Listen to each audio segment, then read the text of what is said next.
with thunder and lightning as its body and Mang Wang's consciousness as its soul. The dragon and serpent synchronized with Qin Li's mind and rampaged amid the 8 extreme temple martial practitioners. The manifestation and nether passage realm martial practitioners could not withstand the attacks of the dragon and the serpent. It only took a moment before a dozen of them were killed. Break! Nearby, joyful Union sects revered thoughtful yelled grimly at Xueli. A turbulent gray cyclone flew out from revered thoughtful sleeves. The cyclone was mixed with black sand and was filled with a strange energy capable of destroying soul intent. When Taika's body, possessed by Xueli, and the blood demons condensed from fresh blood were enveloped by the cyclone, the blood demons immediately collapsed. Soul-dissolving sand. Xueli cried out in a strange tone before moving Taika's body to swiftly extract himself from the cyclone. That's right. This is the sand that dissolves souls. It is specifically made for soul jumpers like you. Revered Thoughtful laughed grimly. The gray cyclone mixed with pitch-black sand twisted in Xueli's direction. At the same time, the sand inside of the cyclone resembled black stars and made a shrill whistling noise while moving. A wisp of bloody, scarlet light abruptly escaped from Taika's body. The bloody light that was touched by the soul-dissolving sand immediately melted. Whoosh!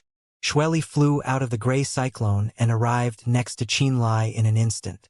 Before Qin Li could react, Xueli slipped inside Qin Li's forehead. Soul-dissolving sand is forged from the phosphorus fire of a rotten corpse.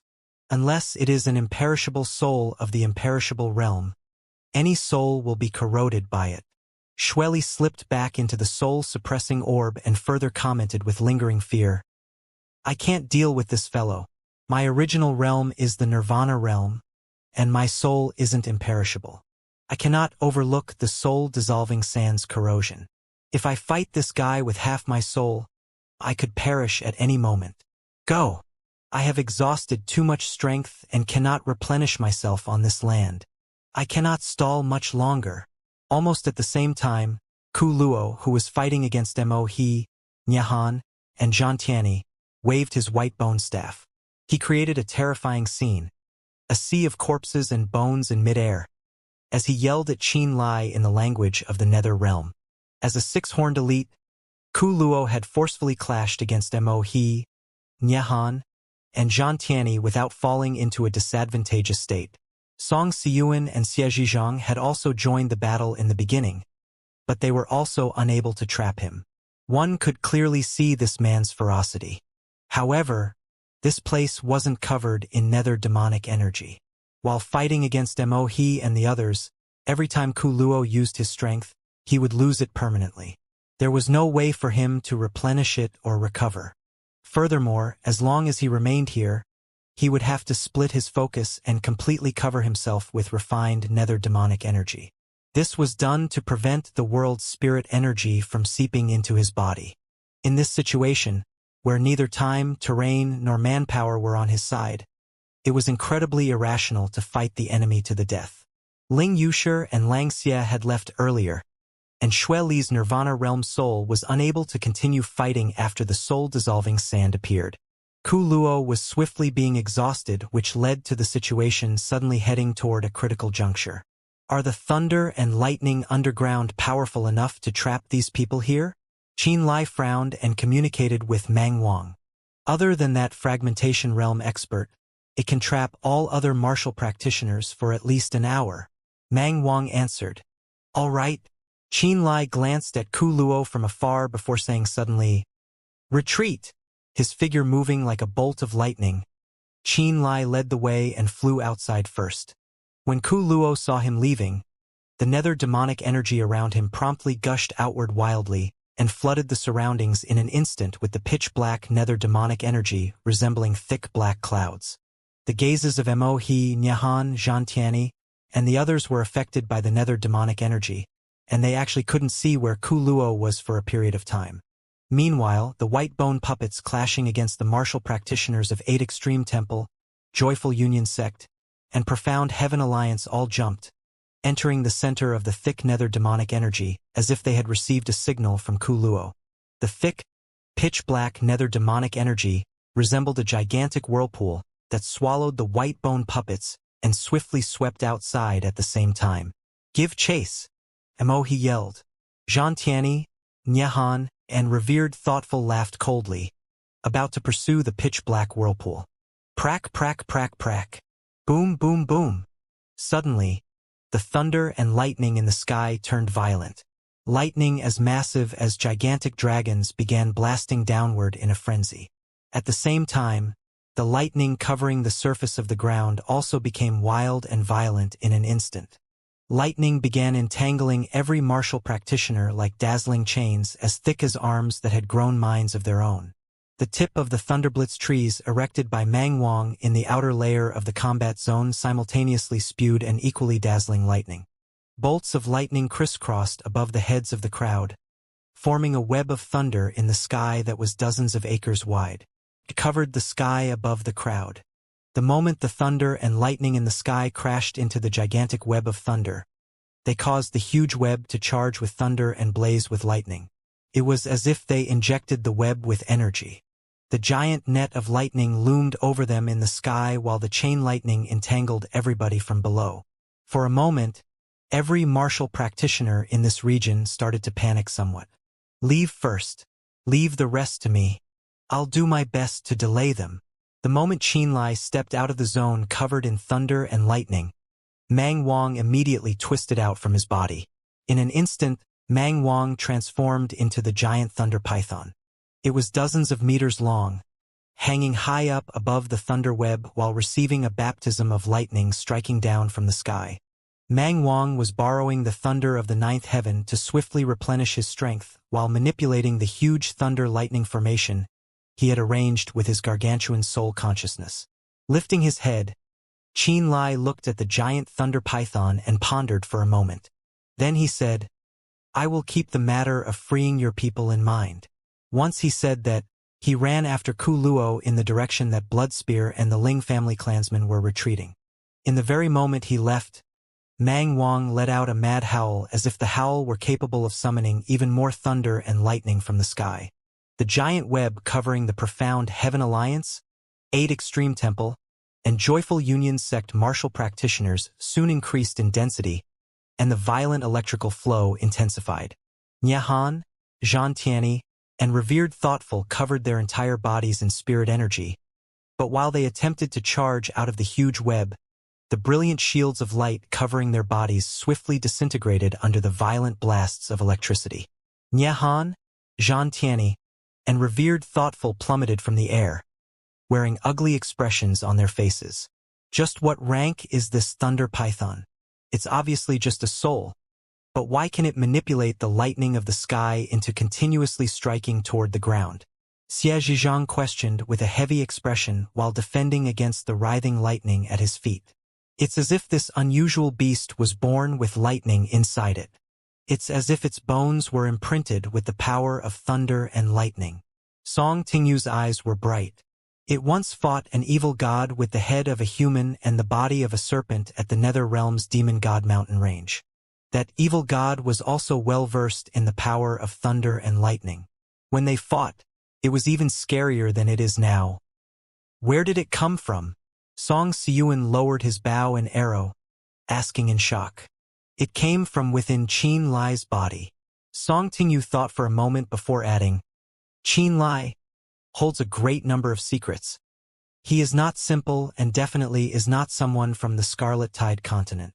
Song Siyuan and Xie Zhizhang both wore strange expressions as they looked at her with considerable surprise. "Sai, even if I told you, you wouldn't believe me," Song Tingyu complained with a frustrated look on her face. "My lord, what should we do?" Xianxia asked He amid the thunder and lightning. He stood amid the thunder and lightning and snorted coldly. "What do you think we should do?" Xianxia didn't know. "I can charge out of this huge thunder-lightning formation, but I alone cannot win against the horned demon warrior with 6 horns." He was very calm. He had confirmed Ku Luo's strength and knew that, if it weren't for the assistance of Xianxia, Nyahan, and Revered Thoughtful, if it weren't for Song Siyuan and Xie Zhizhang ravenously watching from afar, he definitely wouldn't be a match for Ku Luo. This was also a fight in the poisonous bog. If they had fought on the nether battlefield where both nether demonic energy and the world spirit energy existed at the same time, he probably would not be able to hang on for long before being defeated by Ku Luo. He had personally witnessed terrifying Ku Luo was. Therefore, he did not wish to face Ku Luo alone. When he discovered that Zhan Tianyi, Nyehan, and Revered Thoughtful were unable to charge out of the lightning, he decisively gave up on any thoughts of pursuit. The Holy Master messaged me and said that he would personally lead the experts of the temple and come for us. When Profound Heaven Alliance's 3 patriarchs have gathered here, even if we fought in a zone covered in nether demonic energy, we will be able to eliminate all the scum of the evil races. Mo, he said coldly. The Holy Master is coming personally? Zhan Tianyi was shocked. Mo, he nodded in confirmation. Thick prismatic miasma covered the poisonous bog. Blood Spear and the Ling family clansmen were escaping toward the former armament city with everything they had. The shrill cries of spirit birds could be occasionally heard in the clouds above them. For more than half a year, Feng Rong and the Blood Spear martial practitioners had been carving out a land of their own at the poisonous bog, so they were very familiar with the terrain. With their guidance and Mo Hai's antidote pills, no one had fallen into a swamp or had been affected by the poisonous miasma along the way. Be wary of the sky. It looks like there are golden-boned birds of 8 Extreme Temple. That's the mount of a white-robed envoy. Feng Rong looked at the bolt of golden electricity that flashed above her head before vanishing. Her expression was grim as she warned the Ling family clansmen to be careful. 8 Extreme Temple's white-robed envoys were normally at the Nether Passage realm. Their numbers were plentiful, and they were able to keep a close eye on Bloodspear and the Ling family clansmen while riding golden-boned birds, rank 3 spirit beasts, and borrowing their speed. Yet they did not act hastily. The white-robed envoys were waiting for reinforcements, for the Profound Heaven Alliance experts to catch up, and for Bloodspear and the Ling family clansmen to reach a wider area before killing them. Bloodspear and the Ling family clansmen passed through many swamps, and they finally were closing in on where the new armament sect was located. That location had previously been developed by Bloodspear and the armament sect martial practitioners. The swamps had been burned to dry land with scorching flames, and the poisonous miasma in the sky had also been dispersed. In this area, not only did golden-boned birds have a wide range of view, it did not have to worry about the corrosion of the poisonous miasma and could freely fly through the area. So they finally took action. A dozen odd large, shiny golden birds swooped down from the sky with giant hook-like claws. They were going to tear the Ling family and Bloodspear's martial practitioners apart. You're courting death. Feng Rong smiled coldly. Seeing the golden-boned birds rushing toward them, she raised her hands and tossed out 3 metallic balls shrouded in lightning. Explode! Boom! Boom! Boom! Promptly, the 3 Terminator Profound bombs detonated. Snake-like electricity danced wildly, thunder roared and rumbled, and the wild energy caused by the shockwave was so violent that even the collapse of the sky seemed inevitable.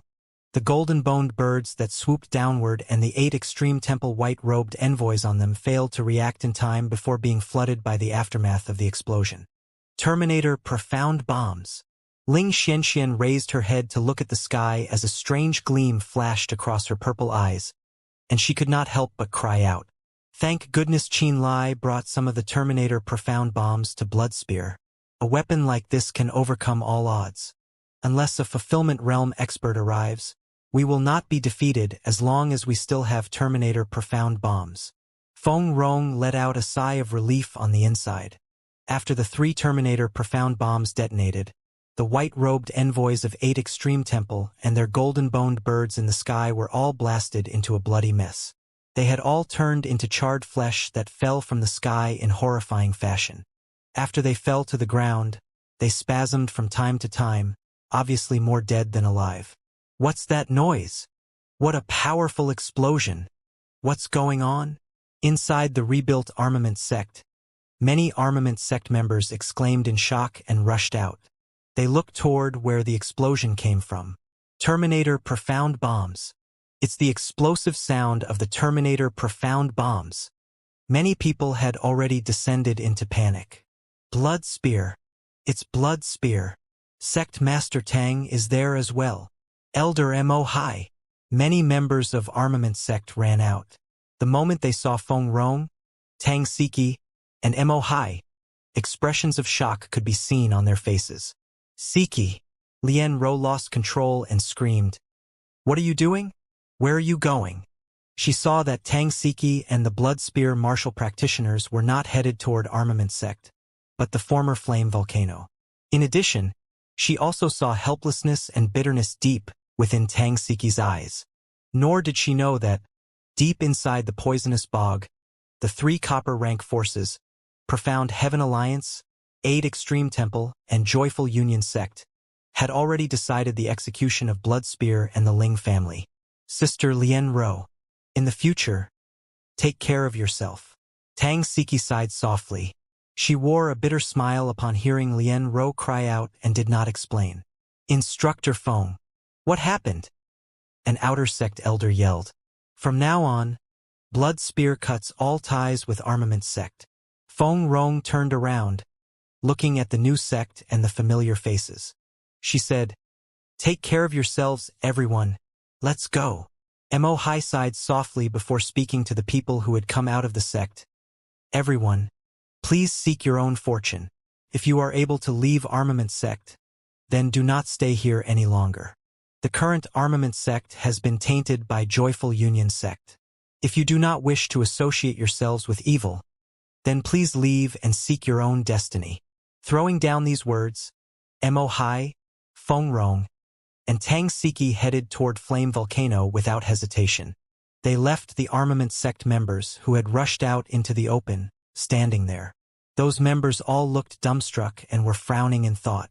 What had happened that caused Blood Spear to betray Armament Sect and also made Elder Mo Hai and Sect Master Tang Siki so determined to leave?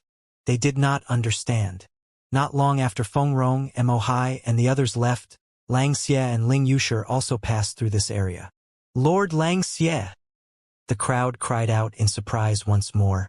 Xianxia paused for a second, turned around to glance at the new Armament Sect, and let out a silent sigh before turning his head and leaving as well. He did not even leave a single word behind. This caused many Armament Sect members to grow increasingly anxious and worried. They were experiencing the feeling of being abandoned. Another hour passed after Xianxia and Ling Yushi left. Qin Lai's figure also appeared in that area. It was along the path that needed to be tread in order to reach Flame Volcano from the poisonous bog. Qin Lai, Sect Master Qin. Qin Lai the traitor. After his figure appeared, many Armament Sect members cried out again. After Armament Sect survived the combined assault of the five forces, the members who had seen what Qin Lai did for the sect all called him Qin Lai or Sect Master Qin. Those who traveled back to Armament Sect from outside were all Ing Xingran's associates. They all saw the three great reverends as the foundation of Armament Sect. Therefore, they thought of Qin Lai as a traitor. Qin Lai's footsteps also came to a halt. He knew that Ku Luo had gone ahead of him. He also knew that Xianxia and Ling Yushi had probably joined up with Blood Spear and the Ling family already. With the Eye of Frost in hand, he wasn't worried about being killed by the 8 Extreme Temple or Joyful Union Sect martial practitioners. Therefore, he pondered for a moment after stopping before speaking to the people who had rushed out of the sect.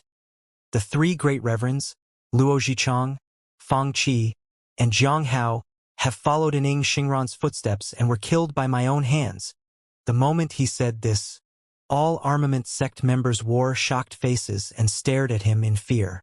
Qin Lai, you! Tong Jihua cried out. Lien Ro was also shocked beyond words.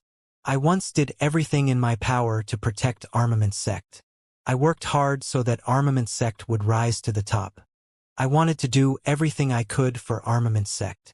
Looking at Tong Jihua, Lien Ro, and several other familiar faces, Qin Lai wore a heavy expression and said gravely, "However, the Armament Sect led by Ing Xingran and the three great reverends was entirely different from the Armament Sect I envisioned. For the sect's interests, they would sacrifice anything and any member of the sect. Furthermore, they even colluded with Joyful Union Sect. They had already lost sight of what was important. A great number of Armament Sect members went silent. Tong Jihua and Lien Ro frowned slightly and now had pensive looks on their faces. I have lost all confidence in this cold, heartless sect that does not have a trace of humanity left. Qianlai sucked in a breath before continuing indifferently. May you be successful in seeking out your own destinies, everyone. Qianlai, where are Siki and Elder Mo Hai going? Lian Ro asked worriedly. A bitter look appeared in Qianlai's eyes as he shook his head and said, "You will know very soon.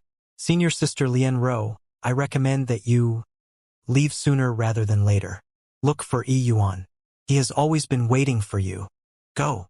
Elder Tong, please take care." He then glanced at Tong Jihua again before turning to leave. Due to Langxia's arrangements, Fatty Kongji and Han Qingrui had gone to Dark Azura Hall a while back to join Tu Zhe and Zhuo Qian after Qianlai killed Ing Xingran. That was also the reason why there was no longer anyone in Armament Sect that Qianlai was reluctant to part with. Tong Jihua and Lian Ro watched him leave. Both of their expressions were a little strange. They were already hesitating about whether or not they should leave in the first place. After hearing Qianlai's words, they seemed to have finally come to a decision. They were also ready to leave Armament Sect. A long time later, Qianlai arrived at the land covered in nether demonic energy, the edge of the area held by the Horned Demon race. He discovered that the Ling family clansmen and Bloodspear were waiting outside of it. It seemed that they were hesitating to take this step and enter the lands tainted by nether demonic energy. If we take this step, then we will truly become a part of the evil race, unable to clean the wrongs from our bodies. Feng Rong hesitated. I'm sorry. It is my fault that Bloodspear was met with such a terrible disaster.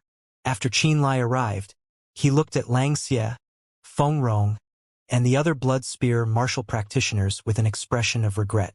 He said, "Don't worry, I will fix this. The circumstances of the Scarlet Tide continent will not stay the same forever." Fix? How are you going to fix this? Feng Rong smiled bitterly. It is not necessarily a bad thing for you to take this step. Shueli reformed into a blood shadow and looked at Langxia and Feng Rong. He chuckled eerily. By connecting with the Horned Demon race, you who have cultivated the blood spirit arts should be able to enter the ultimate blood ground and cultivate. For you to cultivate, there is no land more precious than the ultimate blood ground. I was originally worried. Even if I constructed the teleportation formation, how was I going to have you guys cultivate at the ultimate blood ground under the watchful eye of the Horned Demon race? I now believe that I no longer have to worry.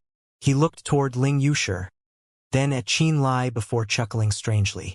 I finally figured it out. Figured out what? Qianlai was surprised. Profound Heaven Alliance and 8 Extreme Temple did not do you an injustice. You're obviously related to the Horned Demon race. Back when you were escaping from the Nether battlefield, I suspected that the girl from the Song family was secretly in cahoots with the Horned Demon race the entire time. That's why you were both able to leave safely, and right underneath their noses. Shueli shook his head and chuckled strangely. Yet I was wrong. It was you. It was because of you that the Horned Demon race let you go. Qianlai, you and the evil race. Ling Qingji was surprised. Langxia and Feng Rong's expressions also changed slightly. Qianlai was silent. A long while later, he looked at Ku Luo and the 6 horned warriors, Ka Meng and Duo Luo, as they rushed over from afar. He said to Ling Yushi, "Yushi, please pass me my grandfather's wooden sculpture." Ling Yushi passed the wooden sculpture to him. Holding the wooden sculpture, Qianlai spoke to Ku Luo, Duo Luo, and Ka Meng in the language of the Nether Realm. Do you recognize this? With Ku Luo, Duo Luo, and Ka Meng leading them, every 4-horned and 5-horned member of the Horned Devil race who had arrived glanced at the wooden sculpture before kneeling on one knee. Shueli, Langxia, Feng Rong, and everyone else looked shocked to their very cores. The news that the Ling family was of an evil race and that Bloodspear was in cahoots with the Ling family, the fact that they had defected and escaped to the evil races was like a tiny spark that swiftly burned through the plains that was the Scarlet Tide continent. With Profound Heaven Alliance, 8 Extreme Temple, and Joyful Union Sect all acting as witnesses, Bloodspear, the Ling family, and Qianlai instantly became the public enemies of all martial practitioners on the Scarlet Tide continent. When news that Armament Sect's 3 great reverends had been killed by Qin Lai was also revealed to the public, every force in the Scarlet Tide continent viewed Bloodspear, Qin Lai, and the Ling family as heretics and a common enemy. They wanted nothing more than to charge into Flame Volcano and nail them dead to the ground. Not long after Qin Lai, Bloodspear, and the Ling family stepped into the territory of the Horned Demon race, Profound Heaven Alliance's Songyu, Nyahan, Xiaoyang, and 8 extreme temples' holy master descended upon the poisonous bog riding a huge chariot shining with holy light with golden-robed envoys in tow. They gathered with Song Siyuan, Mo He, and the others at the newly built armament sect together to discuss the important matters at hand. At the same time, Qin Lai, Bloodspear, and the Ling family clansmen had arrived at Flame Volcano where the Horned Demon race was. They had arrived at the former armament city. After entering this area covered in nether demonic energy, almost all of the Ling family clansmen found themselves adapting to the environment quite well. Even those who had not formed the blood of the evil god were perfectly fine standing in the land shrouded in nether demonic energy. They even felt comfortable after breathing in some of the nether demonic energy. Ling Xianxia, Ling Feng, and others with purple eyes especially felt relaxed and happy the moment they entered this place. They felt as if their very souls had become serene. However, this place made the Bloodspear martial practitioners who cultivated the blood spirit arts, including Shueli and Fengrong, feel extremely uncomfortable. They had to continuously channel spirit energy in order to stop the nether demonic energy's invasion. Only then could they preserve the clarity of their minds and not go insane. Under the 3 guidance of the Horned Demon elites with 6 horns, Ku Luo, Duo Luo, and Ka Luo, Qin Lai, the Ling family, and Bloodspear returned to the former Armament City. Armament City was currently filled with savage-looking nether realm plants and was crawling with nether beasts. Horned demon warriors with 3 or 4 horns could be seen everywhere. Along the way to the original armament sect, Lord Xianxia, Instructor Fengrong, please wait here for a moment. Qin Lai turned around to greet the Bloodspear martial practitioners. Under the impatient gazes of Ku Luo, Duo Luo, and Ka Meng, they brought Ling Yushi, Ling Xianxian, Ling Feng, and the 2 Ling family seniors, Ling Qingji and Ling Kong, to the collapsed flame volcano. They entered a wide stone cave. When the evil nether passageway had opened, the earth shook and the mountain shivered. Afterward, Flame Volcano fractured and collapsed. The collapsed Flame Volcano had many stone caves within which ended up becoming the meeting spots for Horned Demon elites. Let me ask you about my grandfather first, Qin Lai said the moment he walked in. The Ling family clansmen wisely chose to stay where they were. Qin Lai followed the 3 Horned Demon elites and entered a room deeper within the cave. After sitting down in the room, Qin Lai looked at the 3 Horned Demon elites with 6 horns who held authority over the Horned Demon race. Gripping the wooden sculpture, he asked, "What is the relationship between my grandfather and your Horned Demon race?" Ku Luo's deep, ghastly eyes stared at him before asking, "I heard that the evil nether passageway was opened because of you? If you've even opened the evil nether passageway, do you really know nothing about our relationship with the Venerable One?" "It was purely accidental that I opened the evil nether passageway." Qin Lai frowned. "I did not know that pulling out the spirit pattern pillars would open the passageway up. To be honest, if I knew that the spirit pattern pillars were suppressing the evil nether passageway, I might not have chosen to open it.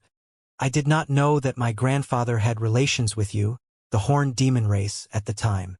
"You truly know nothing?" Ku Luo was shocked. "I truly know nothing. Please explain the circumstances to me in detail, so I will know what's going on," Qin Lai said solemnly. 3,000 years ago, we, the great races of the Nether Realm, had a lot of elites living and cultivating in both Spirit Realm and the Nether Continent.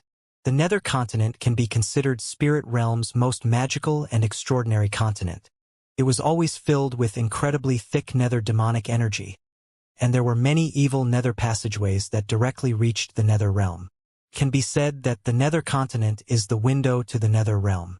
The 3 most powerful races of the Nether Realm, the Ghost Eye race, the Dark Shadow race, and the Horned Demon race, all built their heritage altars on the Nether Continent, gradually migrating the elites of their respective races to the Nether Continent. Through the Nether Continent, They established trade with many great forces on Spirit Realm and exchanged cultivation materials. This strengthened the Ghost Eye race, Dark Shadow race, and Horned Demon race further and further. Elites were plentiful in these races. As the strength of the 5 evil gods increased massively, the 3 patriarchs of the 3 powerful races gradually yearned for more than just the Nether continent. After the 3 patriarchs had a meeting with each other, they were ready to nibble at the small continents surrounding the Nether continent. This was done to expand the forces of the Nether realm and give clansmen the chance to have more space to cultivate. While the 3 races were rapidly expanding, they accidentally threatened the interests of Sky Mender Palace. Sky Mender Palace sent their men to inform the 3 patriarchs to restrain their people. They forbade us from expanding further and only allowed us to occupy the Nether realm. Otherwise, there would have been consequences. However, we were at our prime, and the powers of the 5 evil gods were also at their peaks. So we did not heed Sky Mender Palace's warnings and continued to act however we wanted. As a result, Sky Mender Palace gathered their subordinate silver, copper, black iron, limestone, and many other forces of various sizes and attacked us, which ended in a horrendous defeat for our races. Not only were the 5 evil gods eliminated, but even the patriarchs of the 3 powerful races had fallen or were severely injured. We were met with the ultimate crisis, extinction. Just when Sky Mender Palace was about to rally their forces and attempt to charge into the Nether realm to eliminate our entire race, it was the Venerable One who came forward to beg for mercy for us. Only then did Sky Mender Palace let us go. However, they also chased us back into the Nether realm and forbade us from taking a single step back into Spirit Realm. Even the Nether continent was sealed and locked away. All evil Nether passageways linking the Nether continent to the Nether realm were destroyed. They completely cut off our method of entering the Nether continent through the evil Nether passageways. These were the consequences of a terrible defeat. When Ku Luo spoke of the past, the 2 horned demon generals, Duo Luo and Ka Meng, were silent, looking somewhat downcast. Meanwhile, Qin Lai was greatly shocked by the news. 3,000 years ago, Qin Lai felt that his lips were a little dry. He subconsciously licked the corner of his lips, his eyes filled with shock. He had previously heard about this from Xueli. The evil races of the Nether realm had angered a gold rank force. As a result, the 5 evil gods were killed and their elites were slaughtered. Originally, the Nether realm was going to lose everything. Only because someone begged for mercy on their behalf did the gold rank force let them go. They simply chased all of the evil races back to Nether realm and destroyed all the connecting passages, forbidding them from entering Spirit Realm ever again. He never thought that the person who had begged for mercy on behalf of the evil races would be his grandfather, and this was something that had happened 3,000 years ago, no less. Just how old was his grandfather? You're sure that it was my grandfather who begged for mercy 3,000 years ago? Qin Lai asked with a strange expression on his face. Of course it was the Venerable One, Ku Luo said with certainty. The Venerable One is one of your human race's strongest artificers. He is the only one even Sky Mender Palace has to give face to. If it weren't for the Venerable One, all of the Nether realm may have become extinct and I would have died 3,000 years ago. All 3 of you are 3,000 years old, Qin Lai exclaimed in shock. Ka Meng and Duo Luo are barely more than 2,000 years old. When that battle occurred, they had not yet been born. 3,000 years ago, I was just a 2-horned warrior and my younger brother Ku Lu was a 1-horned warrior. We were only young children at the time, Ku Luo explained. How did my grandfather look at the time? Qin Lai asked with an odd expression making its way back onto his face. I did not see his appearance that time. I wasn't qualified then. Ku Luo bowed his head and said in embarrassment. In truth, I have never actually seen the Venerable One up to this point. I have simply communicated with the Venerable One through this object several times. Ku Luo took a wooden sculpture out from within his sleeves. This wooden sculpture was exactly the same as Qin Lai's, but the one Ku Luo had was half the size of Qin Lai's. Back in the Nether realm, beside the pond, the reason a change occurred in my wooden sculpture within the spatial ring was because it detected this? Qin Lai came to realization.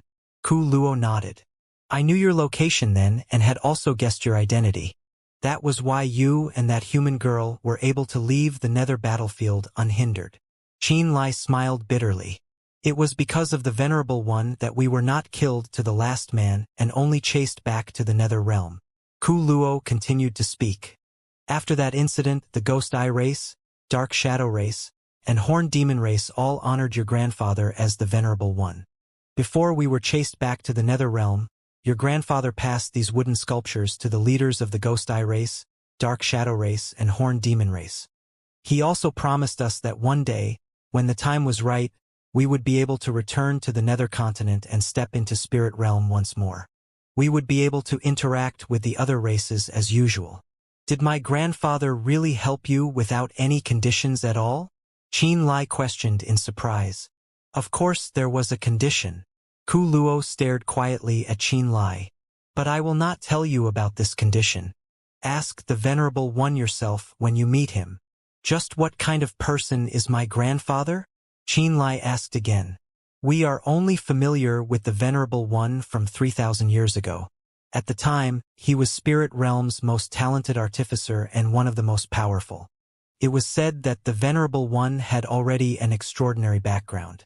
Because of his respected status as an artificer, he shared a close relationship with many peerless forces and powerful races. I only know that 3,000 years ago he was a person with incredible status. Otherwise, Skymender Palace would not have given the Venerable One face, and the Ghost Eye race, Dark Shadow race, and Horned Demon race would not have come to an agreement with the Venerable One either. When was the last time you contacted him? After all this time, it is not I who contacted him, but him who contacted me. The last time he sought me out was about 13 years ago. He said that he was searching for the evil nether passageway for us and would build a teleportation formation that would connect to the nether continent. He told my race to be ready. 13 years ago. 13 years ago. At the time, my grandfather and I should have just arrived at Lingtown. I was just 10 at the time, so I do not remember anything. You have no need to be surprised. The moment your human race martial practitioners enter the Nirvana realm, their lifespan will be massively increased. If they don't experience a fiendish rebound or aren't killed in combat, then it isn't a problem for a martial practitioner of the Nirvana realm to live 1,000 years or two. Seeing Qianlai become alarmed over nothing serious, Ku Luo could not help but explain. After a martial practitioner has ascended from the Nirvana realm to the imperishable realm, they will be able to live even longer. Every breakthrough extends a martial practitioner's lifespan, so there is no need to be surprised at all. My grandfather said that he would help you build a teleportation formation. Was it completed? Qianlai asked again. It was. When the matter was brought up, Ku Luo sighed quietly. It is in the belly of a mountain named Herb Mountain. I sent my younger brother Ku Lu to confirm its completion, but Ku Lu has not replied since. His fate is fraught with grim possibilities. Herb Mountain. Qianlai's expression changed. You know of that place? Ku Luo said in surprise. I've been cultivating within Herb Mountain all this time. Qianlai stared at Ku Luo and frowned deeply. Before I left Herb Mountain, I destroyed a strange formation according to my grandfather's instructions. Could I have destroyed the same formation that you mentioned? Probably not. Ku Luo shook his head. There should be another within that formation. The teleportation formation should still exist within Herb Mountain. Since the Venerable One promised us this, he definitely wouldn't allow you to destroy it. What you destroyed is probably not the real teleportation formation. Qianlai suddenly recalled Ku Lu. From what song you had told him, Ku Lu charged out of the nether battlefield many years ago, breaking through the numerous defense lines set up by 8 Extreme Temple and Profound Heaven Alliance before madly rushing toward the position of Nebula Pavilion. Along the way, he killed plenty of Profound Heaven Alliance experts. In the end, Ku Lu was severely injured by the combined strength of Song Yu, Nyahan, Xiaoyang, and other Profound Heaven Alliance experts 300 miles away from Lingtown. Since then, he had been locked away in Profound Heaven Alliance's prison. When he connected this with Ku Luo's words, Qianlai abruptly came to a realization. Ku Lu hadn't been headed toward Nebula Pavilion, but Herb Mountain at Lingtown. He had been trying to confirm the teleportation formation's location and destination. Your younger brother, Ku Lu, isn't dead. He is jailed within Profound Heaven Alliance's prison and heavily shackled. Qinlai suddenly said. I'd met him a few days ago and spoke with him. Ku Luo's eyes brightened as wild joy appeared on his face. He said repeatedly, It's good that he's alive. It's good that he's alive. I was already planning to search for you. Profound Heaven Alliance's 3 patriarchs want to exchange the Profound E9 leaf lotus for the life of your brother, Ku Lu. Qinlai explained, the 3 patriarchs of Profound Heaven Alliance are all in the fragmentation realm. They plan to use the Profound E9 leaf lotus to resist the corrosion of the Nirvana fire. However, the Scarlet Tide Continent's martial practitioners have fought you and viewed you as fearsome monsters for so long that even these important people in Profound Heaven Alliance did not dare to trade with you openly. So, they quietly asked me to help sort things out. Qinlai smiled bitterly and shook his head. As a result, while Ling Yushi was cultivating the 9 hell evil scripture deep inside the poisonous bog, she accidentally attracted the nether demonic energy. That same nether demonic energy attracted Profound Heaven Alliance, 8 Extreme Temple, and Joyful Union Sect's attention.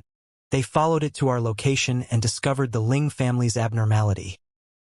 He opened his hands and said with a look of helplessness, Right now I, Blood Spear, and the Ling family have all become public enemies of the continent, as your spies.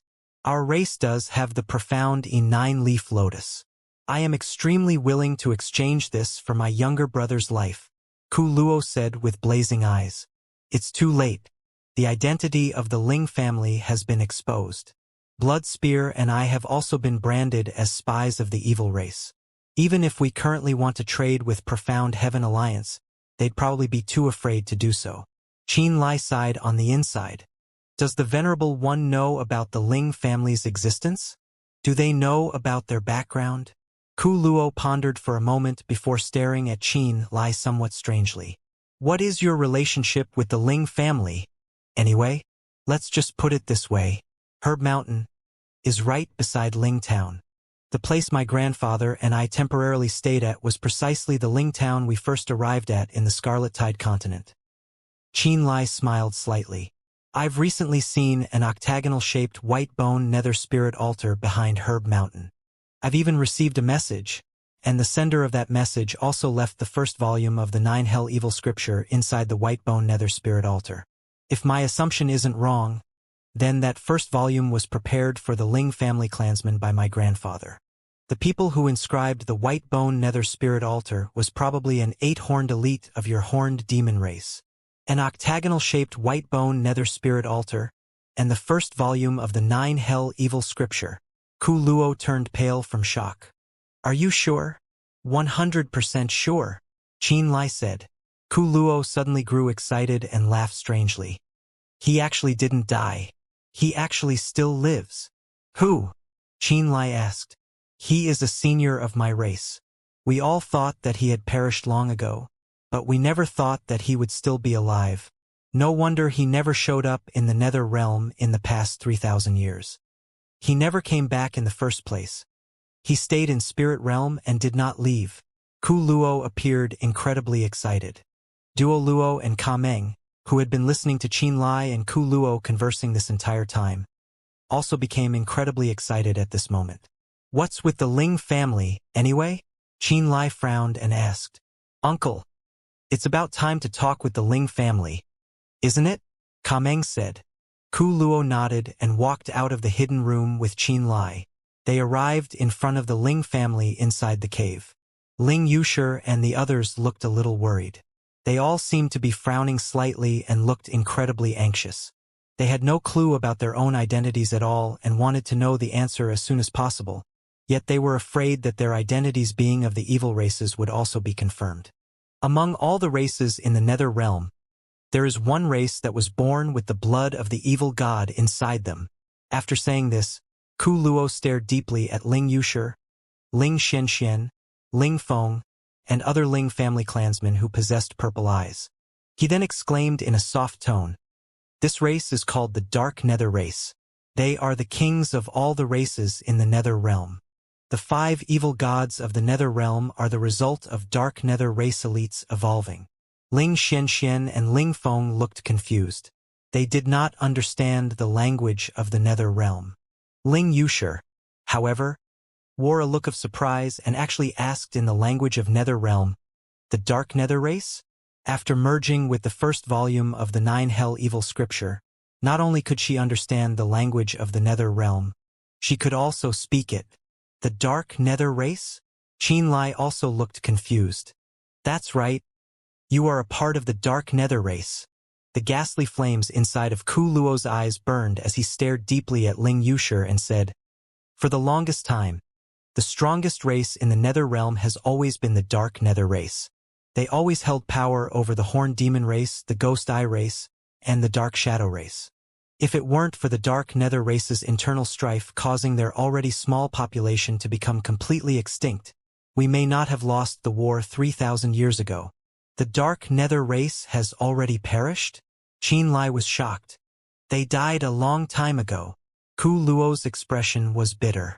The Nether continent was developed by none other than the Dark Nether race. The Dark Nether race is very similar to your human race save for their purple hair, purple eyes, and purple blood. These are the only differences between your race and the Dark Nether race. Seeing the shocked and doubtful-looking Qinlai and Ling Wuxia, Ku Luo continued to explain quietly. The Dark Nether race has always encountered difficulty with reproduction, so their population was already small in the first place. Even then, the sparsely populated Dark Nether race was still the ruler and absolute overlord of all the races in the Nether Realm. Every member of the Dark Nether race is born with extraordinary talent and an incredibly acute sense for Nether demonic energy. They are natural warriors from birth. A normal Dark Nether race baby is born 2 to 3 times stronger than the babies of other races, and they also have the absolute advantage when it comes to cultivation talent. Furthermore, those of the Dark Nether race who are born with purple blood are God's beloved children and the evil God's favorite children. When those with the blood of the evil God within them grow to a certain extent and become able to completely activate the blood of the evil God inside of them, they will be able to transform into an evil God and essentially become a true evil God. The 5 evil gods we worship were once people of the Dark Nether race as well. They were all Dark Nether race elites with purple blood flowing inside of them. It is exactly because they are as powerful as gods and have purple blood inside their bodies that this blood is called the blood of the evil God. Every member of the Dark Nether race that has purple blood flowing inside them are the evil God's children, and they all might be able to transform into an evil God in the future. Unfortunately, conflict in their ranks caused this powerful race's already small population to decline toward extinction. 3,000 years ago, when our 3 powerful races warred against Sky Mender Palace, the Dark Nether race had already perished many years before. Otherwise, with the Dark Nether race commanding the 3 powerful races, and their own intervention, we may not have lost to Sky Mender Palace so badly. Ku Luo, Duo Luo, and the trio of 6-horned elites under Ka Meng's command were also staring at the Ling family clansmen with high expectations. Wuxia, why was the Ling family at Ling Town? How much do you know about your ancestors? Qinlai turned his head and asked her. Ling Wuxia's purple eyes flashed as she shook her head slightly under Qinlai's gaze. We know nothing about our own background. You guys didn't know that the Dark Nether race was alive and in other continents of Spirit Realm no less? Qinlai asked Ku Luo again. Ku Luo also shook his head. We are not certain. Even our race's scriptures documented the demise of the Dark Nether race, saying that no new evil gods would be born in the future. This is known by all the races in Nether Realm as a matter of deep regret. Yet the Ling family obviously exists and the Dark Nether race obviously isn't extinct. How do you explain this? Qinlai asked again. The Venerable One might know. Grandpa Qin Shan might know why.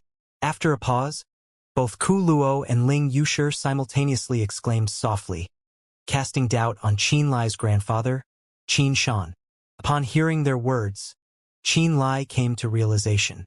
Their assumptions were not wrong. His grandfather had requested the 9 Hell Evil Scripture from the 8-horned elites of the Horned Demon race.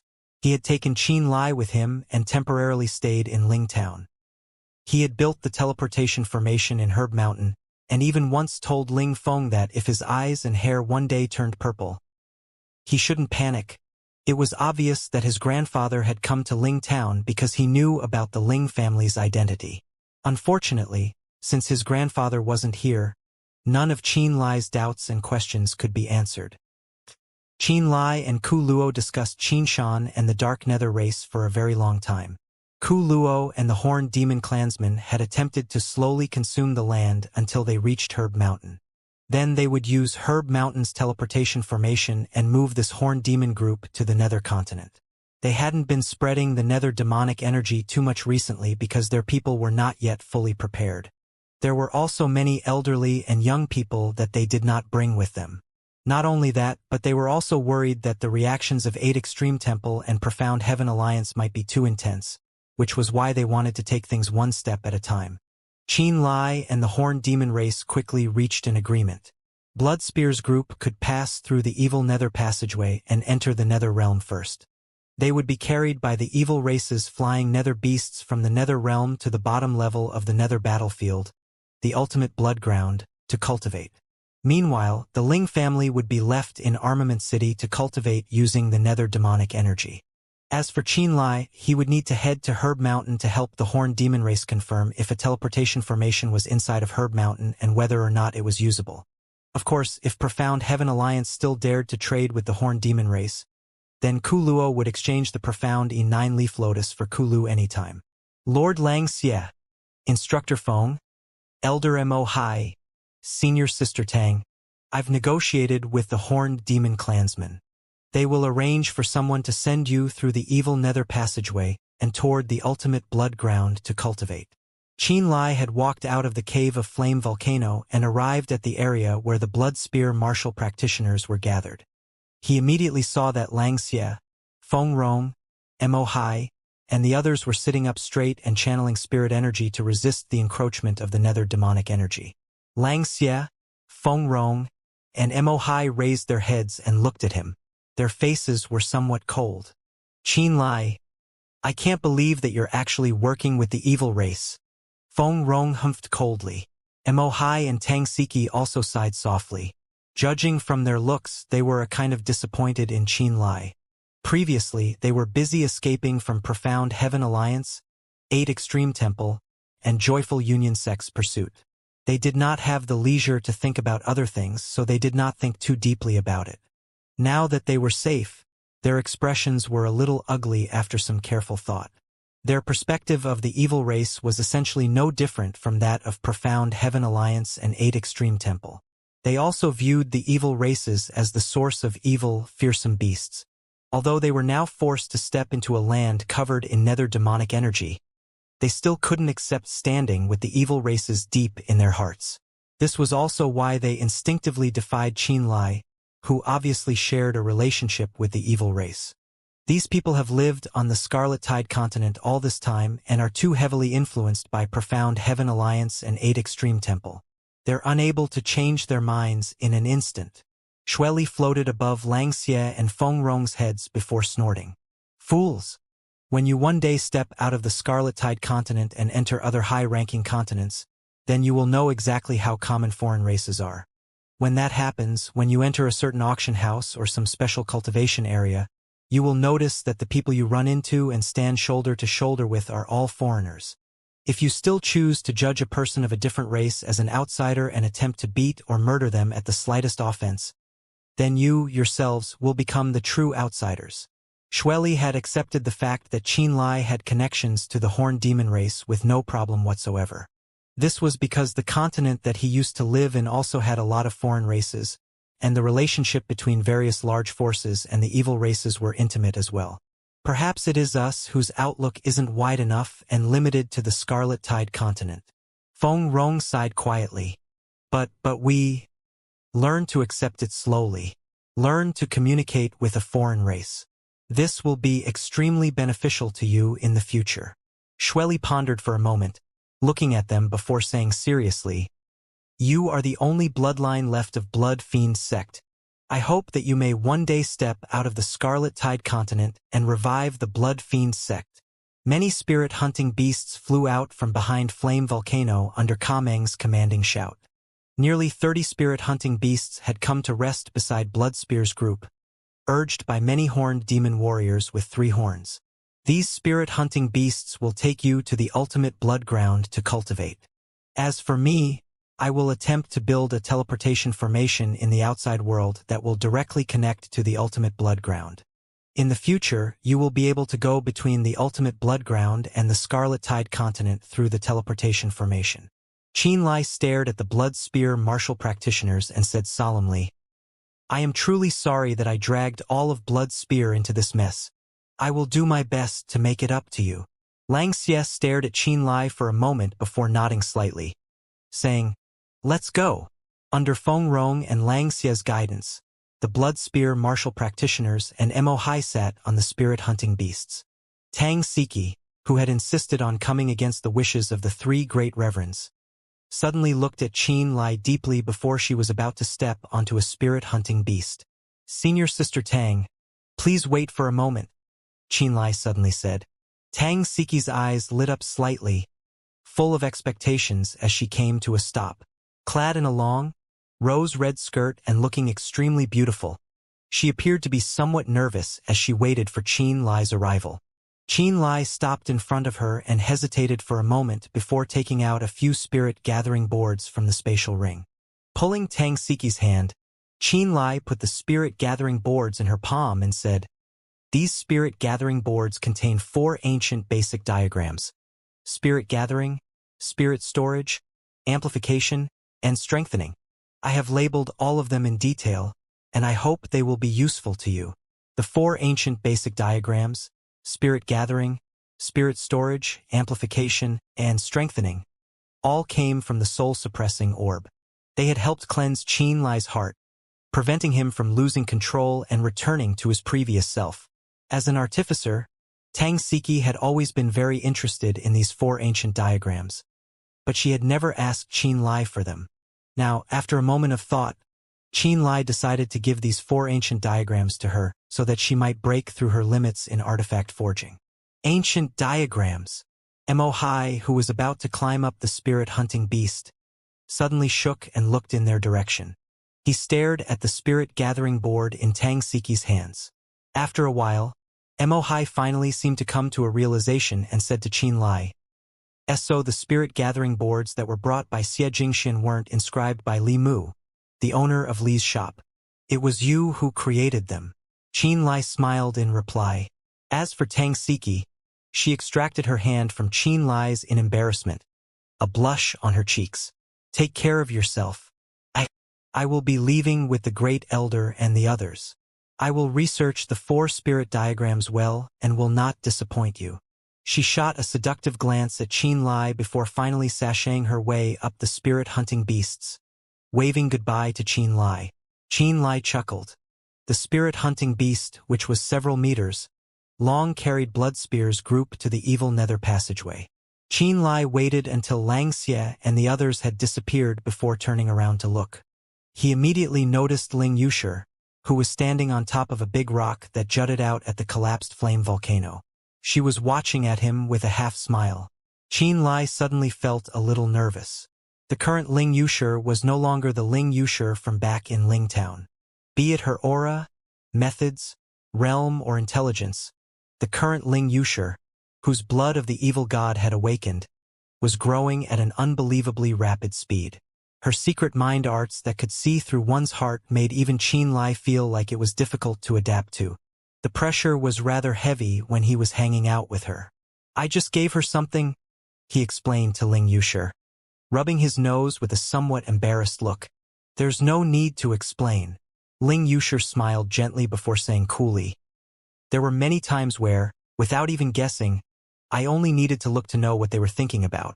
Heh. That senior sister Tang of yours and her feelings for you. How could you not notice? Qianlai felt his head grow to be as big as an ox. I still prefer the original Qianlai, Ling Yusher said quietly. Qianlai kept quiet. After a while, he said with a bitter look, Something very strange has happened to me. I'm not sure how to explain it. Never mind. This is my fault as well. I am also changing into a version of me that even I don't quite recognize anymore. Ling Yushi walked over from afar. Her beautiful face gradually regained her former serenity and gentleness. She arrived beside Qin Lai and held his hand of her own accord, standing shoulder to shoulder with Qin Lai. This is the place. Ling Yushi pointed at the detonated plaza. More than half a year ago, it was at this place where Xianxia and I thought we were definitely going to die. I thought that we would be killed by the blood spear martial practitioners. It is you who, at the sacrifice of your identity, defended Xianxia and I. Even earlier than that, back at Ling Town, there were several times where you saved the Ling family from Du Haitian schemes. At Icestone City, you betrayed Nebula Pavilion, helping us by killing Du Haitian and his entire family. There are many more examples such as this. In truth, the Ling family and I owe you far too much, so much that I feel I can tolerate all of your flaws. After a pause, Ling Yushi looked gently at him and quietly said, "What else is there that cannot be said between you and I? Last time at Armament Sect, I merged with an aspect of my soul from before I was 10 years old. This matter sounds absurd and is difficult to comprehend, but it truly happened." Qin Lai's eyebrows were furrowed deeply as he attempted to explain his problem bit by bit. Why would the you from before you were 10 years old be so evil and scary? Weren't you just a kid before you were 10 years old? After listening to his explanations, Ling Yushi asked with great shock. Qin Lai smiled bitterly. "I have wronged you." After a while, Ling Yushi slowly sorted out her thoughts and smiled gently at Qin Lai, saying, "It's okay. Perhaps I can help you seek out your true self." At the collapsed flame volcano, inside a stone room that had become deformed from pressure, Qin Lai and Ling Yushi sat facing each other. This was Qin Lai's former room. Due to the collapse of flame volcano, the originally wide room was compressed to the point it was now somewhat narrow instead. Qin Lai and Ling Yushi sat facing each other with their knees almost touching. Even then, the space inside the cave still appeared kind of small. An evil art by the name Nightmare is recorded within the first volume of the Nine Hells Evil Scripture inside of the wooden sculpture. This art is capable of making someone enter a nightmare and face the most terrifying parts of their past, destroying their mind and causing them to sink so deep into the abyss of fear that they also cannot pull free. While Ling Yushi spoke, the thin fragrance of her breath rushed toward Qin Lai. "If I were to execute Nightmare on you, then you might be able to recall the most terrifying parts of your past. Might help you recover some of your memories." Ling Yushi's face was completely serious. "However, this will be my first time using this.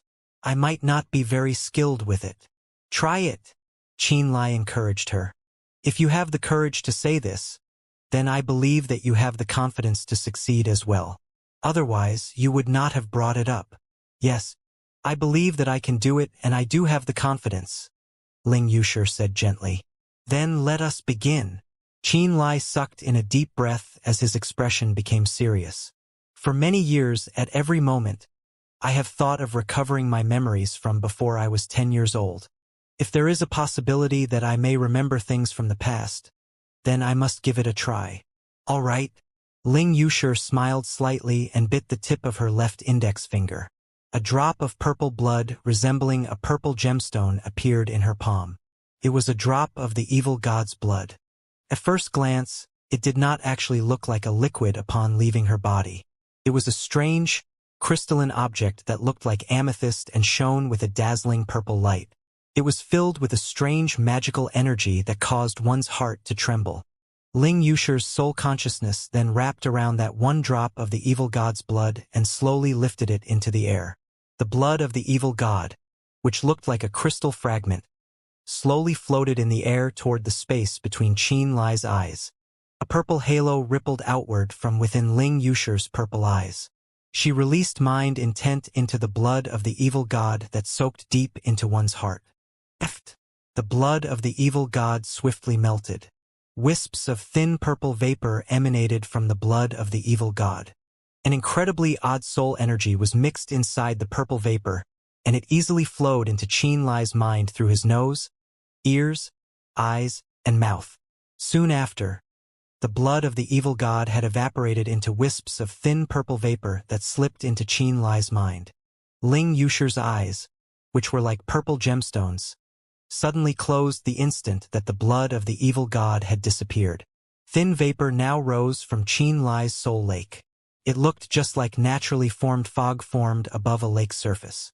It was very astonishing. Fear, hatred, murder, destruction, all sorts of evil thoughts began to gather from deep within Qin Lai's heart bit by bit as the vapor slowly rose into the air. Qin Lai, the previous you is truly terrifying. From the thoughts that have risen to the surface, I can approximately guess how evil and crazy you were as a person. The sigh of Ling Yusher's soul echoed softly in Qin Lai's mind. Don't resist. You will watch the purple vapor naturally, and I will let it bring you into your dreams. Ling Yusher's voice slowly became gentle like a warm breeze or pleasant sunlight. It made him feel incredibly at peace. In his subconscious, he was about to relax entirely. However, deep inside his mind, the thoughts formed from negative emotions seemed to be unwilling to trust any person at all. They were unwilling to be manipulated by anyone. He tried to relax, but he realized that, as those negative thoughts grew more defined and increasingly powerful, he even had the thought of killing Ling Yusher and destroying her inside his mind. Your resistance is too strong. I am not familiar with the use of nightmare, and if you don't cooperate with me, it will be very hard for me to bring you into your dreams. Ling Yusher's voice was a little anxious. You must think of a way to control yourself, to make yourself calm and peaceful. I can only lead you into your dreams and use nightmare, making you experience and recall your most terrifying past. If you don't resist me, calm down, calm down. I need to cleanse my mind. The ancient diagrams. Qin Lai came to an abrupt realization as he forcefully gathered his concentration, thinking of nothing but imagining the spirit gathering, spirit storage, amplification, and strengthening spirit diagrams. Surprisingly, the moment he imagined these diagrams, all thoughts of violence and destruction in his mind were gone, as if blown away by a wild wind. The true reason the 4 ancient spirit diagrams were left inside the soul-suppressing orb by his closest family was not for him to become an extraordinary artificer, but to cleanse his heart and nature, and control the evil and irritation in his heart. Qin Lai quickly calmed down as he imagined the spirit diagrams. The negative emotions and thoughts in his mind quickly disappeared. He was able to let go of himself and cooperate with Ling Yusher's nightmare, and was now able to view the rising purple vapor on his soul lake with a more peaceful and collected state of the mind. His mind, thoughts, and consciousness seemed to be guided by Ling Yusher as they slipped right into the purple vapor while he was watching them. Then he was suddenly lost. He had entered that terrifying nightmare. In his dream, he could not see his surroundings. He could not see anyone. He seemed to be inside absolute darkness. In the darkness, it was as if there were countless invisible ferocious beasts and alien monsters that were tearing, biting, swallowing, and killing him. In the darkness, he howled madly and desperately struggled, his life on the line as he rushed at the invisible enemies and slaughtered them with the cruelest of methods. The scenes changed continuously as he was thrown into one hellish abyss after another, forced to fight with his life on the line against different races and terrible beasts. A merciless, icy voice continuously whispered into his ears, seemingly teaching him all sorts of evil arts and cruel methods, training him step by step and guiding him to the depths of evil. Unfortunately, he could not see his surroundings and his opponents. He did not know where he was. In fact, he could not even see his own appearance. In this terrifying dream, Qin Lai faced countless terrifying invisible enemies and experienced a seemingly endless amount of slaughter without ever enjoying a moment of rest. He felt like he was suffocating. He roared angrily with everything he had, howling toward the sky as if to vent all of the pressure in his heart into the open. Qin Lai! Qin Lai! Ling Yusher's soft voice resonated and called out to him over and over within his mind consciousness. Qin Lai gradually awakened from the deep layers of his nightmare. When he opened his eyes, he discovered that he was sweating all over. Meanwhile, Ling Yushi was hugging him tightly from behind. Both of her hands were tightly locked together at the center of his chest, seemingly afraid that he would go insane. Qinlai could feel the swell of her breasts, her fear and anxiety, and her deep-seated worry for him. Panting continuously, Qinlai adjusted himself in order to swiftly calm down. "What did you remember?" Ling Yushi continued to tightly hug him as a voice as gentle as water softly rang out beside his ears. "You couldn't see it?" Qinlai did not turn around. He slightly enjoyed the sensation of leaning into her and slowly relaxed himself. "I couldn't see anything," Ling Yushi answered. "According to the description of Nightmare, I, as the caster, should be aware of everything inside your dream. However, for some reason, I seem to have been forcefully driven out after leading you into it. Furthermore, I was no longer able to enter it. When I saw you screaming and yelling, I could only call to you softly from beside your ears, hoping that it would be enough to wake you." After a pause, Ling Yushi softly spoke next to his ears. "Your appearance just now was very frightening. Something very terrible must have happened inside your dream. You looked extremely pressured, as if you were about to suffocate. That was why you were howling crazily, as if trying to break free from something or run away from someone." Seeing that Qinlai had finally calmed down, Ling Yushi relaxed her arms and moved to face Qinlai. After a moment of thought, she sat on Qinlai's crossed legs in embarrassment and placed her jade-like hands onto his shoulders. Her calm, serious purple eyes stared deeply into Qinlai's as she said gently, "What's in the past is in the past. You do not need to worry about it too much. The current you is the real you." In all the time she had ever spent hanging out with Qinlai, she had never been this bold. This was the first time. With her quiet, gentle temperament, such a willing and suggestive act of affection. The act of sitting on Qinlai's legs and hugging his neck with her arms was practically inconceivable. "I'm fine." Qinlai gave her a strained smile and felt a lot more relaxed. He knew that Ling Yushi was worried that he would be affected by his past. That was why she took the initiative to relieve his stress. "I'm fine, don't worry." Qinlai slowly recalled the things in his dreams, hugging Ling Yushi as his expression grew heavier and heavier. In the nightmare, he had been fighting nonstop as he was exiled to dangerous places to fight against demons, beasts, and foreign races. He had never seemed to be able to enjoy a moment of peace. Someone's voice kept whispering in his ears, teaching him all sorts of evil, secret arts, and the cruelest ways to deal with his enemies. He felt overwhelmingly oppressed and wanted to escape that person. He felt a tremendous desire to breathe a mouthful of fresh air. Qinlai explained the feelings from inside his dream to Ling Yushi in great detail. "It seems that your days in the past weren't peaceful." Ling Yushi sat on Qinlai's legs and spoke softly, hugging his neck. She suddenly felt a little sorry for Qinlai. The Qinlai from before he was 10 years old was nothing more than a child. What kind of a ruthless person would treat a child like that? Ling Yushi hugged Qinlai tightly, pressing the soft swell of her bosom against him, and said gently, "It's all over. It's all in the past. The current you is the real you." Qinlai gradually relaxed. The duo continued to sit in this suggestive position, hugging each other until, a long while later, Qinlai had a reaction. It was only then that Ling Yushi hurriedly moved away in somewhat of a panic. It was at this moment that Ling Xuanxuan's voice rang from outside the cave. "Sis, Qinlai's in there, isn't he? The old man from the evil race is looking for him. You know? He's here." Ling Yushi rushed to tidy up her clothes and took a moment to calm down before opening the stone door of the cave. "Qinlai, the old man from the evil race is looking for you." Ling Xianxia looked inside from the cave entrance suspiciously, a rather suggestive look in her eyes.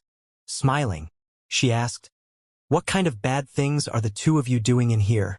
"We were talking about the Ling family and the Horned Demon race," Ling Yushi said openly. There was no longer any strangeness on her face. Her emotions swiftly stabilized. Qinlai's face was even thicker as he calmly and naturally walked to the cave entrance.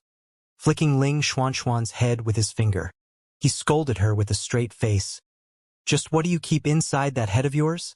Ignoring Ling Xuanxuan's complaints, Qin Lai walked out of the cave and saw Ku Luo a short distance away.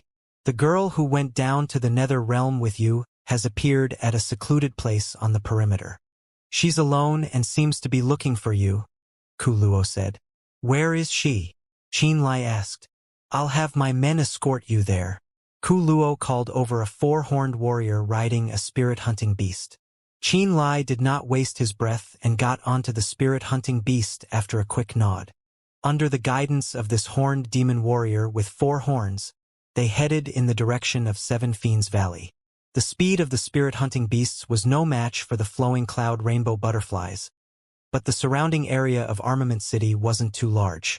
Before long, the spirit-hunting beast brought Qin Lai to a place where the nether realm's savage plants were dense and overgrown. In a place that plants with saw-like teeth and man-eating demonic flowers grew, Song Tingyu sat by a river isolated by demon-cleansing orchids. She waited quietly, leaning against the colorful flowing cloud rainbow butterfly. Qin Lai's position was covered in nether demonic energy. Thick clouds covered the sky, preventing sunlight from shining through. Meanwhile, a river away, Song Tingyu was bathed in brilliant sunlight. She wore dazzling rainbow-colored attire and looked like a beautiful, seductive goddess whose entire body overflowed with an astonishing, mind-blowing charm. Seeing Qin Lai's arrival, Song Tingyu grinned a beautiful smile and revealed her teeth slightly.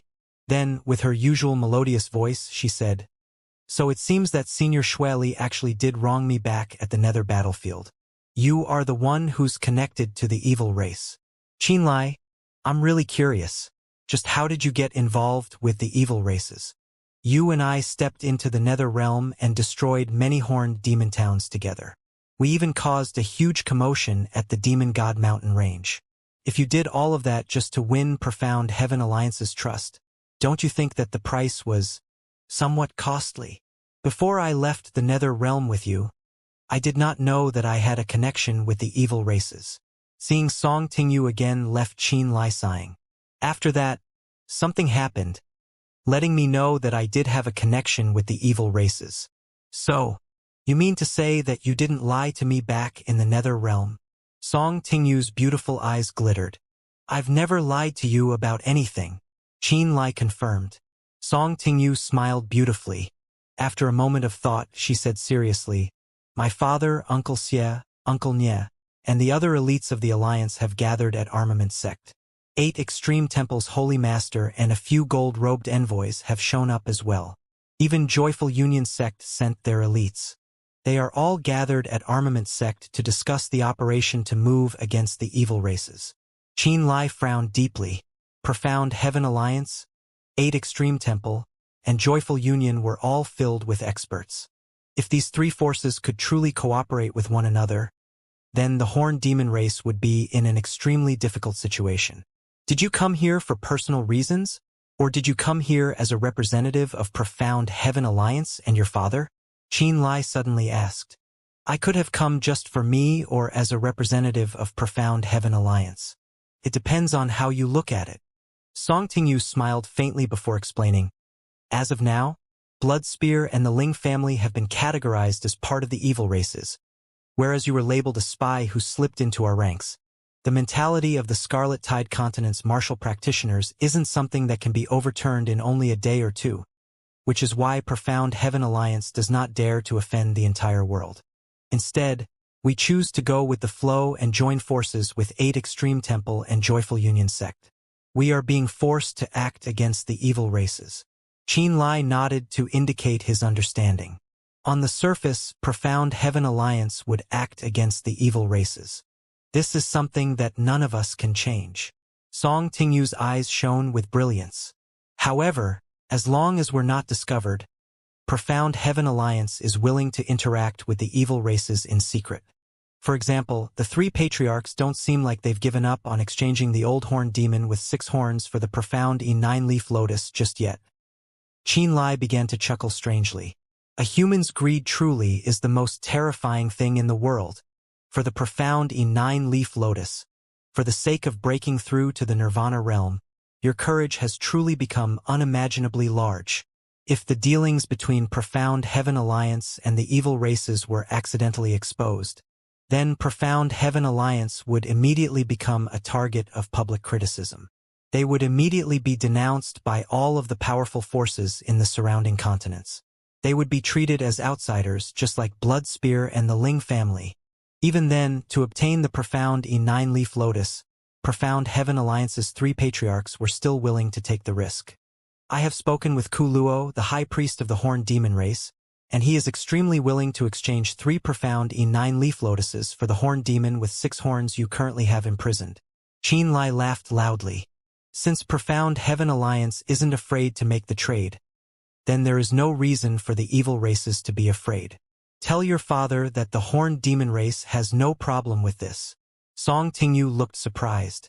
She stared deeply at Qianlai before saying, "It looks like the connection between you and the evil races was deeper than we thought. Just how many more things have you hidden from me?" Qianlai kept quiet and said nothing. As long as Profound Heaven Alliance is willing, then the Horned Demon race will have no problems with the trade. The matter of exchanging 3 Profound E9-leaf lotuses for the Horned Demon with 6 horns can be done at any time. Qianlai expressed his thoughts on behalf of the Horned Demon race. Profound Heaven Alliance is interested in this, but the actual implementation will have to be done carefully. Recently, 8 Extreme Temple and Joyful Union Sect have been patrolling the area. We cannot be discovered by them. Song Tingyu combed a wisp of hair behind her ear, while wearing an attractive smile on her beautiful face. We do not wish for anyone to know that Profound Heaven Alliance is working with the evil races, she said provocatively. Furthermore, I must state that, even if Profound Heaven Alliance and the Horned Demon race agree to the exchange, we will still wage war against the Horned Demon race in the future. On the surface, we will also participate in the operation against the evil races. Qianlai chuckled. I can understand that. In the future, if you appear like this and are discovered by me, then I will also kill you without mercy.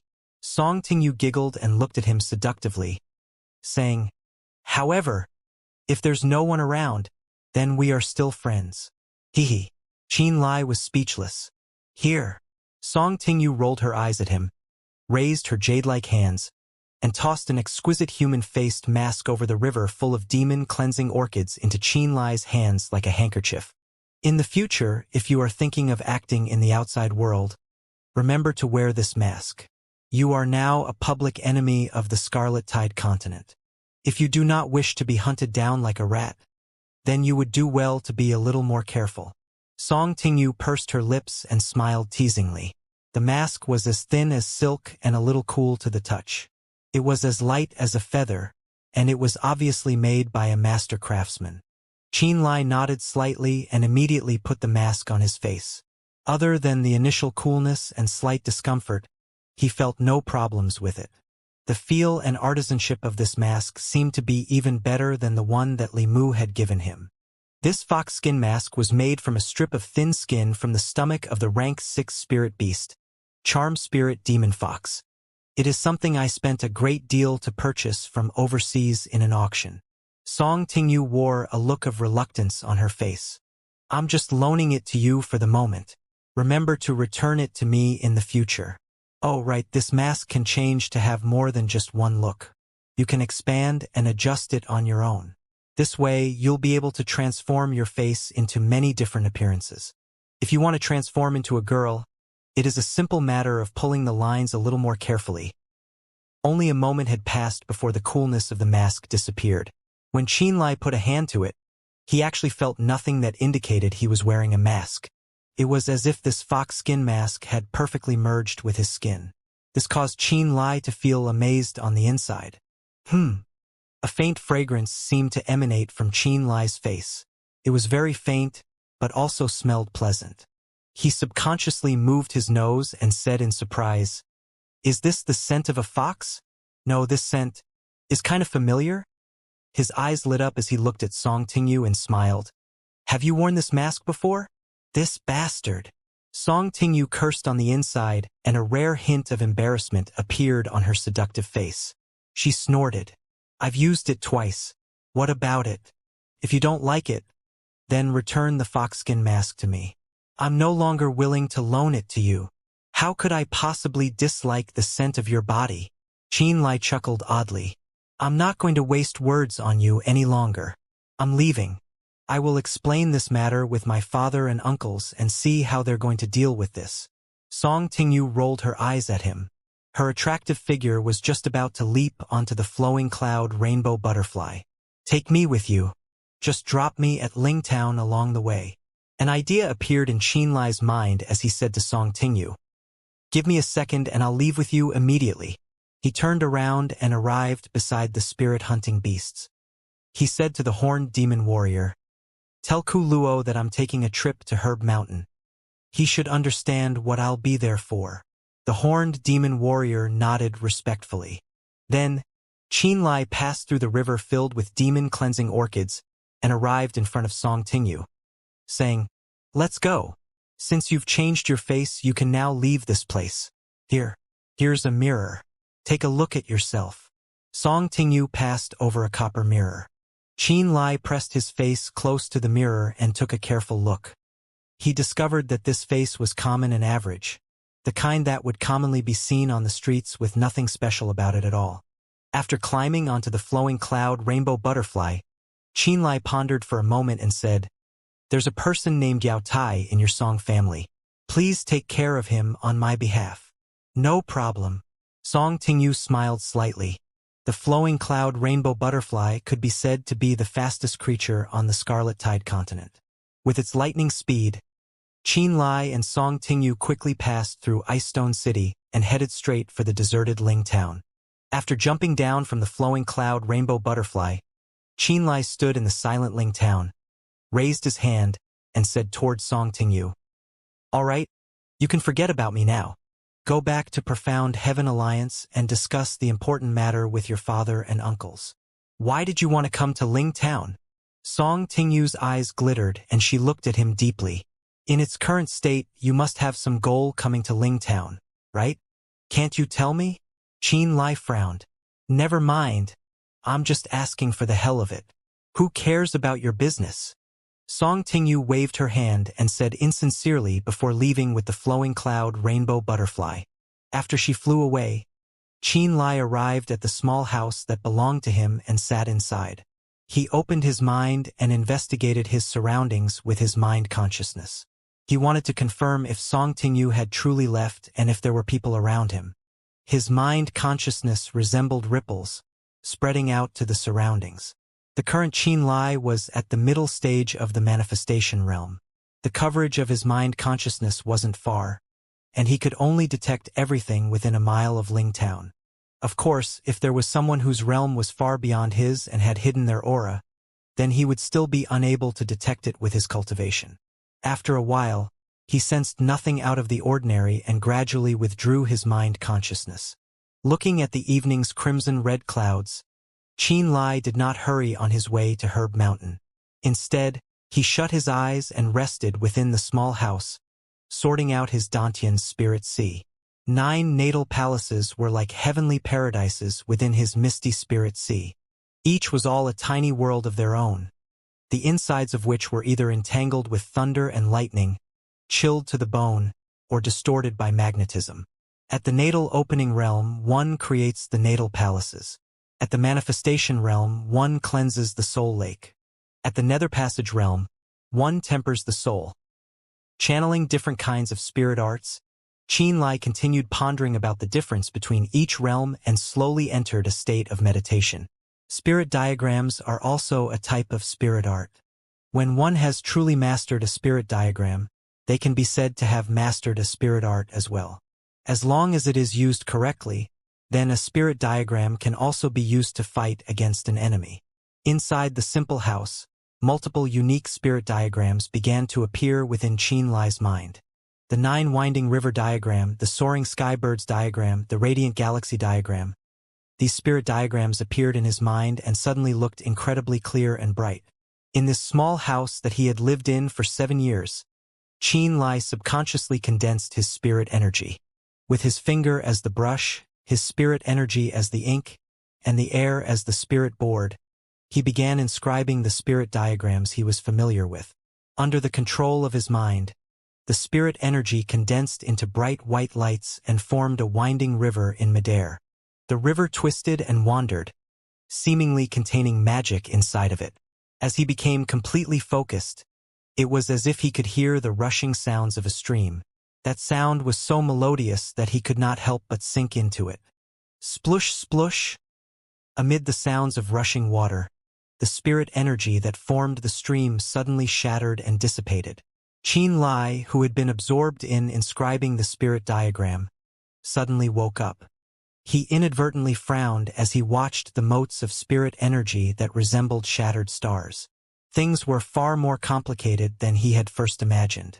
The inscription of this spirit diagram hadn't been nearly as natural as when he had inscribed the dragon-snake coiling sky diagram inside the magical formation of the Thunderblitz trees. He thought that he would be able to inscribe the simpler 9-winding river diagram in midair just as easily as he had inscribed dragon-snake coiling sky diagram. Yet he had failed. The 4 ancient diagrams, spirit storage, spirit gathering, amplification, and strengthening, may be called basic spirit diagrams, but their structures are incredibly complicated. Compared to the spirit diagrams inside the 12 spirit pattern pillars, the basic ancient diagrams are far more complicated and profound. If I can't even inscribe the 9-winding river diagram in midair and convert it into a method of attack, then it will be impossible to do so with the 4 ancient diagrams. The last of the 12 spirit pattern pillars is the center of the seal and cannot be considered a diagram. Yet the 11 spirit diagrams, the celestial sealing demon diagram, the 9-winding river diagram, the soaring skybirds diagram, the radiant galaxy diagram, the 100 flowers chainmail diagram, the ancient wood resurrection diagram falling mansion diagram, the 6-cycle bewitching diagram, the dragon snake coiling sky diagram, the 3 disciplines 4 divisions diagram, and the yin-yang intersection diagram, including the 4 ancient basic diagrams. If I can convert them all into offensive arts, then my offensive capabilities will become incredibly diverse. If I can adapt all the spirit diagrams according to my offensive style and realize them, then my combat power will definitely experience a meteoric rise. Since the possibility exists, I should do this and gradually turn them into a means of attack. Inside the small house, Qianlai's eyes were resolute as he quickly made up his mind. He needed to further improve in the cultivation of the martial way. He needed to increase his strength as soon as possible and adapt to the continent's increasingly dire situation. Qianlai did not immediately head to Herb Mountain and rush to seek out the teleportation formation.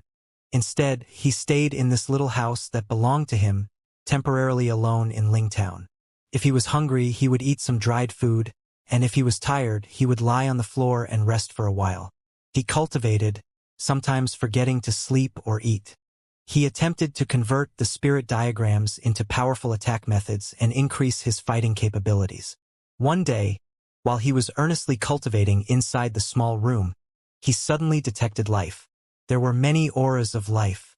Qianlai immediately stopped cultivating and quietly hid his aura. With a frown, he moved to the window and looked outside. A group of people slowly appeared at the entrance of Lingtown. Why have they come to Lingtown? Qianlai frowned. The people who suddenly appeared at the entrance to Lingtown could be considered acquaintances of Qianlai. They were Lu Ting and Wei Li's group from Nebula Pavilion. In the blink of an eye, it had been 3 or 4 years since Qianlai left Icestone City. During this time, he had never returned to Icestone City, so naturally, he had not gone to Nebula Pavilion either. He had become unfamiliar with Nebula Pavilion since long ago. Today, Nebula Pavilion's people actually came to Lingtown, which surprised him somewhat.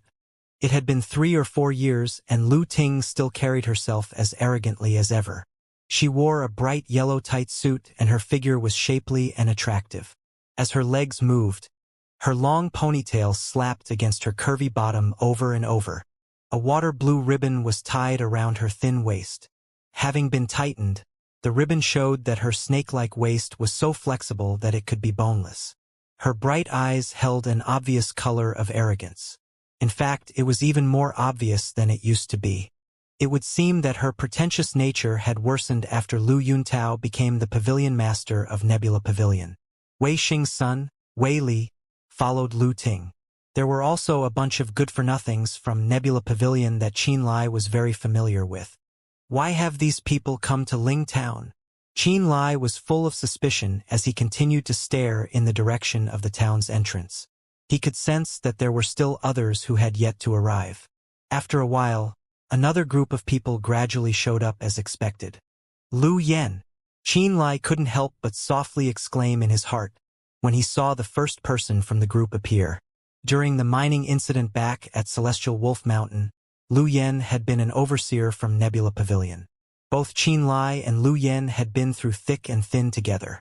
After joining Nebula Pavilion, Lu Yen had also kept an eye out for him. The person who appeared afterward caused Qin Lai to shudder once more and exclaim in a low tone with a cold expression, "Feng Yi!" With his left arm missing, it was actually Feng Yi, the young master of the Feng family. Many memories of the past instantly rushed into Qin Lai's heart, causing his face to become ice cold. Several years ago, the Ling family, Gao family, and Feng family received orders from Nebula Pavilion to go to Celestial Wolf Mountain to mine fire crystals. Lu Yen had been an overseer from Nebula Pavilion at the time. The Ling family members that participated were Ling Yushi, Ling Feng, Ling Xing, Ling Ying, and Qin Lai, whereas the Gao family had been led by Gao Yu. Meanwhile, Feng Yi had been the representative of the Feng family. At the time, Feng Yi already displayed great admiration for Ling Yushi, but he still had some measure of self-restraint. That had lasted until the crowd excavated fiery solar jade, the profound grade 3 spirit material at Celestial Wolf Mountain. Then, everything changed. Feng Yi had conspired with Shattered Ice Manor's Yen Du and sent word for Shattered Ice Manor to dispatch their elites. Meanwhile, Feng Yi no longer held back his lust for Ling Yushi and gradually let it out into the open. The situation at Celestial Wolf Mountain changed greatly in the middle of the night. Qin Lai, the Ling family, the Gao family, and Lu Yen escaped from Shattered Ice Manor's pursuit before finally running into the silver-winged demon wolf on accident and turning the situation around with the wooden sculpture, barely escaping from death. All of this surfaced within Qin Lai's mind, one memory after another. Later on, Feng Yi's left arm was eaten by a silver-winged demon wolf, and Yen Du was severely injured by the demon wolf king. Meanwhile, the Feng family patriarch, Feng Bin, framed the Ling family as spies in their midst. Not much later, Du Haitian brought Xianxia, the chief of the discipline hall, to the Ling family in order to denounce them for their crimes, nearly pushing the Ling family past the point of no return. As a result of this incident, it could only be said that Qin Lai's memories of Feng Yi and Feng Bin, the Feng family patriarch, were as profound as one could imagine. It had been many years since then, and today the one-armed Feng Yi, his father Feng Bin, and Lu Yen had actually arrived at Ling Town. Furthermore, they were accompanied by Lu Ting and Wei Li. This made Qin Lai very curious about their reason for coming here. Feng Yi, Uncle Feng, this place isn't bad, is it? Lu Ting stood in the streets of Ling Town, revealing a somewhat pleased look on her beautiful face. Although Ling Town has been abandoned for several years, the houses were all built from limestone and are very solid. As long as they are cleaned, they would look no different from before. Furthermore, Herb Mountain is a fitting place to plant spirit herbs. Back then, Nebula Pavilion only decided to protect the Ling family because they turned in these planted herbs. At this point, Lu Ting wore an arrogant look on her face, as if the Ling family was still a family subordinate to her that needed to listen to every command. Ting Ting, thank you for the reward. This Feng Yi shall etch this inside his heart. Feng Yi may have lost an arm, but he still had his handsome face. When put together with his gentlemanly temperament, he still appeared to be incredibly outstanding. Based on his looks alone, Feng Yi was much more outstanding than Wei Li, who had a crush on Lu Ting. Years ago, 2MO sent his men to destroy your Feng family and leave nothing behind. The Feng family was forced to move to the domain of Shattered Ice Manor, which was truly an unfortunate event. Lu Ting sighed softly and said, Shattered Ice Manor and Nebula Pavilion are now one. My father and I will support the Feng family if you wish to find a new place outside Icestone City and rebuild your Feng town. In any case, Ling Town has been abandoned for many years. All the great forces will definitely slaughter those Ling family evil race scum to the last man, and there is no way for them to return to Ling Town ever again, so you might as well stay here. She pointed at the stone buildings and said, Look, Everything here is already prepared. Once they've been cleaned up, your Feng family clansmen can move right in. Furthermore, there is also Herb Mountain on which you can cultivate spirit plants in the future. I have also heard that there was some or within Herb Mountain that you can attempt to mine. Who knows? Maybe you'll find something. Yes, it's thanks to you speaking to your father on our behalf. Otherwise, we never would have been able to take Ling Town. Feng Yi smiled coolly and thanked her in earnest. His gaze on Lu Ting was filled with love, and a warm smile filled his handsome face. It was a combination that could easily move a maiden's heart. Lu Ting obviously harbored goodwill toward Feng Yi as well. Otherwise, she would not have helped the Feng family obtain Ling Town from her father. Ling Town was within the domain of Nebula Pavilion. After the Ling family clansmen left, Ling Town had naturally been claimed by Nebula Pavilion. First Miss, I have guided all of you to this place. If there is nothing else, may I leave now? Lu Yen, who had acted as a guide, hated Feng Yi and the Feng family from the bottom of his heart. Back then, Feng Yi conspired with Shattered Ice Manor's Yen Du and nearly pushed him over the edge. Even now, Lu Yen still wore the wounds from that battle on his body. If he wasn't still working at Nebula Pavilion, and if Lu Yuntao wasn't Nebula Pavilion's pavilion master, he would have rather been beaten to death than guide the Feng family clansmen to Ling Town. Every time he stood beside Feng Yi, Lu Yen felt uncomfortable down to the very bone. Along the way, Feng Yi would taunt him from time to time, and he nearly went insane because of it. Lu Yen was afraid that he wouldn't be able to control himself, would fight Feng Yi, and would end up in a dangerous situation. Big brother Lu, what's the hurry? Feng Yi smiled indifferently. Did you recall something upon seeing things of the past? Weren't you very close to the Ling family and Qin Lai? Hey, look at those you used to think highly of. Where are they now? One is the remains of an evil race, and one is a spy for the evil races. So this is Big Brother Lu's judgment, Lu Yan's face was green. Profound Heaven Alliance, 8 Extreme Temple, and Joyful Union Sect had spread news of the Ling family and Qin Lai throughout the entire Scarlet Tide continent. The current Qin Lai and Ling family had become the public enemies of every martial practitioner on the continent. They were doomed to die. Everyone who had connections with the Ling family and Qin Lai would be scorned and looked down upon. They would even be cast aside and taunted. Naturally, Lu Yen was not an exception. A ruffian like Qin Lai should be beheaded in public. The moment Qin Lai, their common enemy, was brought up, Lu Ting immediately stood by Feng Yi's side. With a curl on her lips and a frigid face, she exclaimed, I knew that fellow was a rotten thing way back at Ice Stone City. Later on, I heard that he went to Armament Sect and actually lived quite well. At the time, I had been thinking that the heavens were blind. How could such a man possibly live so well? Yet, the next time I heard news of him, I didn't expect that he had already become a spy of the evil races and was attacked by everyone. I knew it would become like this. A person like him is destined to walk into a dead end. Yeah, this madman who openly slaughtered people at our Ice Stone City deserves retribution. Wei Li immediately joined in. Feng Yi of the Feng family, Lu Ting, and Wei Li all previously suffered at Qin Lai's hand. Therefore, their opinion on this matter was shockingly identical. They all couldn't wait for Qin Lai to die. Lu Yen was the only one who held goodwill toward Qin Lai. Unfortunately, he could not even oppose them. Even Profound Heaven Alliance and 8 Extreme Temple had issued a statement and labeled Qin Lai as an evil race spy. Furthermore, the man himself had gone to the domain of the evil races. Just how was he going to refute this?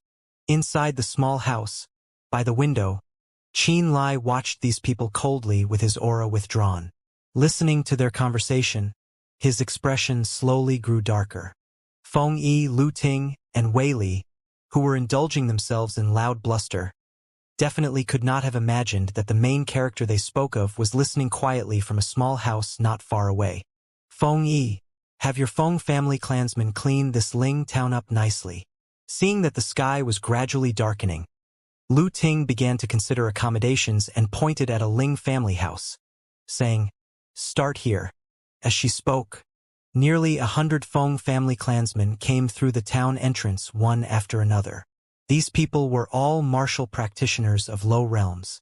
They were late because they had taken a few breaks on the way from Icestone City. Seeing that the first miss of Nebula Pavilion herself had given an order, Patriarch Feng Bin immediately began shouting and commanding his clansmen to start cleaning up the Ling family houses. "If there isn't anything else, I'll be taking my leave," Lu Yen said to Lu Ting yet again. "What's the hurry?" Impatience appeared on Lu Ting's beautiful face. "You'll also wait here at the Ling family houses. First thing tomorrow, you will lead us to Herb Mountain to investigate the circumstances around it before being allowed to return to Nebula Pavilion. I heard that you are pretty experienced in the cultivation and acquisition of spirit herbs. Therefore, you aren't allowed to leave just yet." Lu Yan's expression was full of bitterness. "Sister Ting, are we also going to stay here at Ling Town?" Wei Li asked. We will be resting here today," Lu Ting said. The group of young Nebula Pavilion martial practitioners all looked up to Lu Ting as their leader and did not dare to disobey her commands. They all obediently chose their own places to rest. "Ting Ting, later on you will be staying in the former house of Ling Xianxia." Feng Yi stood beside Lu Ting and wore a comforting smile on his handsome face. "Oh, I forgot to tell you, but there is fiery solar jade, a profound grade 3 spirit material, not far from Celestial Wolf Mountain. The silver-winged demon wolves of the mountain will have moved to the Arctic mountain range this season. We can attempt to mine fiery solar jade from that area. What do you think?" "Fiery solar jade?" Lu Ting's eyes slowly brightened. "Fiery solar jade."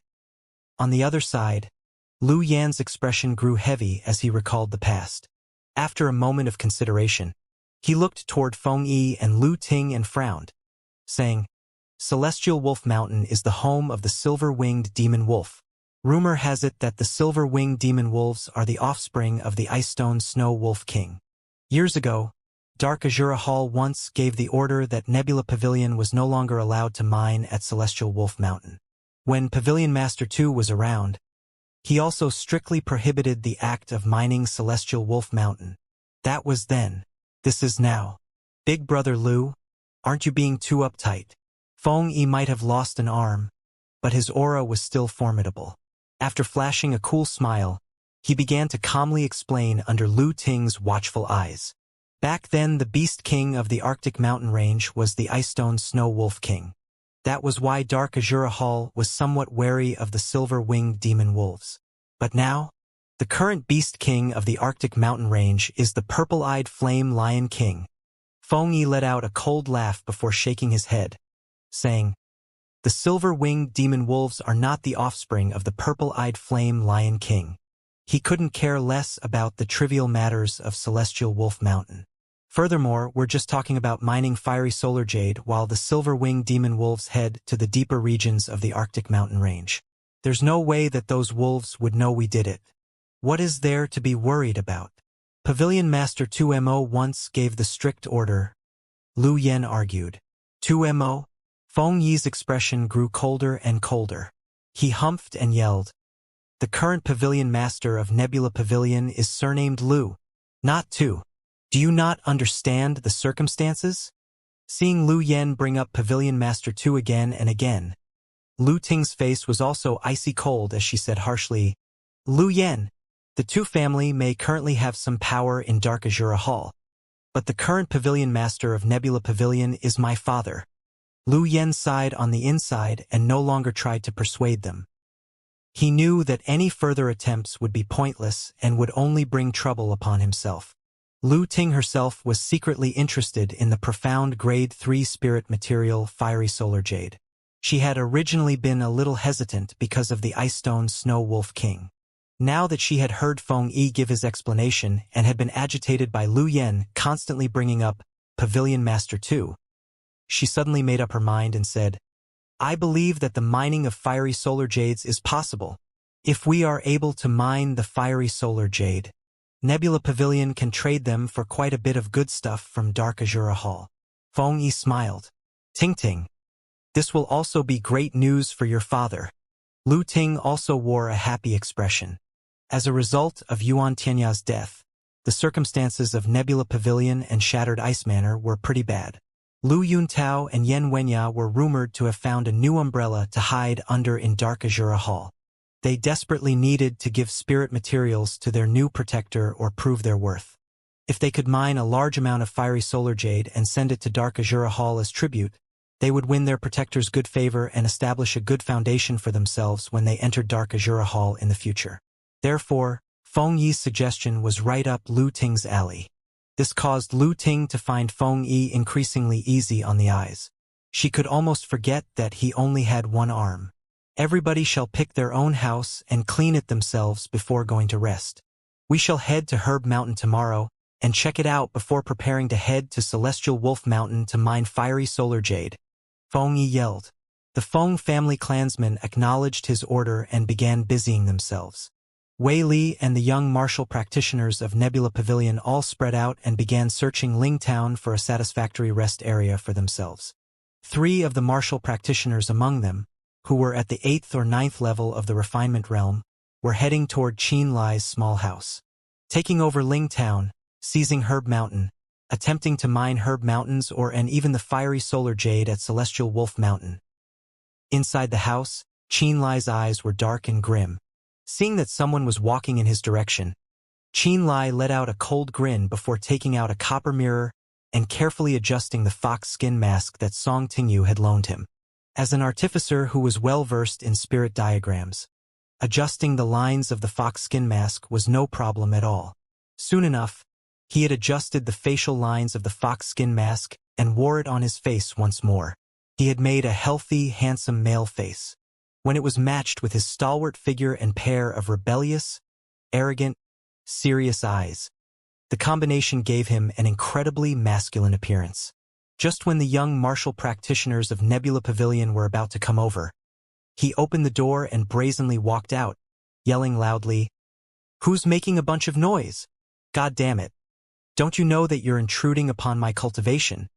He then charged directly in between the 3 Nebula Pavilion martial practitioners and indiscriminately tossed them into the sky like they were chickens. Bang, bang, bang. After 3 dull impacts, the gaze of everyone in Ling Town was pulled toward him.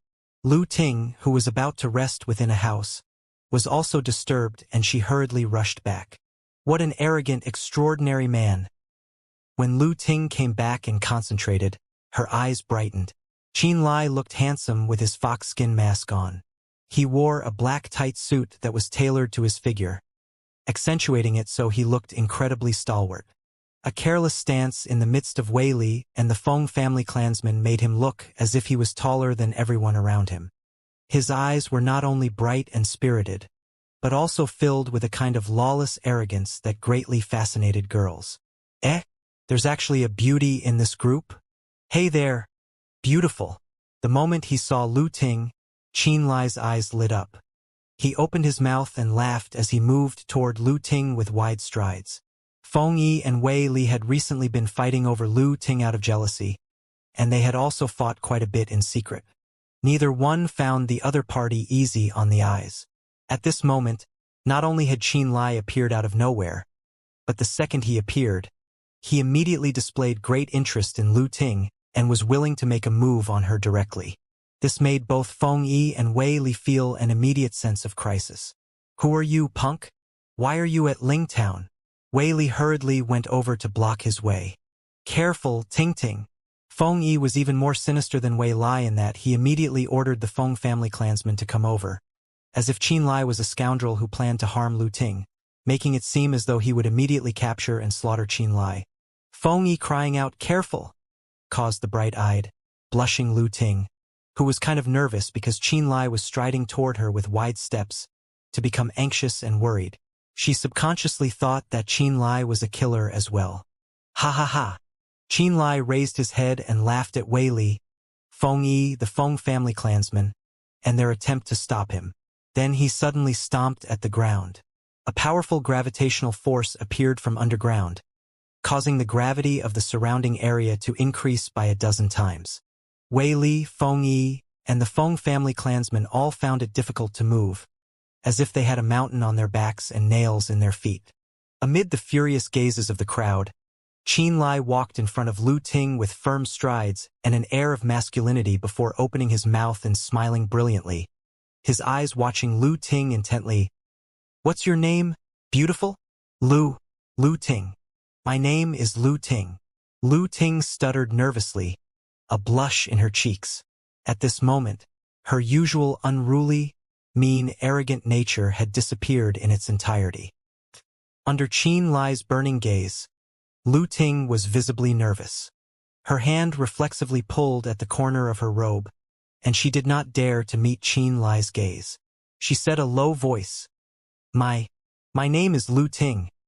Feng Yi and Wei Li, the romantic rivals, looked at Lu Ting and gaped in disbelief. At this moment, Lu Ting did not have her usual pride or spoiled bratty nature and was as bashful as a young girl. This was clearly not the same Lu Ting they knew. "I am Yao Tian. I have come from overseas to the Arctic mountain range in order to gain experience."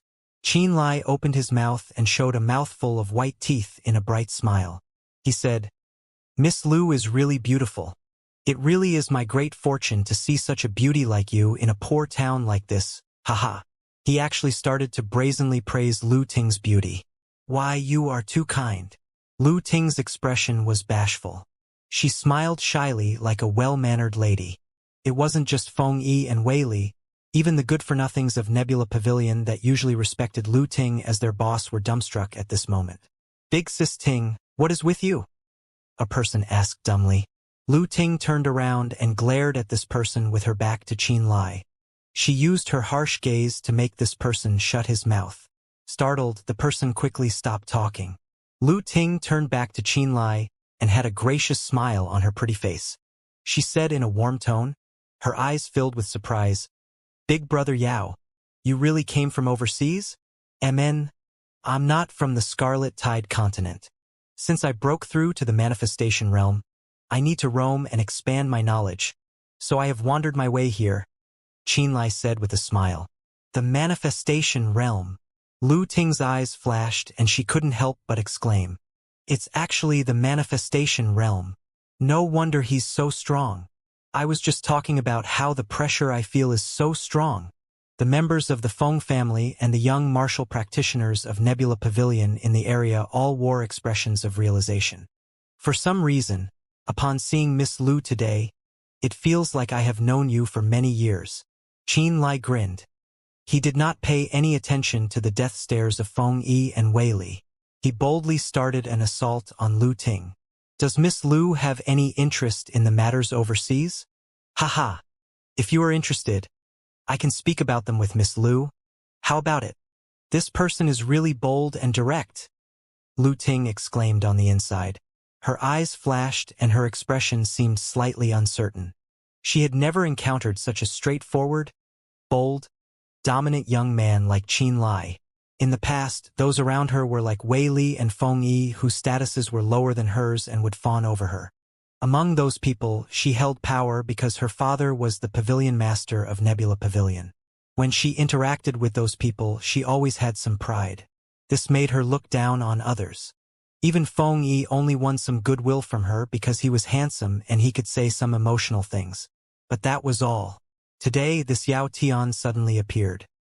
He had a bright, handsome appearance, a rebellious, extraordinary presence, a lawless pride, and his cultivation of the manifestation realm. All of this caused Lu Ting's eyes to light up. She had a feeling that only this kind of man was a true man.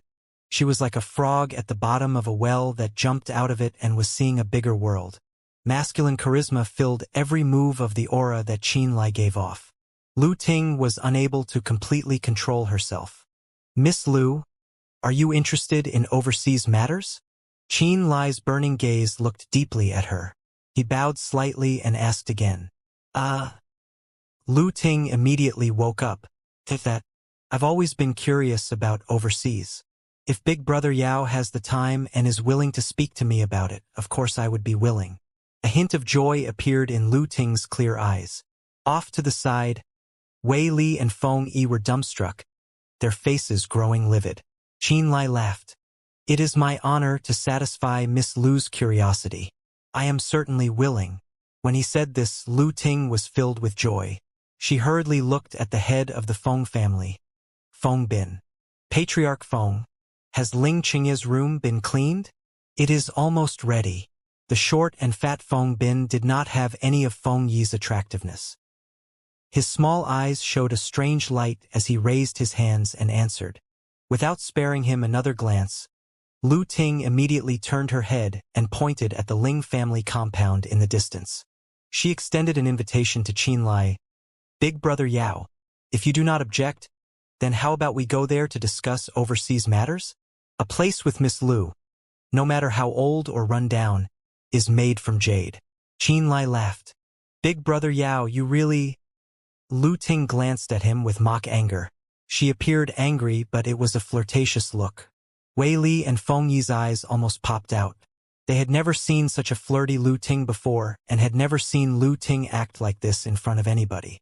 Even in front of Lu Yuntao, Lu Ting had never been like this. Bitch! Feng Yi cursed inwardly. His expression was as ugly as it could be.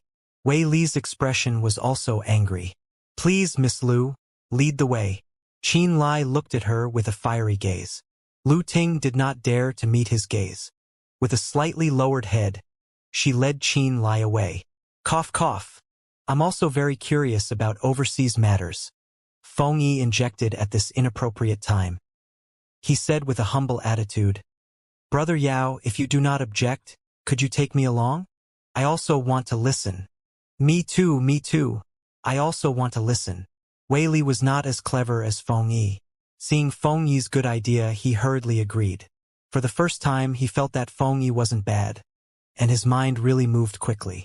The words of Feng Yi and Wei Li caused Lu Ting's brow to furrow. She turned around and her mature chest bounced slightly. She looked at Feng Yi and Wei Li. For the first time, she felt that their faces were slightly unpleasant. These two are really obnoxious. How come I did not realize this before? Lu Ting snorted on the inside. In the deepest part of her mind, she had moved Feng Yi and Wei Li to the ranks of people she hated. My apologies, I have a habit.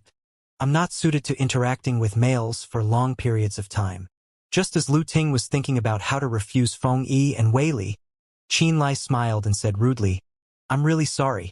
Please, both of you, do not disturb the private conversation between me and Miss Lu. I also do not have a good temper, and sometimes I cannot control it.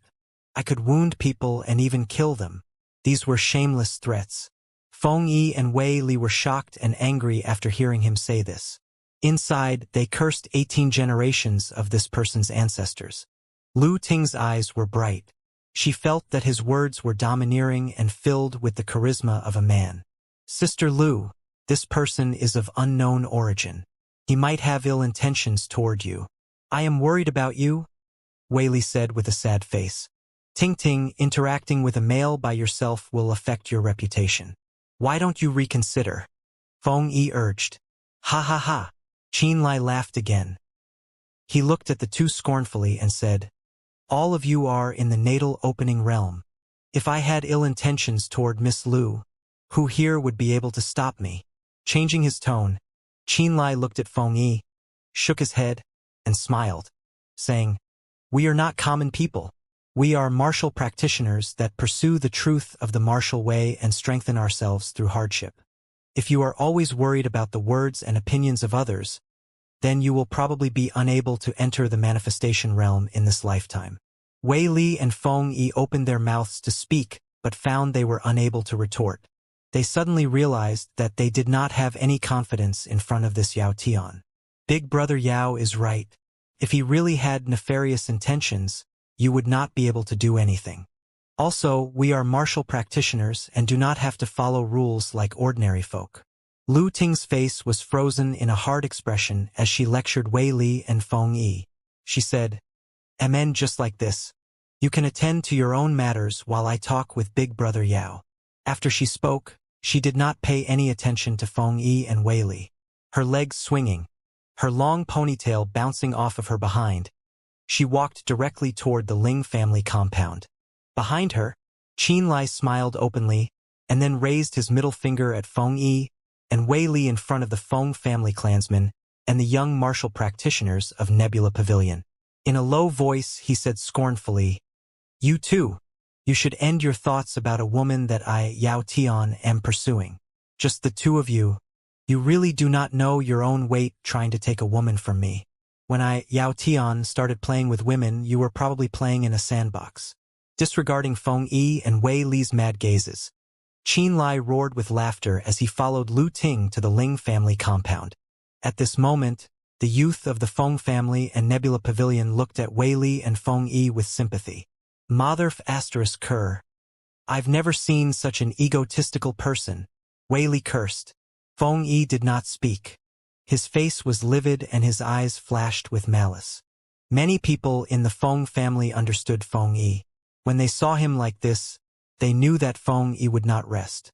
Feng Bin, the patriarch of the Feng family, furrowed his brow.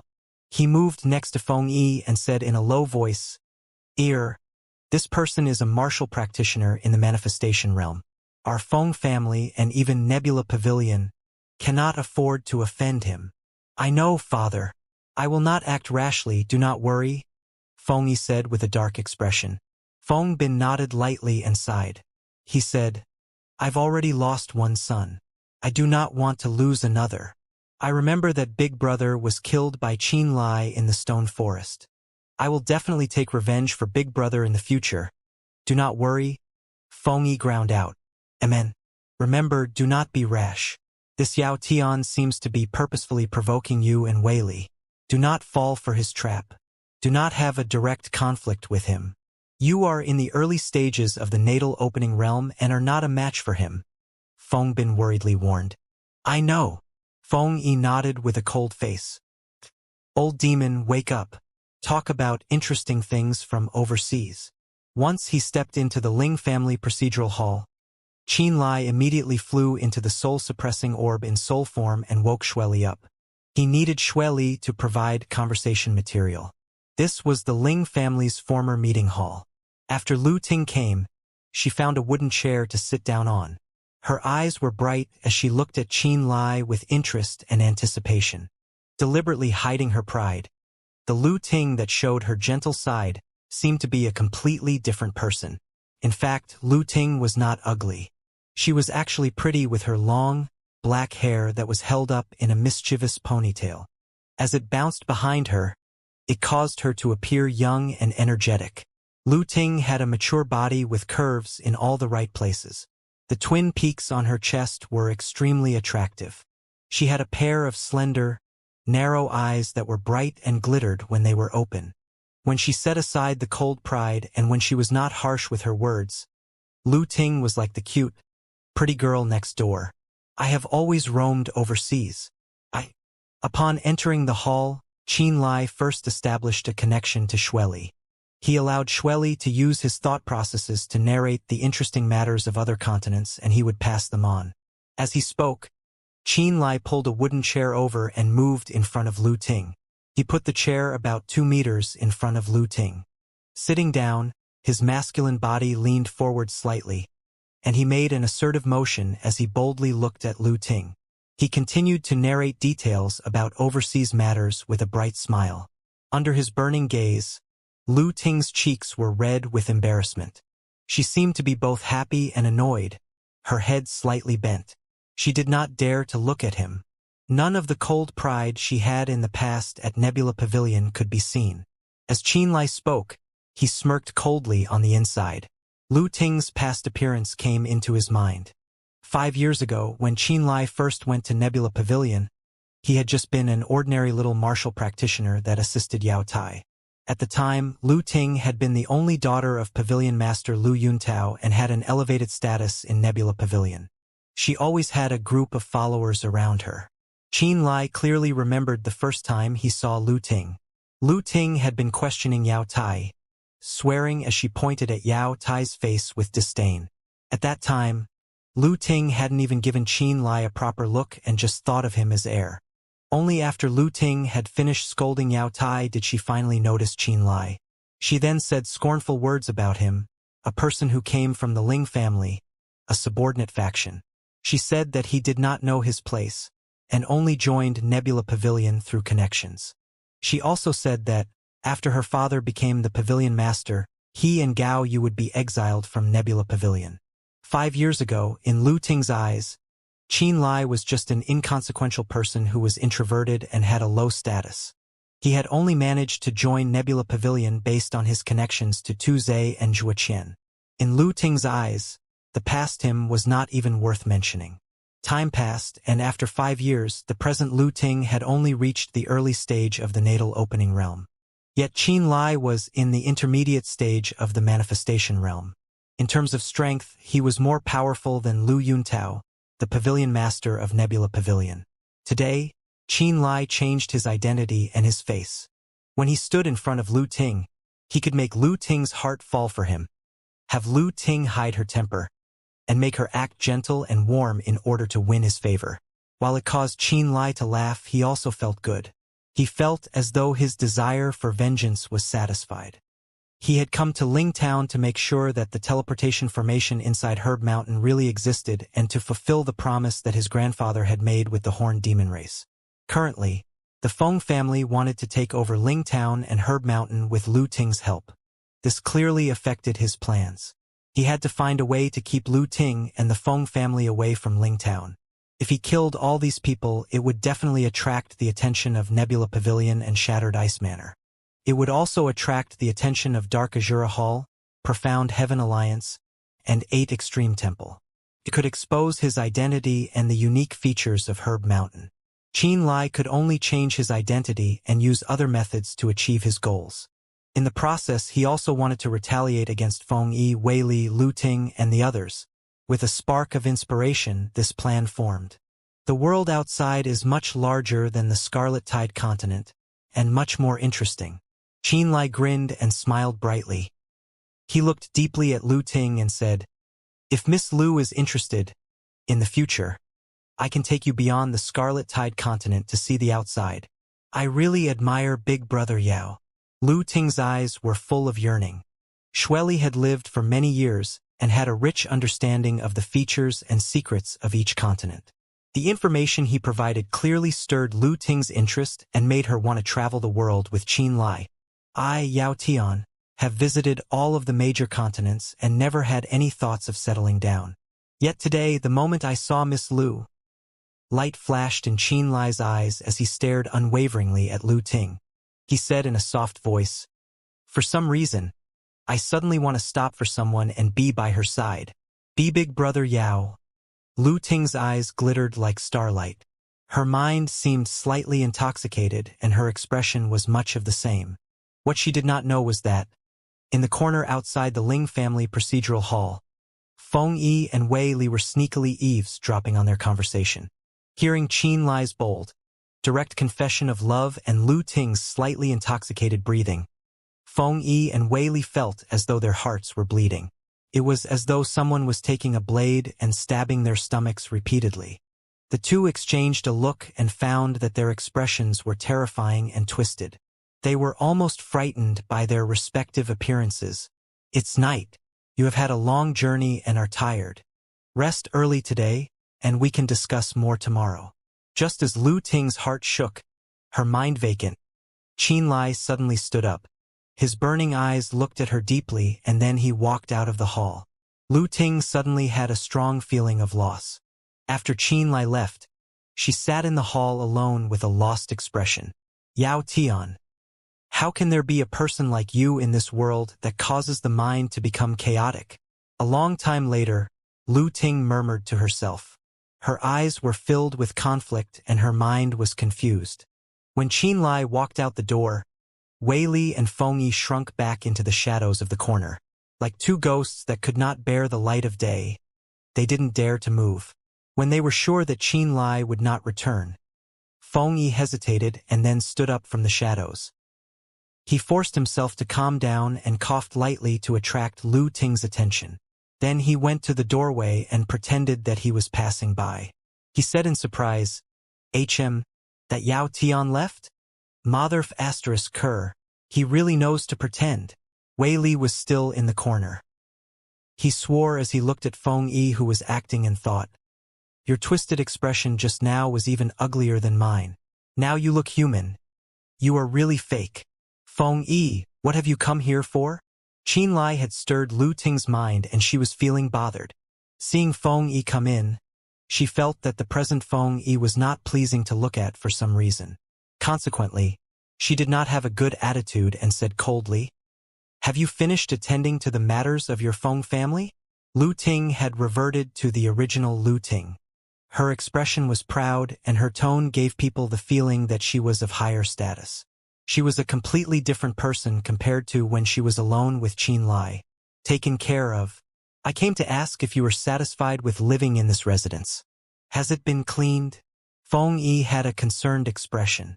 His tone was gentle, and there was an enchanting smile on his handsome face.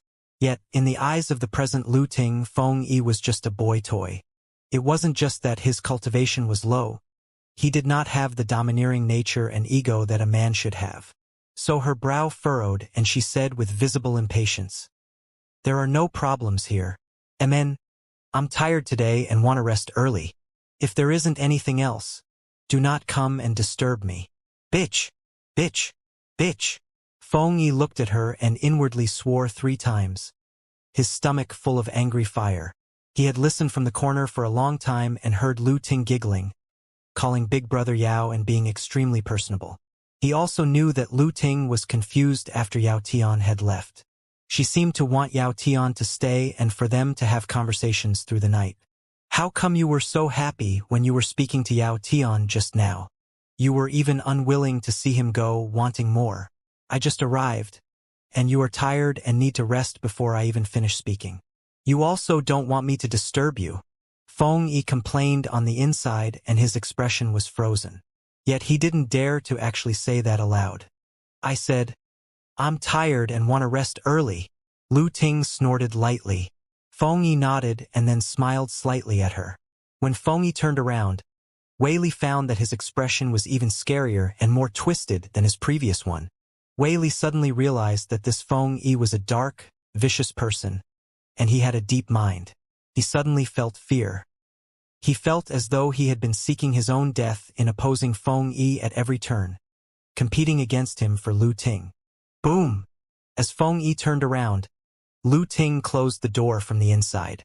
The ear-piercing sound of the door closing was a heavy blow to Feng Yi. Almost at the same time, in another corner of Lingtown, Qinlai knocked on Lu Yan's door. "Brother Yao, what have you come to me for?" Opening the door, Lu Yan looked at Qinlai in confusion. "Are you at the wrong place?" "No," Qinlai smiled slightly. "I heard Miss Lu say that you have a unique perspective on the harvesting of spirit materials, spirit herbs, and medicines. I have an interest in that area, so I have come to seek guidance from Big Brother Lu. I hope that Big Brother Lu will help. Miss thinks too highly of me. In truth, I do not know anything. Brother Yao, please find someone else." Lu Yan's brow furrowed and he reached to close the door. Yet Qinlai chuckled and forced his way inside just before Lu Yan was going to close the door. Lu Yan didn't have a good impression of Qinlai, who was using the alias Yao Tian. Therefore, he didn't have much to talk about with him. From Lu Yan's perspective, this Yao Tian was arrogant and conceited. He relied on his manifestation realm strength to carry out an aggressive offense on Lu Ting. He also launched endless provocations toward Wei Li, Feng Yi, and the others. It was clear that he was someone that lacked discipline and was out of control. Lu Yan did not dare to offend someone like this. In order to avoid inviting trouble, he was also unwilling to befriend him.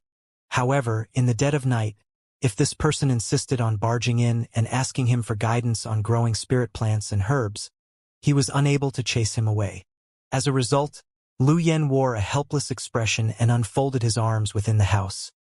"Brother Yao, I really think you are mistaken. I'm really not knowledgeable on growing spirit plants and herbs. I mean it. It would be better for you to find someone who's more qualified than me. Right, there's the Feng family's patriarch, Feng Bin. His knowledge of spirit herbs is definitely better than mine. It would be more appropriate for you to find him. Big Brother Lu is too humble." Qinlai smiled indifferently and suddenly said, "I've been traveling all over lately. The place where I chose to stay was Lingtown. I heard from some martial practitioners that Lingtown originally belonged to a small family called the Ling family. Recently, I heard that, in the Ling family, There was a martial practitioner called Qianlai working as a spy for the evil race. I wonder what Brother Lu thinks of this matter.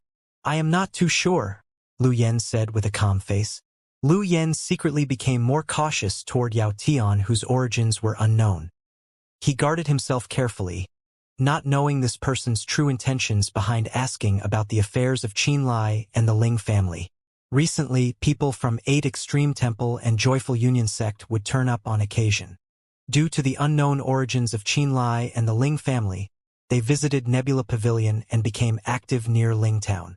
In Lu Yan's opinion, it was very likely that Yao Tian, who had suddenly appeared, was someone from either 8 Extreme Temple or Joyful Union sect. Therefore, Lu Yen kept his words brief, unwilling to say much. Only when Qianlai changed the subject and mentioned something about medicinal plants would he occasionally contribute to the conversation. After a long time, the sky became pitch black. Qianlai finally got up, looked at Lu Yen deeply and said, "Big Brother Lu, there are too many disputes around here. If there isn't much for you to do, it would be better for you to leave earlier." "I would like to leave earlier as well." Lu Yen smiled bitterly. Qianlai nodded his head. He didn't say anything else and took his leave. After exiting Lu Yan's stone building, he looked up at the sky and discovered that the silhouette of the moon was still dim. The clan members of the Feng family and the young martial practitioners from Nebula Pavilion were either sleeping or silently cultivating in meditation. "I need to seize this moment." Knitting his brows, Qianlai quietly headed toward Herb Mountain under the night sky like a shadow in the night. Originally, he had planned to train in Lingtown for a period of time in order to master the technique of converting spirit diagrams into a means of attack. After that, he would investigate the secret of Herb Mountain to confirm if the teleportation formation existed within. Due to the sudden arrival of Lu Ting and the Feng family, he couldn't help but pick up the pace to make sense of the secret inside Herb Mountain as soon as possible.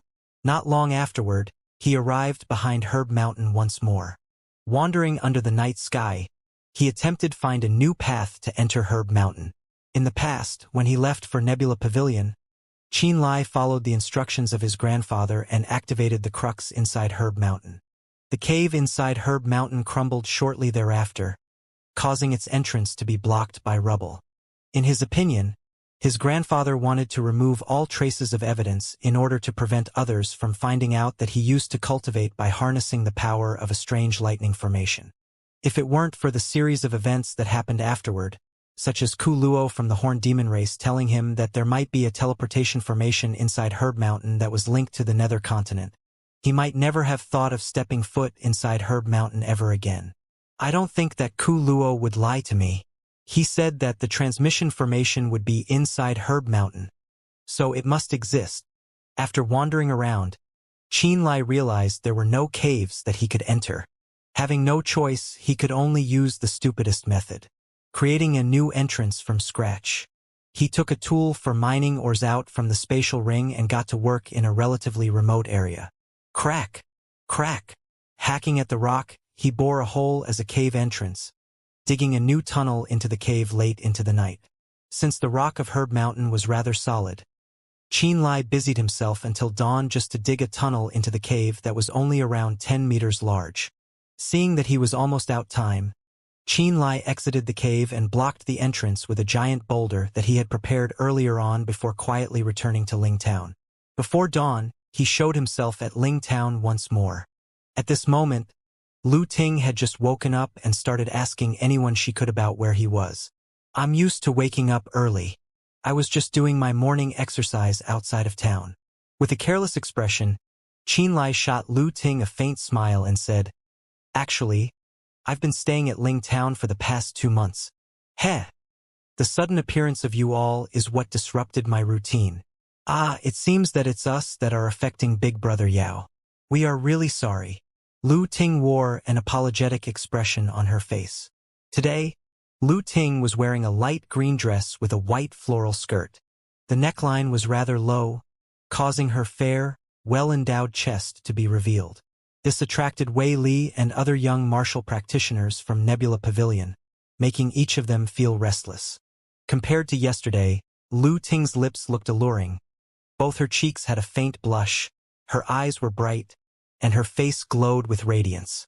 It was obvious that she had seriously dolled herself up this morning and put on makeup, which was why she seemed more beautiful and captivating. The light green dress wrapped tightly around her nimble, delicate figure resulted in her towering silky chest, slim waist, and her flawless, shapely bottom being cleverly and prominently displayed. Not only did both Feng Yi and Wei Li feel stunned this morning, even Lu Yen, who usually thought of Lu Ting as an eyesore, could not stop looking at the current Lu Ting, his eyes shining brightly as well. This girl, Lu Yen couldn't help but smile. As the proverb went, a girl dresses up for her admirers. From how Lu Ting had deliberately dressed up today, Lu Yen knew that Yao Tian had managed to make Lu Ting's heart flutter in just a single day.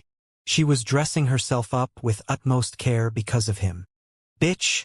Feng Yi swore silently in his heart. Listening to Lu Ting's gentle voice and seeing her enthusiastic affection for Qin Lai, he knew that Lu Ting definitely didn't dress up for him. In reality, even after he had chased Lu Ting for so long, she had never specially dolled herself up in front of him. Furthermore, she had never worn a dress in front of him.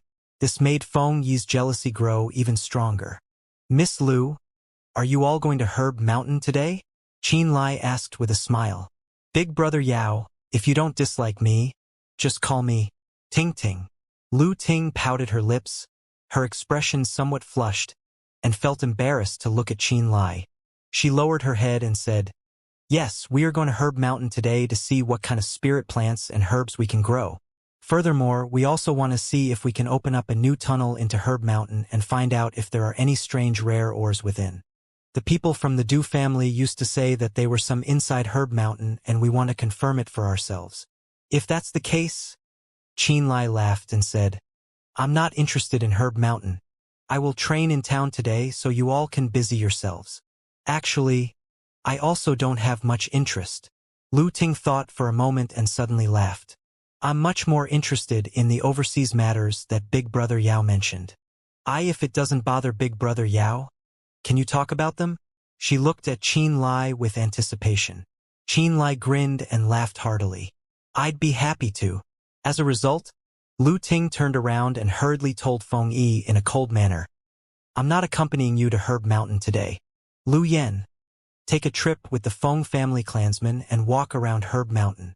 The Feng family clansmen, Wei Li and the others looked at Feng Yi, then looked at Lu Ting again. Each of them wore a strange expression. Father, let's go. Feng Yi suppressed the anger inside him with a gloomy face. With the Feng family clansmen, they went toward Herb Mountain. Lu Ting didn't even look at the people from the Feng family, and she didn't say much to Wei Li's people. She only asked Qin Lai affectionately, Have you eaten? If not, we can eat something at my place. All right. Qin Lai laughed heartily. In the following days, Qin Lai stayed at Lingtown during the day. He enjoyed himself by feasting with Lu Ting and talking about the interesting things that happened overseas. At night, he went to Herb Mountain alone. On one hand, he wanted to know the Feng family's progress in reclaiming Herb Mountain for cultivation. On the other, he wanted to secretly dig a concealed tunnel that lead to the belly of Herb Mountain. People from the Feng family were all greedy for spirit plants and the rumored ore of Herb Mountain. In these few days, although Feng Yi wore a gloomy face, the Feng family continued to mine Herb Mountain.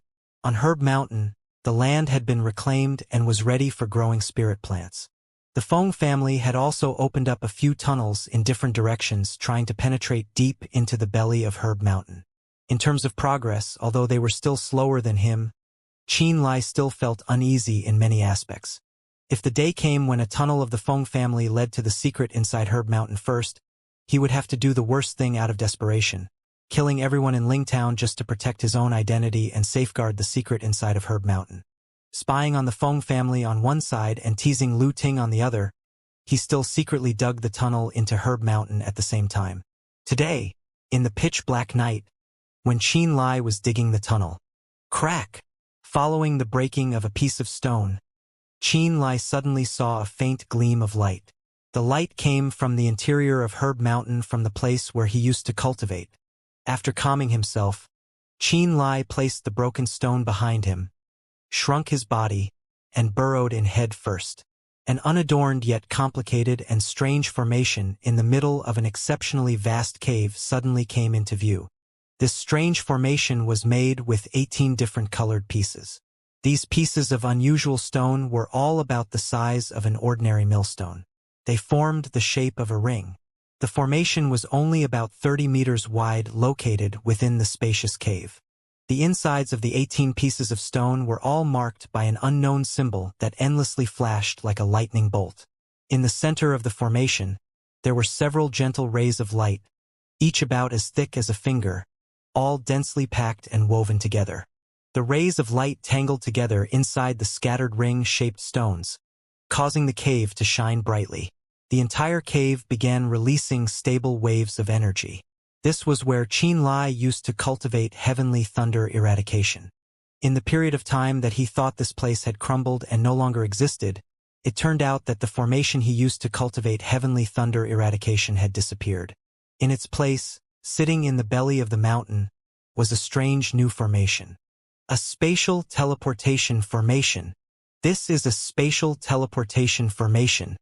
Xueli, after having been summoned by Qianlai and had congealed into a scarlet shadow, shouted excitedly in the cave glistening with radiance. Although he already knew that this was spatial teleportation formation, Qianlai was still secretly excited after hearing Xueli's confirmation. Constructing a spatial teleportation formation is extremely difficult.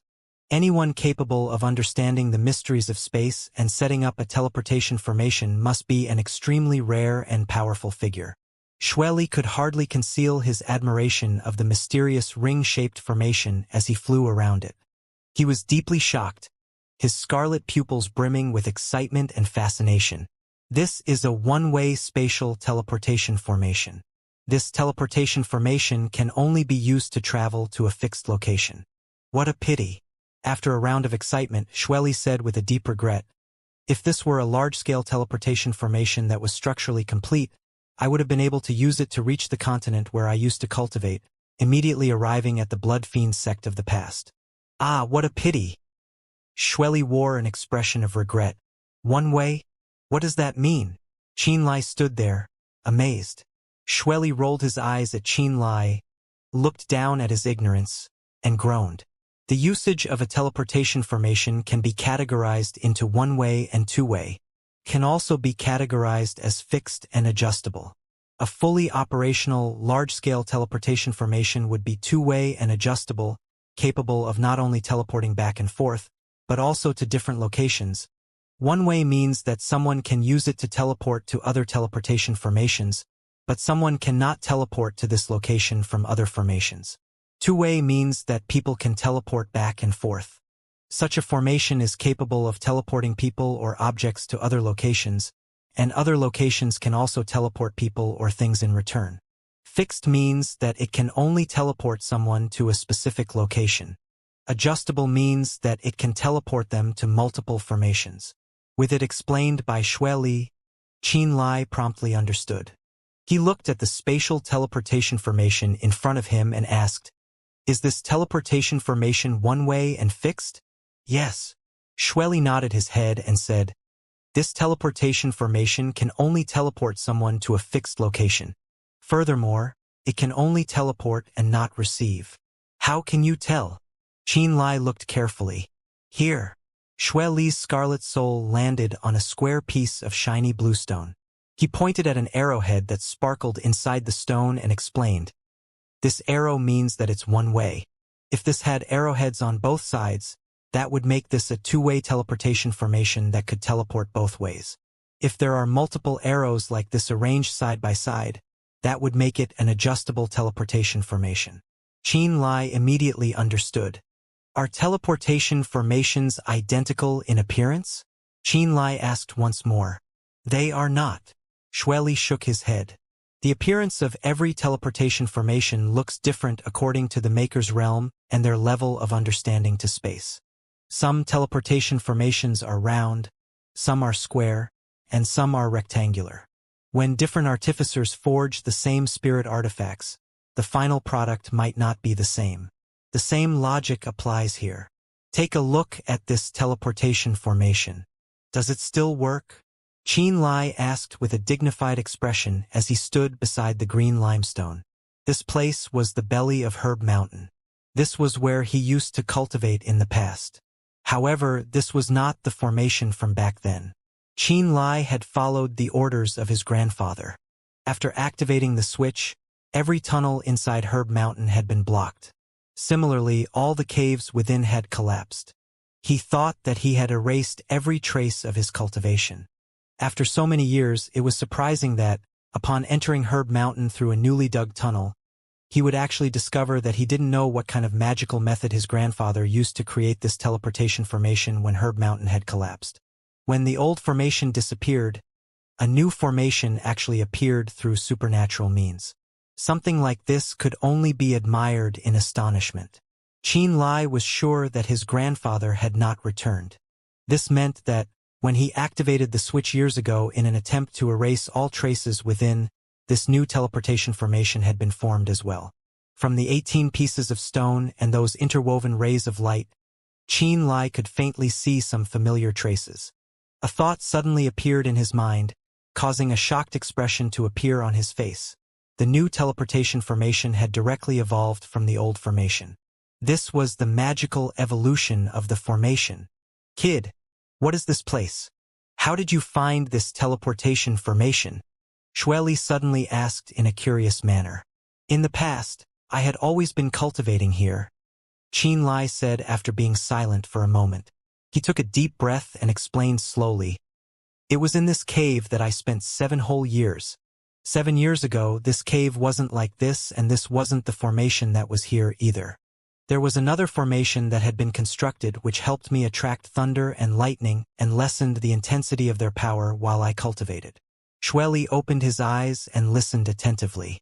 When Qin Lai mentioned that the current teleportation formation had evolved directly from the old one through the activation of a switch, Xueli was so shocked that his soul constantly trembled. What? Using a formation to form another?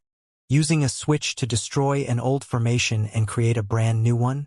Heavens, is there really such a mysterious method to changing formations in this world? Even Xueli was shocked by this. He looked at Qin Lai as though he were looking at a monster, and said, I've only heard that such a magical method existed in this world, but I've never seen someone successfully achieve it. If what you say is true, and your grandfather constructed everything inside here, then your grandfather must be the greatest formation master in this world.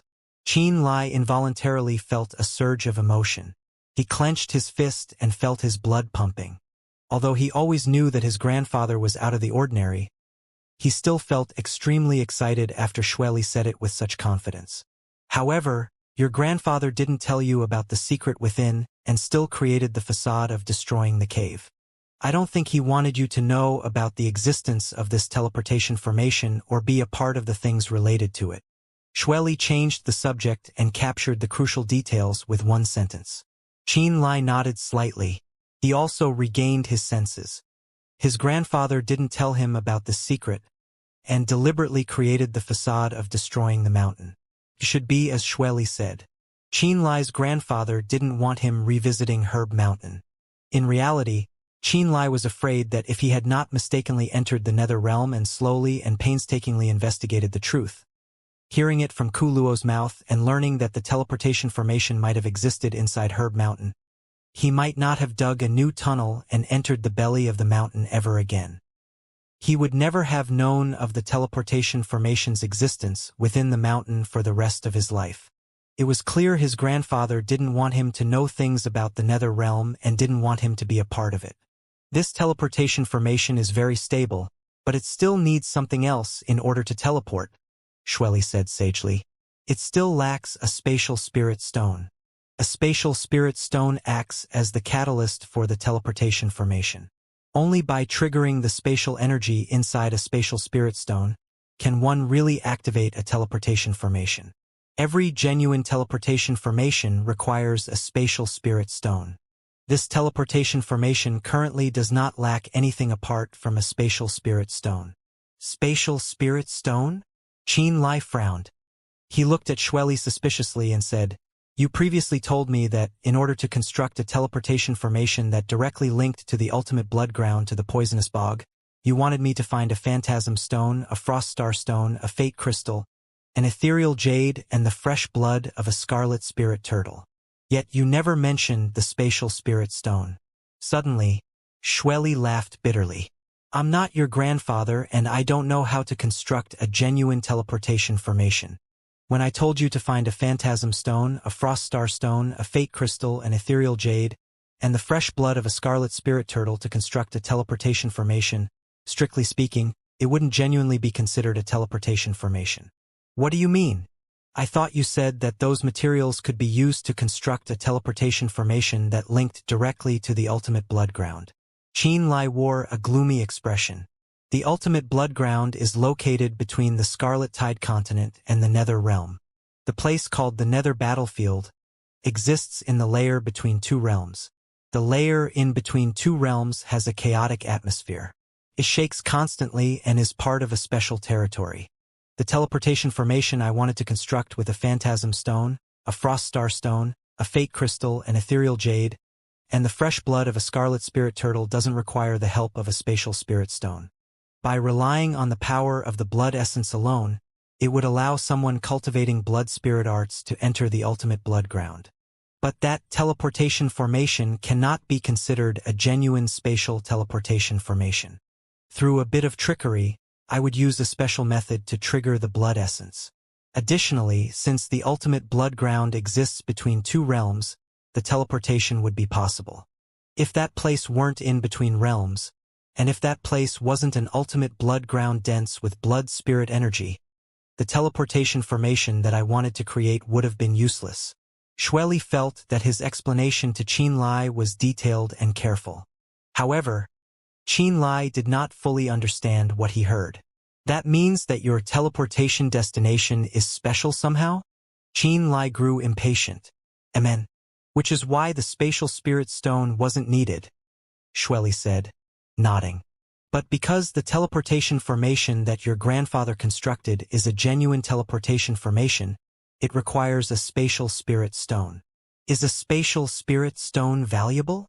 Qianlai frowned. Where I'm from, it's not considered very valuable. Here in the Scarlet Tide continent, I'm not too sure, Xueli answered. Qianlai's expression became heavy. After staying in the cave for so long, he felt that the sky would brighten soon. He hastily exited the cave and blocked the entrance with a giant boulder once again. The annoying Feng family needs to be kicked out of Ling Town as soon as possible. Once outside and looking at the marble-white color of the dawn sky, Qianlai became determined. If the teleportation formation did not exist inside of Herb Mountain, he might not have been bothered by the issue of the Feng family occupying Lingtown.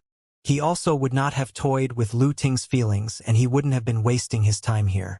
But now, after confirming that the spatial teleportation formation existed inside of Herb Mountain, if the people from the Feng family continued their digging, the secret would inevitably be exposed.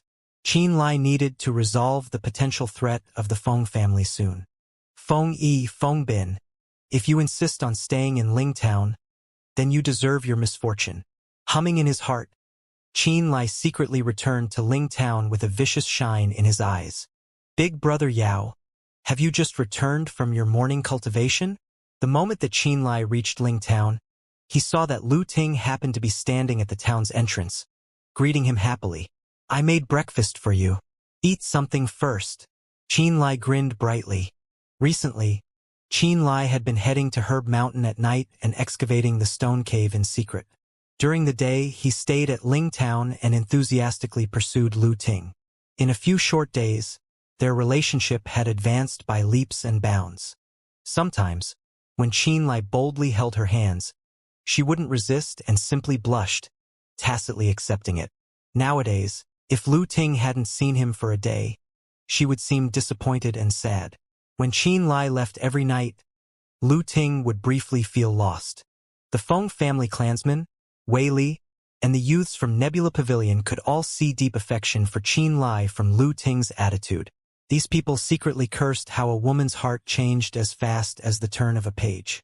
Recently, whenever Feng Yi and Wei Li tried to find an excuse to get near Lu Ting, she would impatiently reject them. It was as though she were wasting her time just by looking at them. This made Feng Yi and Wei Li look gloomy for an entire day. Lu Ting had originally promised Feng Yi that, once matters concerning Herb Mountain were finished, she would accompany the people from the Feng family to Celestial Wolf Mountain and start mining for fiery solar jade. However, in the past few days, not only had Lu Ting not visited Herb Mountain even once, it seemed she had also lost interest in Celestial Wolf Mountain and fiery solar jade. This increasingly irritated and angered Feng Yi. "Miss, when can we return to Nebula Pavilion?" Lu Yen walked out with a bitter smile, faced Lu Ting, and bowed repeatedly. The Feng family was from Shattered Ice Manor after all. Regarding the excavation of Herb Mountain, there always had to be someone from Nebula Pavilion overseeing it. This way, once there were profits, Nebula Pavilion would also get a share. Since Lu Ting was always keeping Qin Lai company during the day, she didn't have free time to go to Herb Mountain.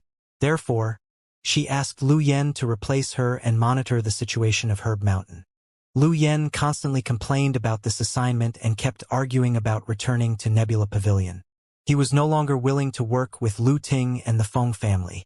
He didn't have a good opinion of either. Once it's been confirmed that no ores exist within Herb Mountain, you will then be allowed to return to Nebula Pavilion. Lu Ting frowned, shouting at Lu Yen carelessly. She then turned to Qin Lai again with a blossoming smile. "Big brother Yao, I boiled some porridge. Let's go before it gets cold." Qin Lai smiled casually. He left with Lu Ting under the hateful gazes of Feng Yi, Wei Li, and the others. Not long afterward, having eaten and drank to their heart's content, Qin Lai and Lu Ting sat together with their wooden chairs leaning against each other, their shoulders almost touching. Qin Lai smiled faintly. Suddenly, he grabbed Lu Ting's lily-white hands, looked at her passionately, and said, "Ting Ting, don't you think that this Ling town is a bit noisy?" Lu Ting's elegant face filled with a charming blush. She nodded and bashfully said, "After some time, I plan to invite you to Nebula Pavilion to meet my father. I think that my father will definitely like you." Qin Lai smiled. He was immediately aware that Lu Ting had misunderstood the meaning of his words. Him saying that Ling Town was noisy didn't mean that he wanted to leave. It meant that he wanted to chase people away.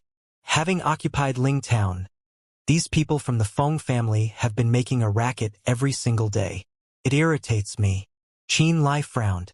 All this time, having hunted spirit beasts in the Arctic mountain range, I considered Ling Town to be a temporary rest stop. I chose it for its peaceful atmosphere.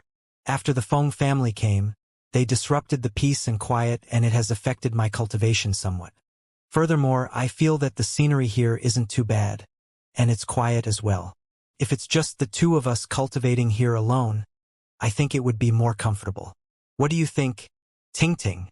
"Big brother Yao, you want to be alone with me in Ling Town?" Lu Ting cried, as quiet as a fly. She raised her head slightly and glanced at Qin Lai, her eyes full of happiness, and smiled faintly. Qin Lai nodded, smiling. "That right. I want to be alone with you at Ling Town without the disturbance of others.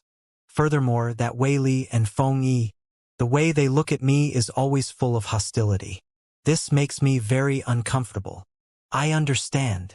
Lu Ting smiled tenderly. Afterward, she got up gracefully and said, "I'll be out for a while."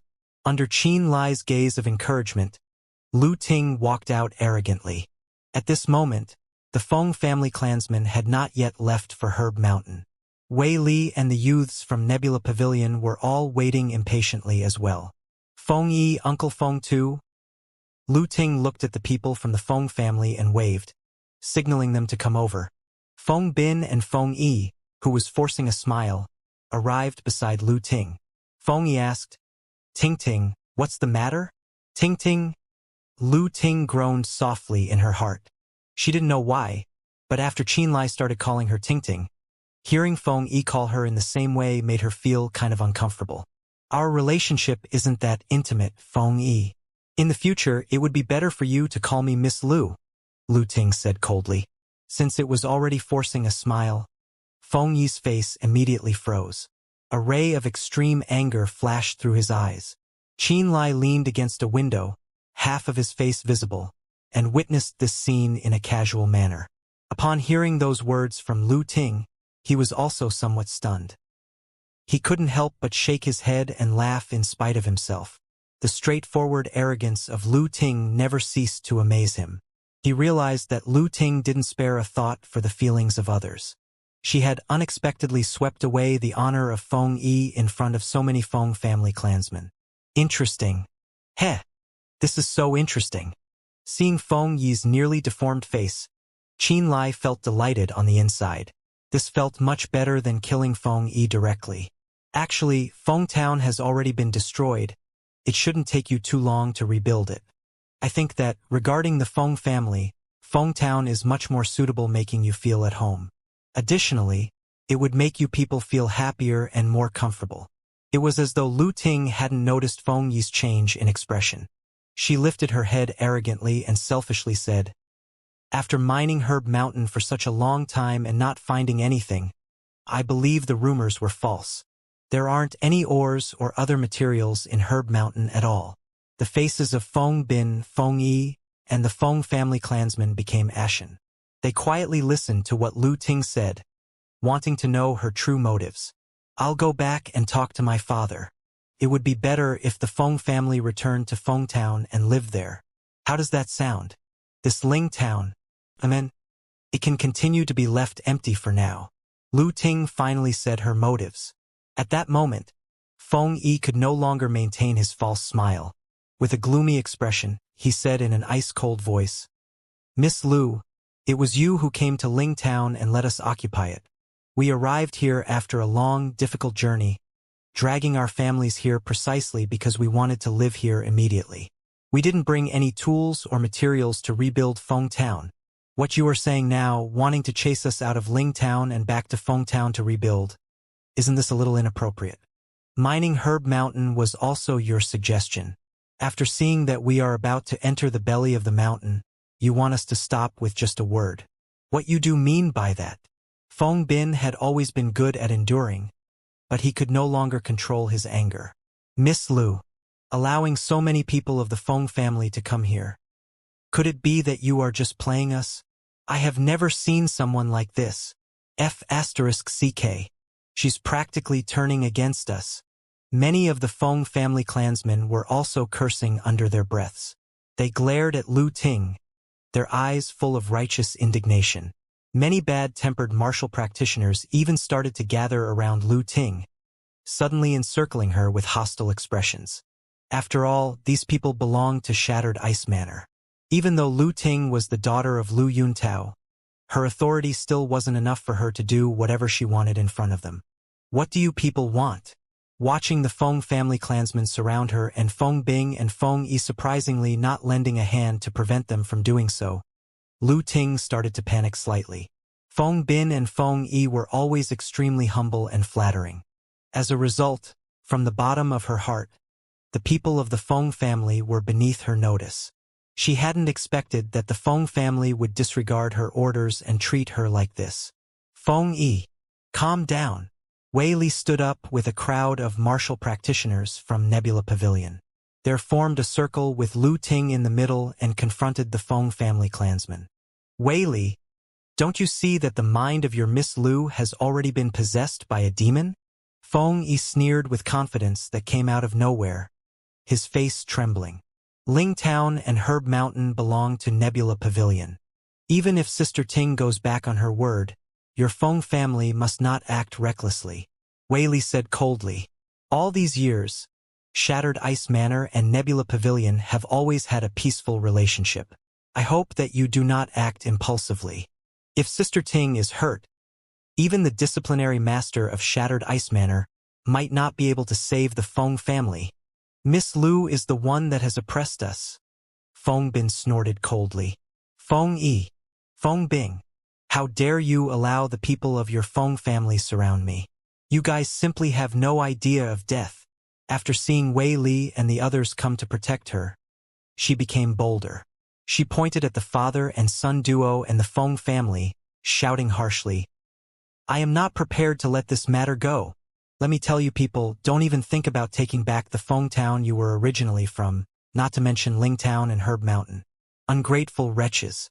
The Feng family used to be a traitor to Nebula Pavilion. Feng Town is also a part of Nebula Pavilion's territory.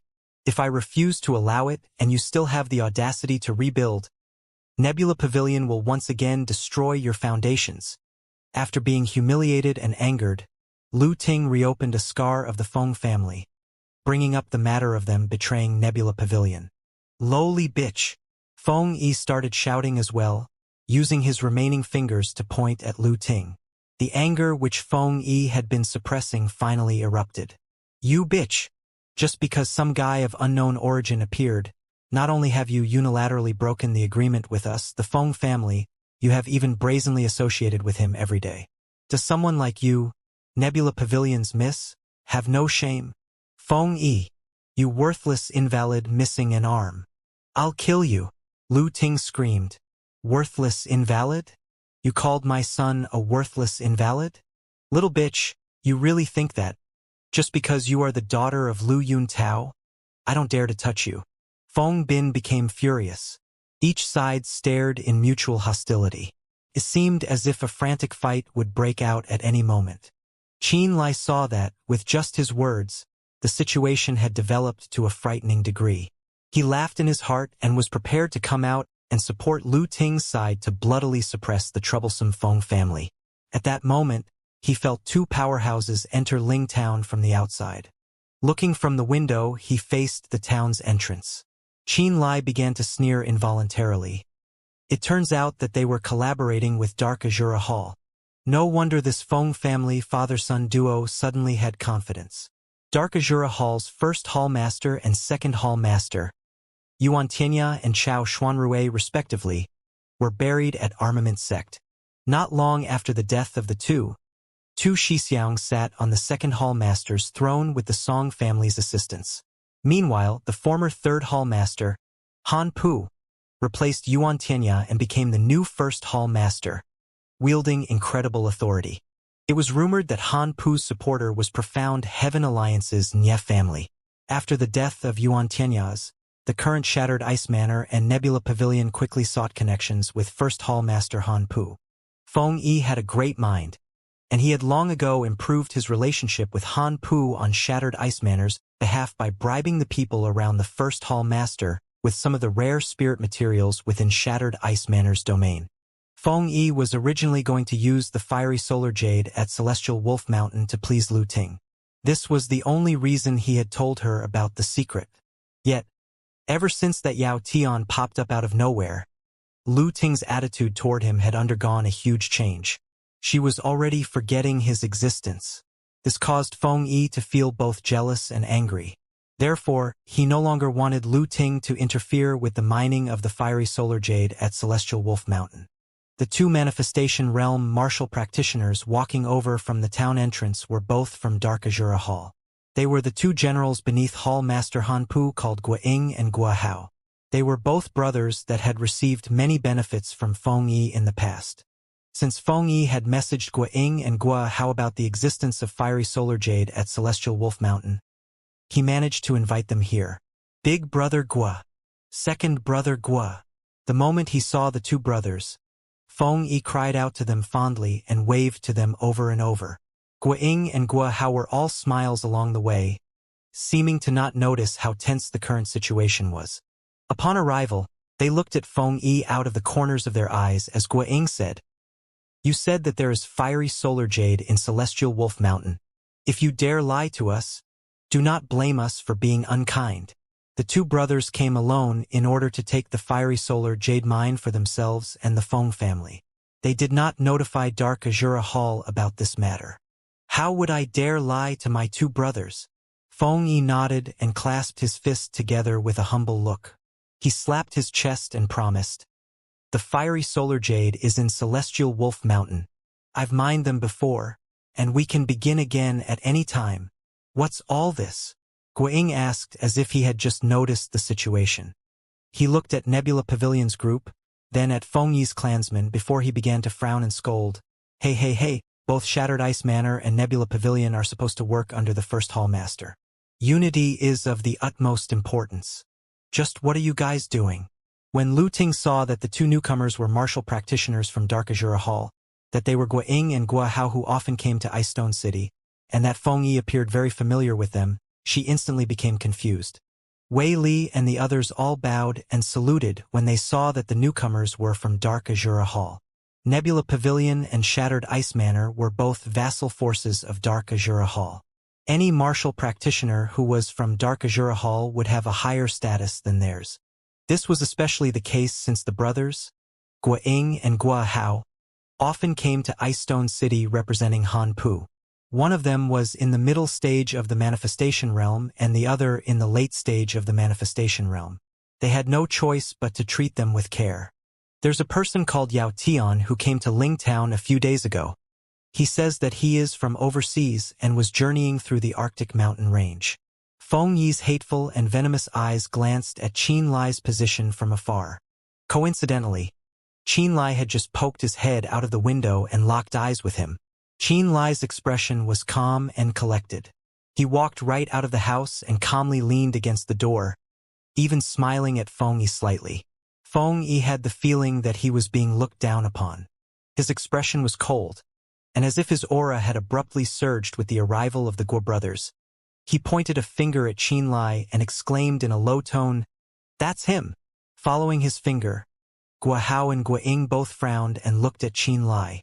"I suspect that this man may be from 8 Extreme Temple and Joyful Union Sect. The reason he came to Ling Town may very well be to investigate the Ling family and Qin Lai." Feng Yi laughed coldly from the bottom of his heart and immediately began to smear Qin Lai's reputation. This man must be up to no good. The fact that Profound Heaven Alliance and 8 Extreme Temple were only friendly on the surface was something that every force in the Scarlet Tide continent knew. Even a limestone force like Nebula Pavilion and even a person like Feng Yi knew about this, so naturally Guahao and Guiying were even more aware of it. Ling Town fell under the jurisdiction of Nebula Pavilion and was managed by Dark Azura Hall. Naturally, it belonged to Profound Heaven Alliance. If a martial practitioner from Joyful Union Sect and 8 Extreme Temple had openly declared their identity before coming over, the situation might have been slightly better, but if it were a sneaky attempt to inquire about specific news, then that would be breaking an unwritten rule. It is also possible that this man is a person from the Ling family or might be related to that traitorous spy, Qin Lai. Feng Yi's father, Feng Bin, was even more insidious than Feng Yi. His tiny eyes shone with a cold and venomous light as he said softly, "Both Qin Lai and the Ling family are remnants of the evil races. The fact that this man secretly came to Ling Town may be because he is related to the evil races. In my opinion, we should capture this person and search him. We will see who he truly is. Perhaps there may be a shocking discovery." He urged Guahao and Guiying to take action. If there really is a discovery, then this will be a great achievement. Both of you will garner great reputations in Dark Azura Hall. Both Guahao and Guiying originally thought nothing of Qin Lai, but the moment that the father and son duo pressured them, their eyes lit up.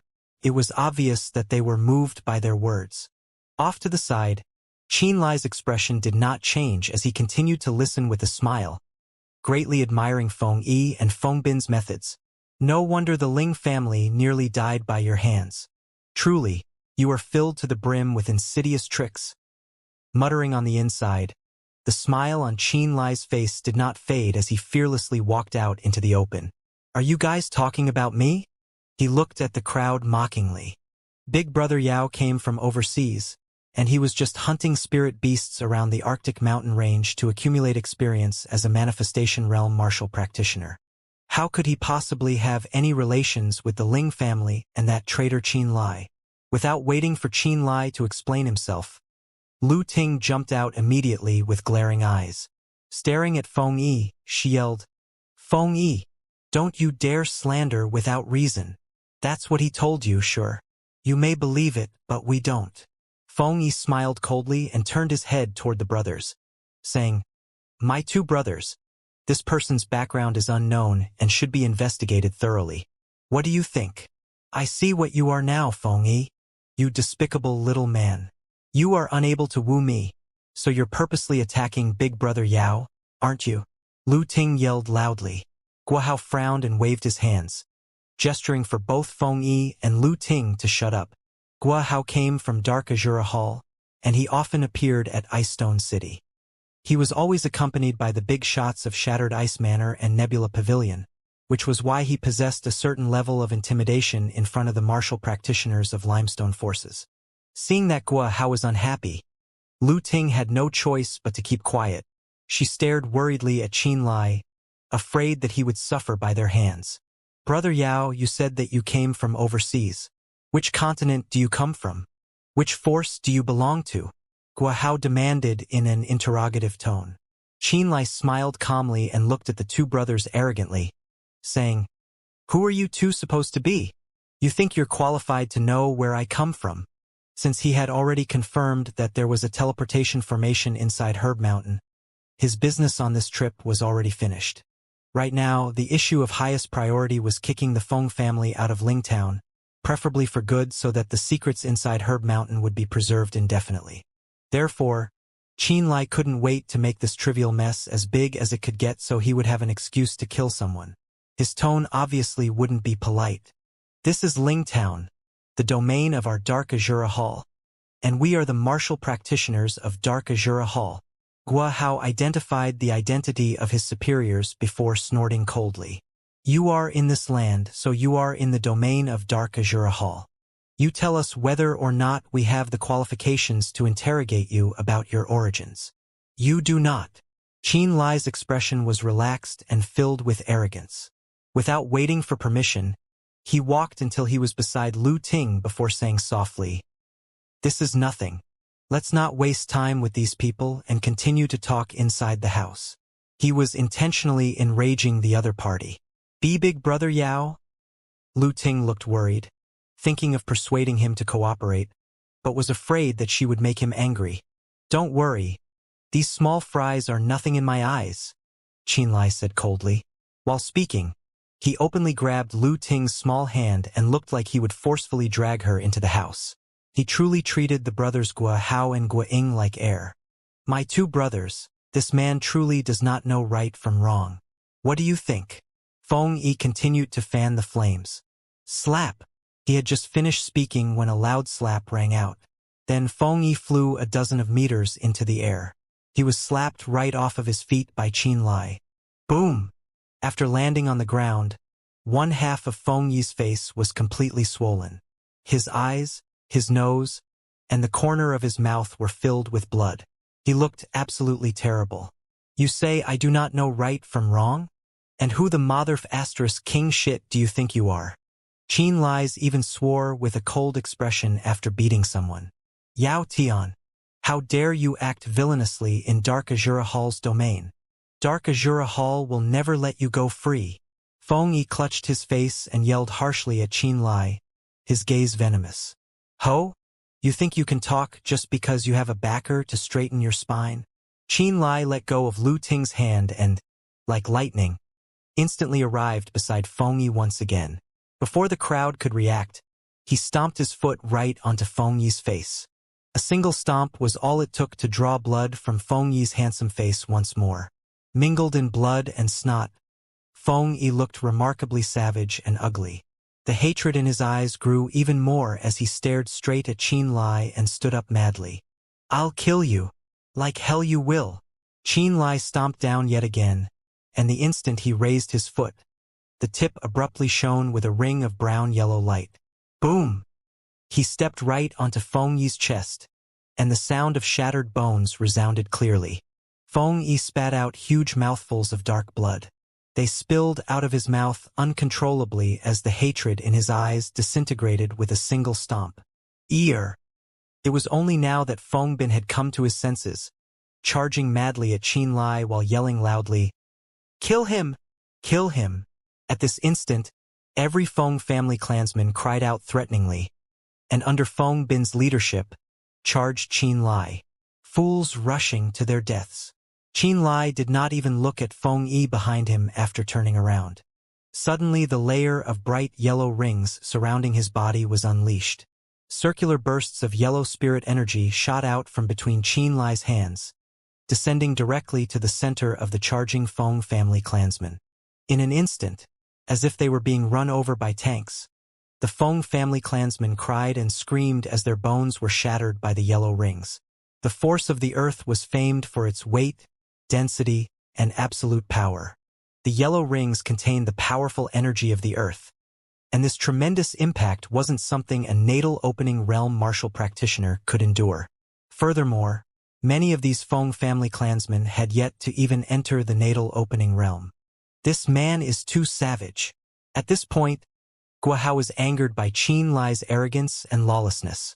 He was initially going to wait until he had finished questioning Qin Lai before acting against him, but after being taunted repeatedly, he was completely furious. The two brothers shared an unspoken understanding.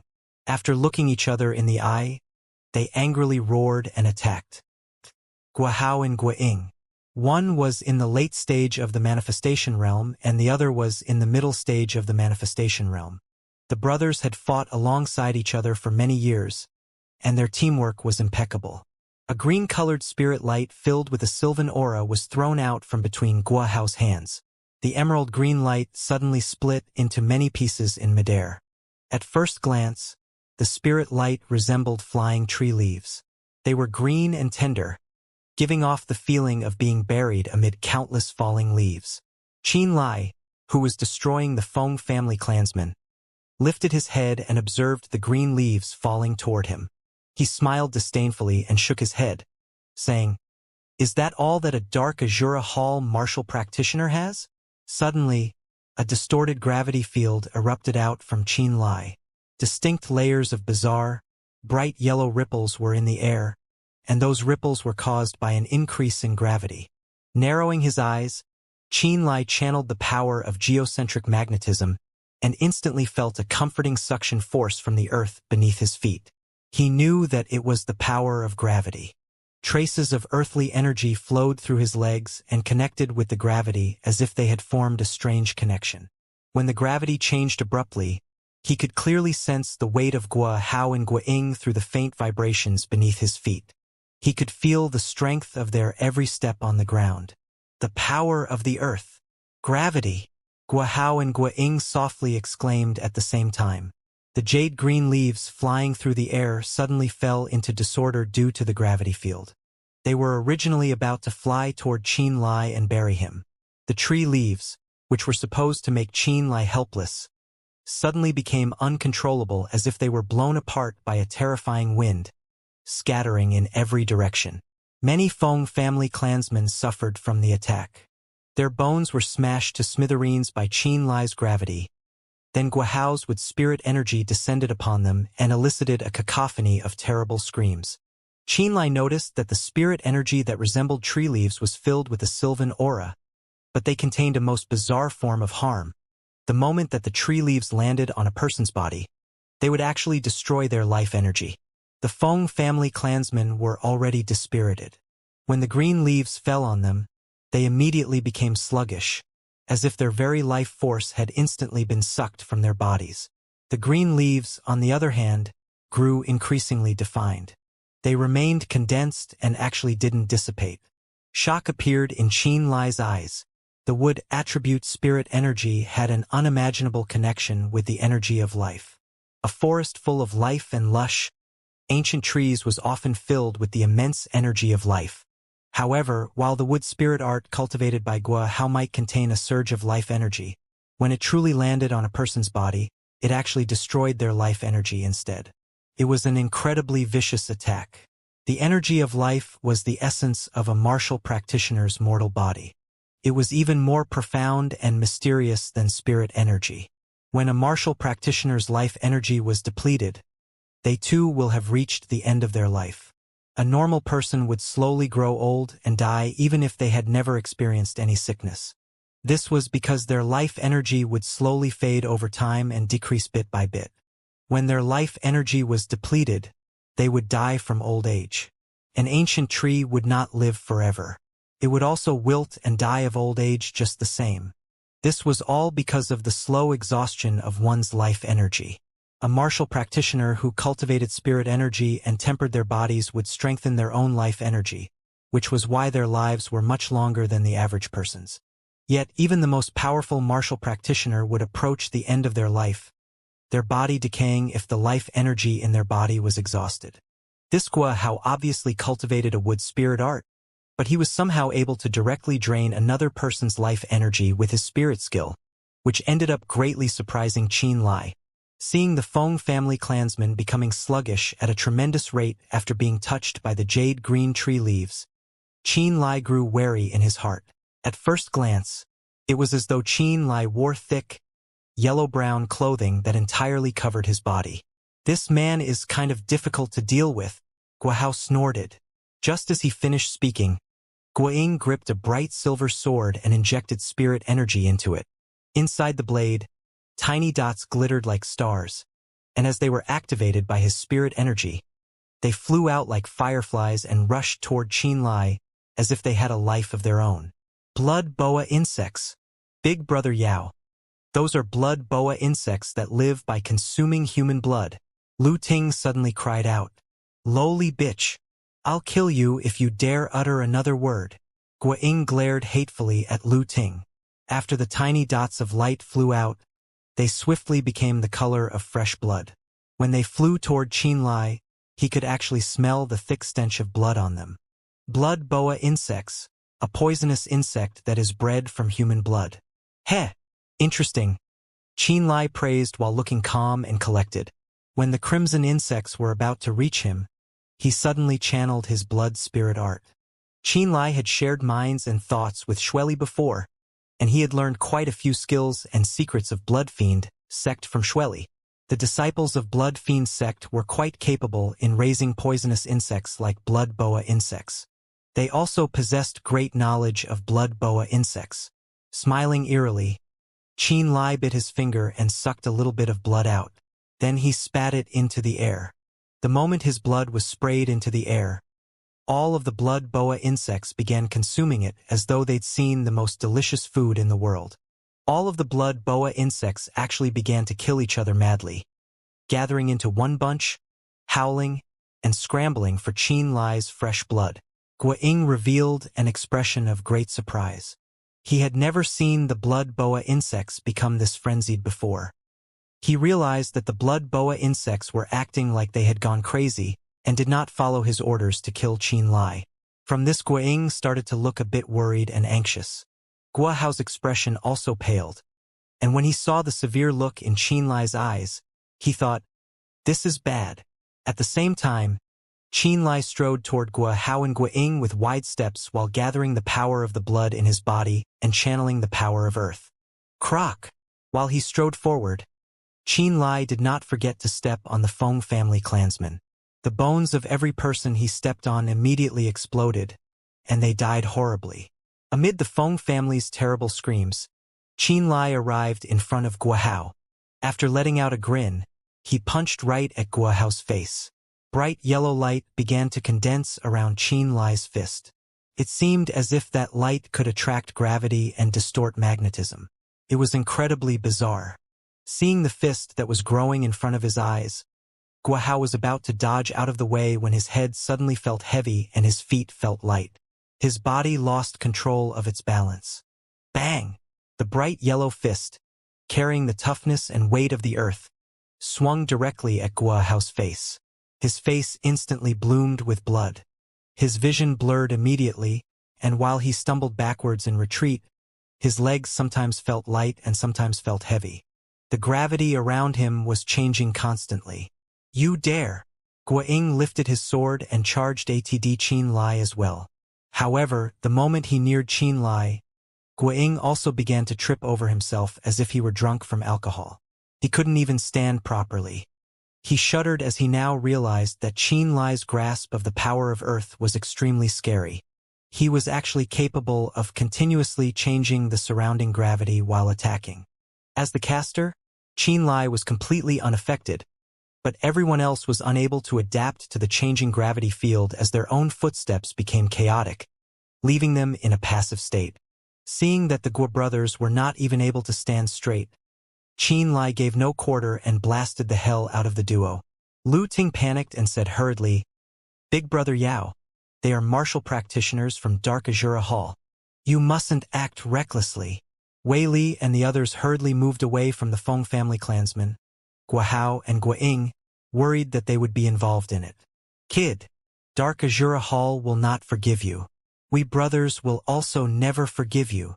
Guahao, who was bloody all over, let out an angry roar. Then you will no longer have the chance to. Before anyone realized it, Qin Lai snatched the sword from Guaying's hands, and amid Lu Ting's scream, calmly stabbed twice. The two stabs struck the necks of Guahao and Guaying. Blood gushed out madly. "Oh, big brother Yao!" Lu Ting screamed in panic. Qin Lai no longer looked at her and turned his head with a cold expression. Like a demon, he dove into the Feng family clansmen and began slaughtering them senselessly. One terrible cry followed the other. The fallen Feng family clansmen, including Feng Bin and Feng Yi, were all slaughtered by Qin Lai. In just 15 short minutes, he killed all of the Feng family clansmen in Lingtown. Guahao and Guaying had holes in their necks and died even earlier than that. Lu Ting looked extremely terrified. At this moment, she was completely out of her wits and only knew to cover her mouth and scream, not knowing what she should do. Wei Li and the rest of the young Nebula Pavilion martial practitioners stared at Qin Lai like he was a monster. Shivering, they shrank away from him, terrified that Qin Lai would kill them as well if he hadn't sated his bloodlust. Big brother Yao, you've killed too many people. What should we do? What should we do? After a long time, Lu Ting panicked, looking for a way to bury this matter. Just say that the Feng family clansmen, Guahao, and Guaying were attacked and devoured by the spirit beasts from the Arctic mountain range. Qin Lai had a plan from the beginning as he laid them it calmly. Yeah, they all died in the Arctic mountain range and were left without corpses. Oh, toss all these bodies into Herb Mountain where the Feng family dug a tunnel, then cover them with rocks and block the way completely. Qin Lai looked toward Wei Li and the others and grinned. His smile was unbelievably bizarre and terrifying. Ting Ting, if you think that these people can't keep a secret, I can take care of them as well. Wei Li and the Nebula Pavilion youngsters nearly broke out into tears when he said this. They all swore on their lives that they would never reveal what happened today. The Feng family is not an extraordinary force, so Shattered Ice Manor may not necessarily care about them. As for these two Dark Azura Hall martial practitioners, they came here in secret. Dark Azura Hall probably hasn't even realized that they came to this place. Qin Lai glanced at Wei Li and the others out of the corners of his eyes and said to Lu Ting, who still wasn't able to completely calm down. Even if we discount Guaying and Guahao, Dark Azura Hall may not necessarily pursue this matter. They are only two missing Manifestation Realm martial practitioners. To Dark Azura Hall, this is nothing but a small matter. Big brother Yao. Lu Ting looked at him pitifully. I'll hide in the Arctic mountain range momentarily. I'll come look for you at Nebula Pavilion after a while. Qin Lai smiled at her and comforted her a couple of times. After her emotions stabilized, he then calmly left. Qin Lai naturally didn't go deep into the Arctic mountain range. He hid himself near Herb Mountain and observed the actions of Lu Ting, Wei Li, and the others. He watched as the martial practitioners moved the bodies of Guaying, Guahao, and the Feng family members into the tunnel that the Feng family members had recently dug. Then the tunnel was securely covered.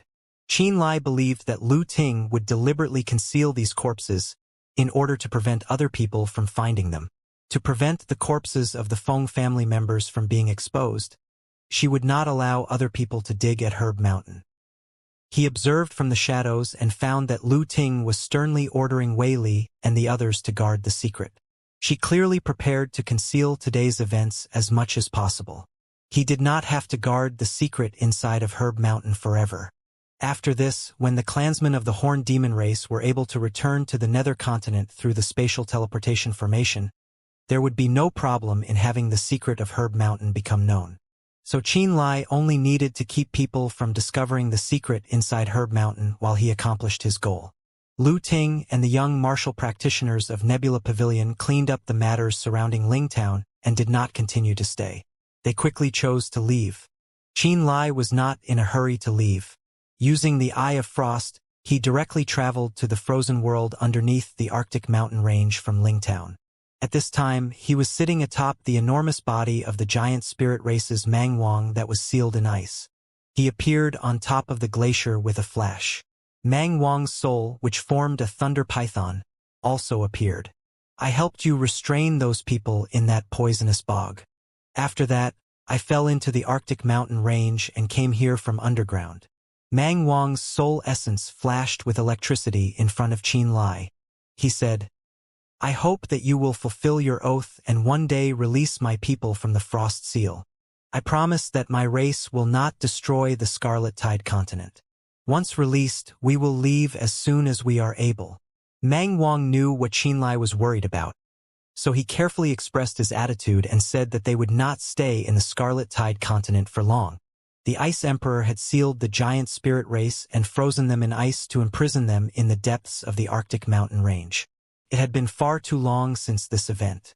In Qin Lai's opinion, the cultivation of the person who had shrouded the giant spirit race in the frost concept was incomprehensibly frightening, but this Ice Emperor definitely meant to leave them a way to survive since the giant spirit race had not been directly annihilated. Many years after he had entered this place under Li Mu's guidance, Qin Lai comprehended the concept that the Ice Emperor had left behind in the frost concept that never dissipated. This was perhaps fact, or this was perhaps a chance for the giant spirit race. The Ice Emperor's frost concept was something that Qin Lai was able to deeply comprehend. It was also possible for him to remove the seal on this place. As he comforted himself in this way, the conflicted feelings that Qin Lai had gradually lessened. He was truly going to help remove seal from the giant spirit race and focus on the matter of helping this race that had been frozen for so many years. It seems that I should pay more attention to this. Qin Lai nodded. Mang Wang's eyes showed excitement. Frost concept, and this Eye of Frost. Qin Lai slowly sat down in the lotus position on this glacier and thought. As he silently channeled frost arts, he felt this area's brutally cold aura. He gripped the Eye of Frost in his palm and used his mind consciousness to explore the profoundness within. In the eyes of Profound Heaven Alliance and 8 Extreme Temple, the Eye of Frost was a wondrous spatial spirit artifact. With the Eye of Frost's help, Qin Lai could enter this place and leave whenever he wanted. If he was able to activate the crux inside the Eye of Frost, he would be teleported with just a thought. Spatial teleportation formation, spatial spirit artifact. Qin Lai thought with a furrowed brow. Without realizing it, large amounts of cold mist gathered. Once he channeled frost arts, the cold energy here would gather and be drawn to him. Soon enough, Qin Lai's body was completely frozen over. A thick piece of ice eventually encased his body. The python soul of Mang Wang observed for a while as it floated above Qin Lai's head, and then withdrew back into its body. He seemed to know that Qin Lai needed a long time to comprehend the essence of the frost concept. It was not something that could be accomplished in a short time. Therefore, he returned to his original body and patiently waited. For the first time, Qin Lai seriously studied the Eye of Frost. When his mind consciousness ventured deep into the Eye of Frost, he immediately saw the crux that he frequently activated. It was a crystal inside of the Eye of Frost. Qin Lai couldn't help but exclaim out loud. He first retracted his mind consciousness and examined the Eye of Frost in his hand. From his perspective, the Eye of Frost was a silver-white ball of ice. Inside the ball of ice there was a crystal core. That crystal core was the crux he normally activated. Up to now, he only needed to touch the crystal within the ball of ice with frost power and his entire body would be frozen. Then he would step into this world. He had always used the Eye of Frost as a tool to enter this place. Today, after close examination, he suddenly discovered that the crystal core within the Eye of Frost looked unique. Qin Lai suddenly put the Eye of Frost on the ground. He stood further away and examined it. When he did this, Qin Lai trembled. If he looked closely, the crystal inside the Eye of Frost was clearly an eyeball. Was this Eye of Frost really an actual eye? Qin Lai's expression became strange. He picked up the Eye of Frost again and it felt different. This was an eye. For some reason, he was suddenly sure that this Eye of Frost was the eye of a vicious beast. When this thought appeared, he spread his mind consciousness into the Eye of Frost once more and sent it toward the crystal core, toward that eyeball. In the past, Qin Lai would push frost power inside and activate the crux. Today, he did not use frost power, but his mind consciousness. Just like when inspecting a spirit diagram, Qin Lai turned his mind consciousness into a pin and stabbed the crystal core. Before, he had inspected the crystal core inside the Eye of Frost, but his mind consciousness would always be blocked. Yet, he strangely did not encounter any resistance this time. His mind consciousness entered the interior of the crystal core almost immediately. Countless complex shards of light and lightning flooded out of the crystal core with a bone-chilling presence. They almost carried Qin Lai's thread of mind consciousness as they flooded into Qin Lai's mind. Bright icy light exploded from the Eye of Frost in Qin Lai's hand. A freezing power that disturbed even Mang Wang was released from the ball of ice. Croc, croc, croc. A freezing sound came from Qin Lai's body. At this moment, the thick ice that encased his body grew thicker and taller. Mang Wang's soul flew out once more and looked at Qin Lai with surprise. In just a moment, the thick ice had wildly expanded by 10 meters with Qin Lai as the center. Qin Lai appeared as though he was also sealed in ice. The way he looked now, Qin Lai became a new statue of ice in this glacial world, a newly sealed individual. Qin Lai could not feel the state of his body. He did not know that large amounts of frost energy were flooding toward him and causing him to freeze at a rapid rate. In his mind, countless shards of light, lightning, and thought writhed violently, like a hailstorm with a bone-chilling aura. He wanted to hold his head and wail, but he found he was unable to move. He could only endure this pain that he would not forget in his lifetime. Mang Wang was beside him and could clearly see blinding icy lights being continuously released from the ball of ice in Qin Lai's hand. The icy lights invaded Qin Lai's body and reached the depths of his mind. Mang Wang was shocked and afraid. He did not know what just happened. He looked at Qin Lai but was unable to do anything meaningful. Yet, to his delight, he found that the frost concept that froze his actual body and his people suddenly came to life. Countless threads of ice, lines that the physical eye could not see, were wrapped around the bodies of him and his people. They tightly restrained them, preventing them from moving.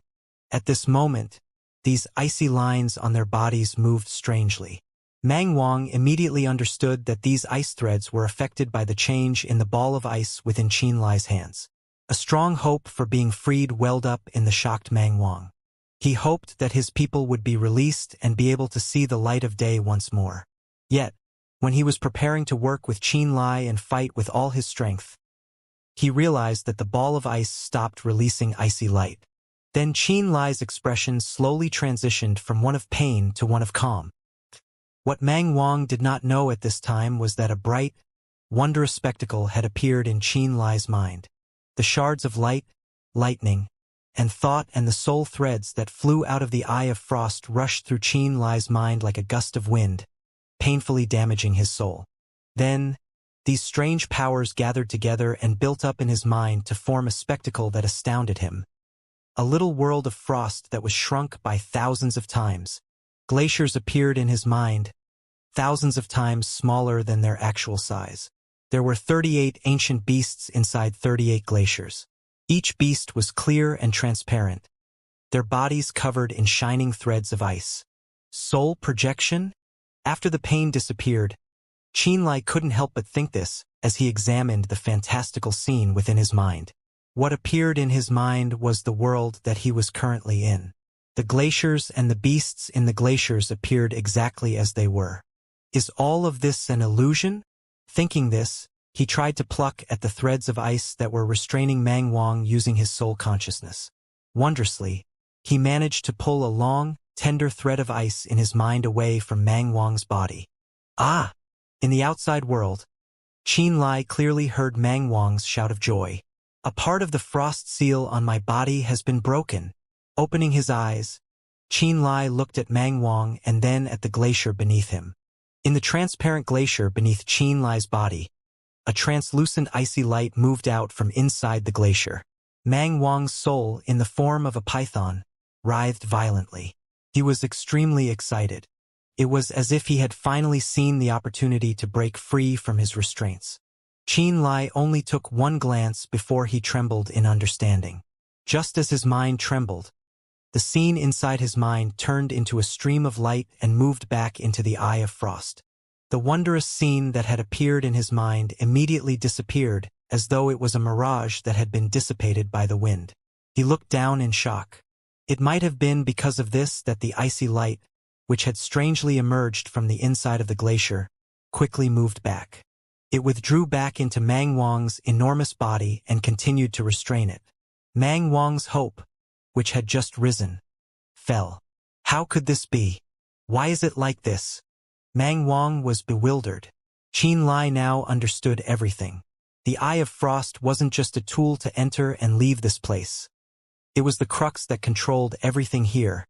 He would not need to completely comprehend the frost concept, and he did not need it to slowly break the ice restraints on Mang Wang and the other giant spirits to help the giant spirit race break free. He only needed to use the Eye of Frost. Like before, he had to get the shrunken scene to appear in his mind. Then, all he would need to do is move the ice restraints inside the tiny map in his mind to help the giant spirit race escape. If he did that, the giant spirit race would be immediately set free and could then return to Mang Wang's homeland. So this is how it works. This Eye of Frost that Uncle Li gave me isn't just a tool to enter and exit this place. Qin Lai was immersed in great shock. However, he did not explain anything to Mang Wang. Since he now possessed the power to truly release the giant spirit race, he hesitated. He wondered if he was actually going to do this. There is no hurry. I do not know enough this Mang Wang and the giant spirit race. It seems that I need more knowledge about this giant spirit race before I can decide. Qin Lai decided to not free them just yet. He held the Eye of Frost and tried to use his mind consciousness on the core inside the eye once more. Just like last time, the miracle appeared again. Fragments of light, lightning, and soul threads flooded into his mind from the Eye of Frost. As the waves in his mind raged, those strange powers merged together and once again constructed the scaled-down map of the Frost world. Yet, this time, Qin Lai did not keep paying attention to the outside with a part of his mind and did not try to move the restraining threads of ice. Instead, he carefully moved this miniature map of the Frost world above his soul lake. He used the soul lake to reflect this wondrous scene in a place deep within the memories of his soul. At this moment, he entered the Frost concept once more. He felt as though he were sitting alone in the world of Frost, the harshest and coldest place in the world, to feel the chilling edge of the power of frost and ice. There seemed to be snow falling over his soul lake. He was starting to experience the cruel cold of the world with his soul. With that, he gradually entered the state of thoughtless tranquility. Time seemed to freeze right then. Qin Lai, is your grandfather called Qin Shan? Is he an artificer? Qin Lai was woken up by Shui Li's voice. He gradually awakened from the frost concept and recovered some presence of mind. My grandpa is called Qin Shan. He should be the best artificer in the world. He first responded to Shui Li's question. After a moment of thought, he asked, "Why did you suddenly wake me up? Also, why are you suddenly asking about my grandfather?" "I have a bit of news about your grandfather," Shui Li suddenly said. Qin Lai's body trembled slightly, and he woke up completely. He asked urgently, "What news?" "Don't be excited. I heard some artificers at an auction mention the name Qin Shan. Those artificers revere your grandfather and say he is a legend," Shui Li explained. "Ask them for more. Ask them in detail. I want all information about my grandfather that I can get. I also want to know where my grandfather is now. Even a general direction would be fine," Qin Lai shouted. "Emin, give me a bit of time. I will inquire further," Shui Li responded. "All right." Whoosh, whoosh, whoosh. Threads of cold energy spread from the ice crystal Qin Lai was in. A short while later, that piece of ice gradually cracked and shattered. Qin Lai walked out of it. Qin Lai's mind moved, and the soul lake inside his mind became a mirror that one could see the reflection of themselves in. The soul lake as a mirror? This is the late stage of the manifestation realm. Qin Lai's eyes gradually lit up. As one matured mentally and learned more about the world, and one's thoughts became more refined, the soul lake would gradually become as reflective as a mirror. When it reached a level where one could see their own reflection, It meant that they had entered the late stage of the manifestation realm.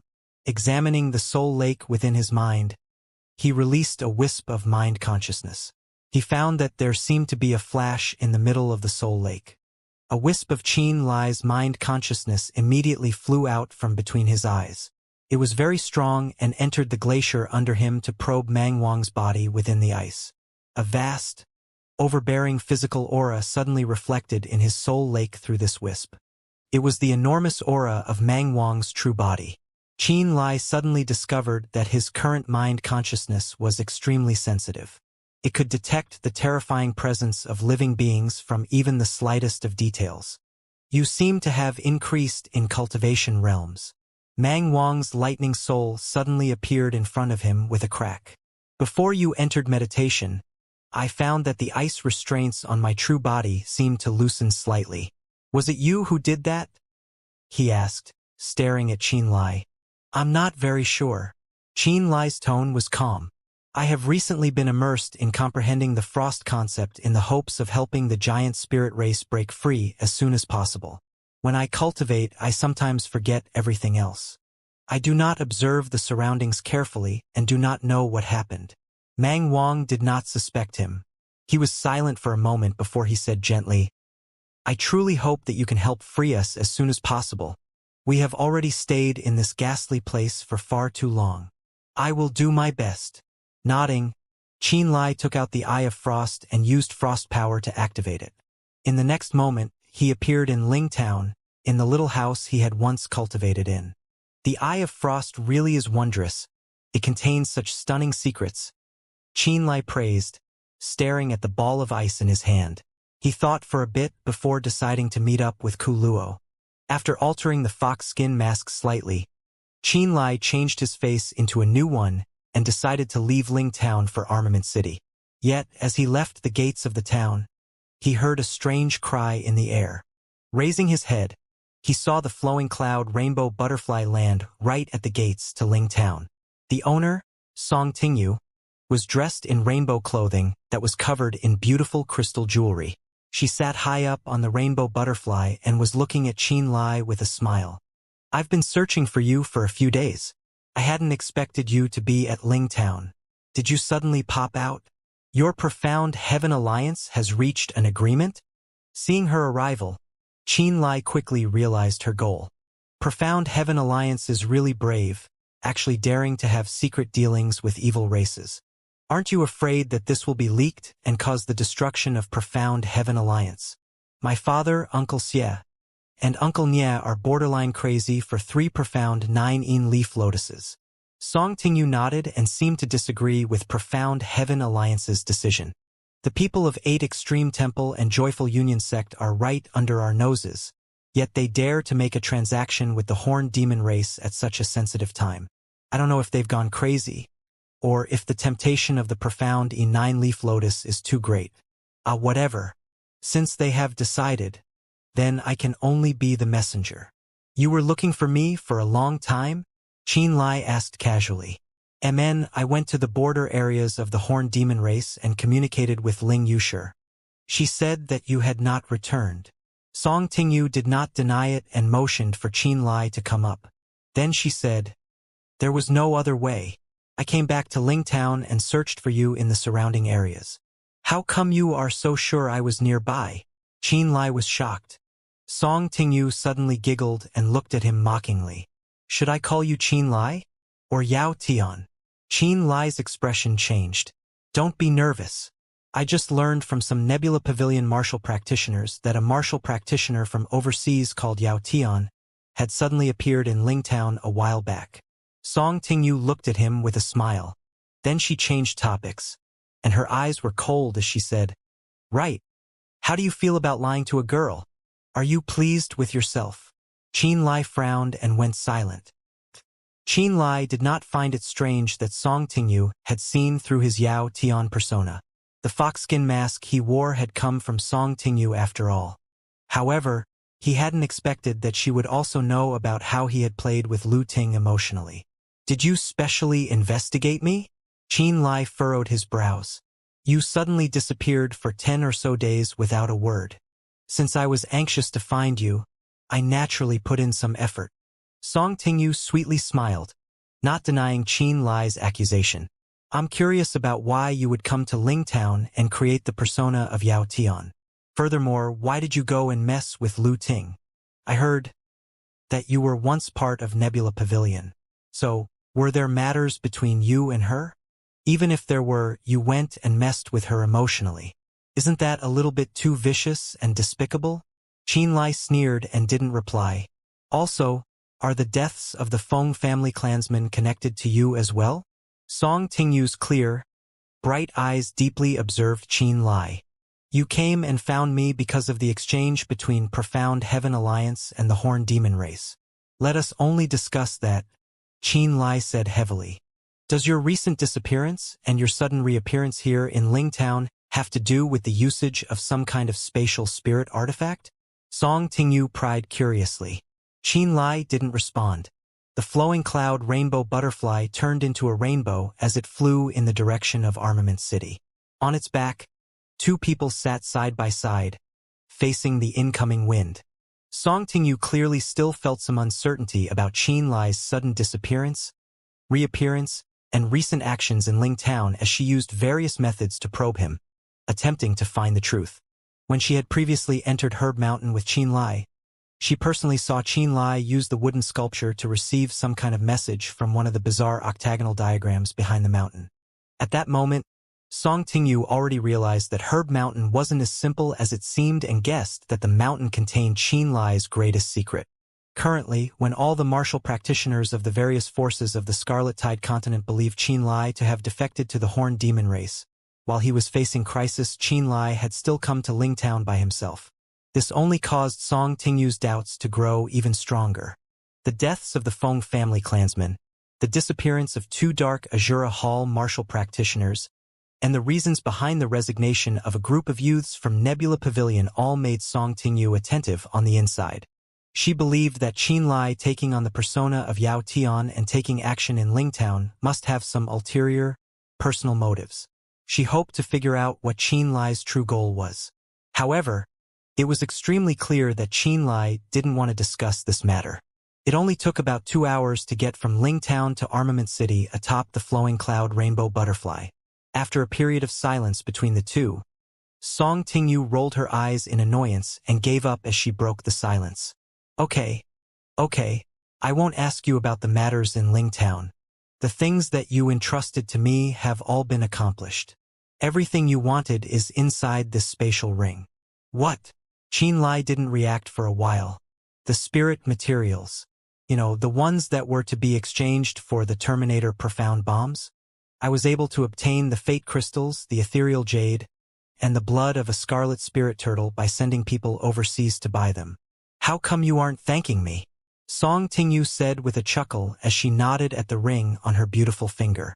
Thanking you? Qin Lai took out the long-since-prepared Terminator Profound bombs from within his spatial ring one by one. Why would I need to thank you? It's not like you are giving them to me for free. As promised, these are your Terminator Profound bombs.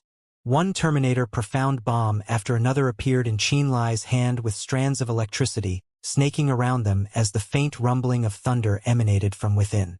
Song Tingyu's eyes brightened as she immediately snatched the Terminator Profound bombs. Smiling tenderly, she said, "Trying to buy the Terminator Profound bombs in your hands definitely wasn't easy, but they still ended up in my hands. My things." Qin Lai opened his hand. Fate crystals and pieces of ethereal jade continuously appeared in Song Tingyu's palm and fell into Qin Lai's hand. Lastly, Song Tingyu carefully took out an extremely small jade bottle. As she gave it to Qin Lai, she said, "This is the fresh blood of a scarlet spirit turtle. Be careful with it." The fresh blood of a scarlet spirit turtle emanated a crystal, amber-red luster from within the transparent jade bottle. As the bottle shook, faint rings of light appeared within the blood. Qin Lai trusted that Song Tingyu wouldn't lie to him, so he didn't bother calling out Shueli to examine it for him.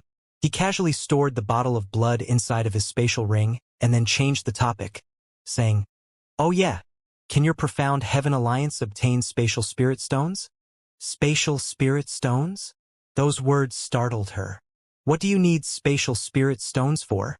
You don't need to worry about what they are going to be used for. I'm just asking if you can obtain them. I'll try to think of something. Okay. Next time, if you still want Terminator Profound Bombs, I will prioritize exchanging them for spatial spirit stones. I'll ask around when I return. While the two conversed, the flowing cloud rainbow butterfly passed through the airspace above Dark Azura Hall as it gradually approached Armament City. Joyful Union Sect has constantly sent over powerful practitioners recently. They have all gathered within the new armament sect situated in the Poisonous Bog. The experts of 8 Extreme Temple have also gone there and have been negotiating with my Profound Heaven Alliance regarding the eradication of the Horned Demon race in one clean swoop, forcing them back into the Nether Realm. Song Tingyu looked into the distance as she aimlessly muttered, "Even with the current circumstances, my father and the others still insist on dealing with the Horned Demon race, even telling me to go as soon as possible. Yet I've always felt that it won't be very safe. I am afraid of being discovered by the people of Joyful Union Sect and 8 Extreme Temple." "That has nothing to do with me," Qianlai said, his face calm. Even if Profound Heaven Alliance's exchange with the Horned Demon race was exposed, it would only bring him benefits, not trouble. Therefore, he couldn't bother to care about it. "Of course you don't care. After all, if Joyful Union Sect and 8 Extreme Temple learn of Profound Heaven Alliance's transaction with the Horned Demon race, they would only come after us, making us the enemies of the continent like Blood Spear." Song Tingyu laughed bitterly. "Enough. I will arrange for Ku Luo and the others to not expose this matter." Qianlai replied in a succinct but lazy manner. Afterward, he asked, "Have the time and place been decided?" "There is a desolate mountain between your territory and the territory of 7 Fiends Valley. My father and the others will bring the Horned Demon Elder with 6 horns somewhere around that deserted area." Song Tingyu stated the place. "As for the time, you can decide that for yourself after talking it over with the members of the Demon Horned race. Amen." Before long, the flowing cloud rainbow butterfly brought Qianlai to the previously mentioned desolate mountain. It was several hundred meters tall and littered with grayish-black stones. Furthermore, it was completely barren, and the nearby area was also quite exposed. There were no places to hide from the eyes of others. Dozens of kilometers behind the desolate mountain was the territory of 7 Fiends Valley. Not far ahead of the desolate mountain was the west gate of the armament city that was shrouded in nether demonic energy. The Poisonous Bog is separated from this area by Armament City and the area that has been occupied by the Horned Demon race. Since all the practitioners of Joyful Union Sect and 8 Extreme Temple have decided to stay in the Poisonous Bog, this area will be more hidden and will also be very safe, Song Tingyu explained. Qianlai observed the surroundings for a while and was unable to discover any abnormalities. After thinking about Profound Heaven Alliance's exchange with the Horned Demon race once more, he decided that they definitely wouldn't want others to know. Thus, choosing this area for the exchange shouldn't cause any problems. "All right, I will go find Ku Luo and discuss it with him. In 2 or 3 days, we will exchange the Profound E9 leaf lotuses for the Horned Demon Elder here. You should also discuss it with your father. Make sure that your Profound Heaven Alliance prepares accordingly. Let's leave it at this." After speaking a few more sentences, Qianlai crossed over the river covered in demon-cleansing orchids in front of the desolate mountain and entered the land occupied by the Horned Demon race. However, the movements of him and Song Tingyu had already attracted the attention of several Horned Demon warriors nearby. They were already waiting for him when he entered. A 4-horned warrior riding atop a spirit-hunting beast quickly greeted him in the language of the Nether Realm. "Uncle has been awaiting your return." Qianlai nodded. Mounting another spirit-hunting beast, he quickly arrived beside the collapsed flame volcano where he encountered the 3 6-horned elites, Ku Luo, Duo Luo, and Ka Meng. Curiously, Ling Yushur was also present and seemed to be speaking with the 3 of them. Upon seeing Qianlai dismount from the spirit-hunting beast, traces of joy emerged from Ling Yushur's purple eyes as she gently smiled at Qianlai. Qianlai looked at her, his eyes brightening as he said, "Your strength is still advancing greatly." Although it had only been 10 or so days since they last met, a new aura of grace now emanated from Ling Yushur's body. Ever since her hair, eyes, and blood had changed color, she also seemed to have developed a sudden love for the color purple. Today she was wearing a long purple dress which went all the way down to ground. It gave off the impression of a delicate purple flower in bloom. As for Wuxia, her exquisite figure seemed to be enveloped by the purple flower. With her purple hair and purple eyes, the image made Xianxia feel an extremely powerful emotion. Frankly speaking, the oldling Wuxia wasn't as glamorous or expressive as Song Tingyu, nor as beautiful as Xianxia. However, after the awakening of her evil god blood, she had undergone changes as her temperament, appearance, and mind experienced rapid growth with each passing day. She seemed to be growing increasingly beautiful and attractive, as well as powerful and unpredictable. From Xianxia's point of view, Ling Wuxia's changes were even more swift and unbelievable than his own improvements. Did Song Tingyu send you home again? A strange shine that seemed to penetrate minds emerged within Ling Wuxia's purple eyes as she pursed her lips. She chuckled before continuing. Several days ago, she came and found me, asking if you had returned yet. I know. Under the expectant gazes of Ku Luo, Duo Luo, and Ka Meng, Xianxia smiled as he walked over. He said, I determined that there actually is a spatial teleportation formation within the depths of Herb Mountain. It is a one-way spatial teleportation formation and should lead directly to the Nether Continent. Upon hearing this, a glimmer of astonishment flashed through the eyes of the three-horned demon elites with 6 horns as they became extremely excited. The spatial teleportation formation is ready for use. As long as there are spatial spirit stones, it can be used at any time, Xianxia continued. Spatial spirit stones? Ku Luo slightly furrowed his brow. We have quite a few spatial spirit stones in the Nether Continent, but we have none here. It seems as though this will be somewhat troublesome. I am also trying to think of a way. After pondering for a moment, Xianxia said, Profound Heaven Alliance wants to exchange Ku Lu for 3 profound E9-leaf lotuses. The location of the exchange will be the desolate mountain in the direction of Seven Fiends Valley. As for the time, it would be in the next 2 or 3 days. What do you think? If there are no problems, we are naturally willing. I would gladly exchange 3 profound E9-leaf lotuses for my younger brother's life. Lu Kuo expressed. Xianxia, could it be a trick? Ling Wuxia interrupted. That desolate mountain isn't covered by any nether demonic energy. If any conflict were to occur over there, we would be at a disadvantage. No matter. Even if Profound Heaven Alliance wants to make mischief, we are not afraid. Ka Meng sneered. Just the lone Profound Heaven Alliance is beneath our notice, Duo Luo expressed. Mn, let us go together. We are not at all afraid of Profound Heaven Alliance's tricks, Ku Luo said. Profound Heaven Alliance might be hoping to make more exchanges with you in the future. They shouldn't cause any trouble, Xianxia said. Help us contact Profound Heaven Alliance and tell them that, in 3 days, we will take the profound E9-leaf lotuses to the desolate mountain and exchange them for my younger brother. Ku Luo accepted the offer of exchange. Xianxia nodded.